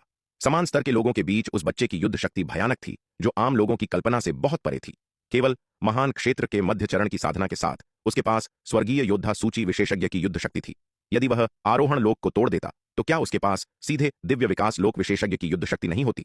यदि वह भी उनकी बेटी के समान स्तर पर होता, दोनों आरोहण लोक के अंतिम चरण में, तो शर्मा परिवार के मुखिया जैसा पावर हाउस भी उसका मुकाबला नहीं कर पाता। यह सोचकर सुमित्रा ने अचानक अपना सिर उठाया। उनकी आंखों में दहशत का भाव था। तुम्हारा मतलब है शिखर शर्मा का विराट से कोई संबंध हो सकता है? संबंधित नहीं, लेकिन संभवतः शिखर शर्मा ही विराट है। शशांक कड़वाहट से मुस्कुराए बिना नहीं रह सके। यह कैसे संभव है? शशांक के शब्दों को सुनकर सुमित्रा की आंखें तुरंत चौड़ी हो गईं, अविश्वास से भरी हुईं। अगर शिखर शर्मा ही विराट है तो शिखा विराट से इतना नाराज क्यों है? इसके अलावा यह बहुत दूर की कौड़ी है। ये दोनों चाहे कुछ भी हो एक ही व्यक्ति नहीं लगते हैं। वे एक ही व्यक्ति कैसे नहीं लग सकते? शशांक ने उन्हें गंभीरता से देखा और कहा, क्या तुमने नहीं सुना कि शेखर ने क्या कहा? शिखर शर्मा और विराट बिल्कुल एक जैसे दिखते हैं, और न केवल वे दिखने में समान हैं बल्कि उनकी जीवन शक्ति भी समान है। लेकिन लेकिन ये स्पष्ट रूप से दो अलग अलग लोग हैं। शिखर शर्मा विराट कैसे हो सकता है? सुमित्रा ने अभी भी अविश्वास से कहा, क्या तुमने क्लोन बनाने की तकनीक के बारे में नहीं सुना है? शशांक ने कहा, ऐसा कहा जाता है कि अपने मुख्य शरीर के अलावा विराट के पास एक क्लोन भी है जो अक्सर दक्षिणी महाद्वीप की रक्षा करता है। चूंकि विराट एक क्लोन बना सकता है तो यह संभव है कि वह दूसरा क्लोन बना सके। जब से शिखा शिखर शर्मा को घर लाई है, और यह देखते हुए कि उसकी बेटी विराट के प्रति कितनी नाराजगी रखती थी, शशांक ने शिखा और विराट के बीच के संघर्ष को समझने के लिए पिछले कुछ महीनों में विराट के कार्यों के बारे में पूछताछ की है। सीमा पर कई वर्षों तक लड़ने के बाद शशांक के पास अभी भी दाओ संघ के युद्ध समर्थक गुट के बीच कई दोस्त हैं। इन चैनलों के माध्यम से उन्होंने स्वाभाविक रूप से विराट के कार्यों के बारे में काफी कुछ सीखा। दूसरा अवतार तैयार करना। जब से शिखा शर्मा शिखर को घर लेकर आई थी और यह देखते हुए कि उसकी बेटी विराट के प्रति कितनी नफरत रखती थी, शशांक शर्मा पिछले कुछ महीनों से विराट के कारनामों के बारे में जानकारी जुटा रहे थे ताकि वे शिखा और विराट के बीच के झगड़े को समझ सकें। शशांक शर्मा ने कई वर्षों तक सीमा पर युद्ध लड़ा था, इसलिए दांव संघ के युद्ध समर्थक गुट में उनके कई मित्र थे। इन सूत्रों के माध्यम से उन्हें स्वाभाविक रूप से विराट के कारनामों के बारे में काफी कुछ पता चल गया था। कुछ पूछताछ के बाद शशांक ने विराट के बारे में हर चीज का सावधानीपूर्वक विश्लेषण किया और अंततः एक चौंकाने वाले निष्कर्ष पर पहुंचे। शिखर शर्मा विराट का ही एक अवतार हो सकता है। यह असंभव है। अगर ऐसा होता तो शिखा विराट के प्रति इतनी नफरत क्यों रखती? और अगर शिखर विराट का अवतार होता तो वह शिखा का इतना आज्ञाकारी क्यों होता? सुमित्रा अभी भी इस भयानक निष्कर्ष पर विश्वास नहीं कर पा रही थी। यही असली कारण है कि मुझे संदेह है कि शिखर विराट का ही अवतार है, शशांक ने कहा। शिखा और विराट की आपस में कोई दुश्मनी नहीं है, तो वह विराट का नाम लेने से इतना क्यों कतराती है? और वह हमें शिखर के अतीत के बारे में पूछने की अनुमति क्यों नहीं देती? इसका केवल एक ही स्पष्टीकरण है कि वह शिखर को खोने से डरती है। उसे चिंता है कि विराट उसे उससे छीन लेगा। यदि यह सच है तो आप यह कैसे समझाएंगे कि शिखर अपनी मर्जी से शिखा के साथ क्यों रहेगा? सुमित्रा ने अपना सिर हिलाया। उनका चेहरा संदेह से भरा था। बहुत संभावना है कि विराट के इस क्लोन को विकसित होने के दौरान किसी समस्या का सामना करना पड़ा, जिससे उसका असली शरीर से संपर्क टूट गया और वह एक स्वतंत्र अस्तित्व बन गया, और संयोग से विराट का यह अवतार फिर शिखा से मिला, शशांक ने कहा। और हो सकता है कि शिखा और शिखर पूर्वी महाद्वीप वापस आते समय विराट से मिले हों। सच्चाई जानने के बाद शिखा डर गई कि विराट शिखर को उससे दूर ले जाएगा, या शायद उसे चिंता थी कि विराट का बहुत अधिक जिक्र करने से शिखर की यादें जाग जाएंगी और वह उसे छोड़कर चला जाएगा। यही कारण है कि वह विराट के प्रति इतनी नफरत रखती है और हमें उसके सामने उसका नाम लेने से मना करती है। यह शशांक का विश्लेषण सुनकर सुमित्रा को इसे स्वीकार करना मुश्किल लगा, लेकिन शशांक का तर्क बहुत ही सटीक और तार्किक था और वह इसका खंडन नहीं कर सकती थी। केवल शशांक का अनुमान ही शिखा और शिखर के साथ जो कुछ भी हुआ उसकी व्याख्या कर सकता था। अन्यथा यह समझाना असंभव है कि शिखा विराट के नाम का उल्लेख करने से इतना क्यों नफरत करती है। शशांक, अगर वास्तव में ऐसा है तो हमें क्या करना चाहिए? सुमित्रा कुछ देर चुप रहीं और फिर अपने पति की ओर देखते हुए पूछा। हम इस तरह की चीज में मदद नहीं कर सकते। यह शिखा और शिखर, या यूं कहें कि विराट और बाकी लोगों पर निर्भर है कि वे इसे कैसे सुलझाते हैं। शशांक ने सिर हिलाया और आह भर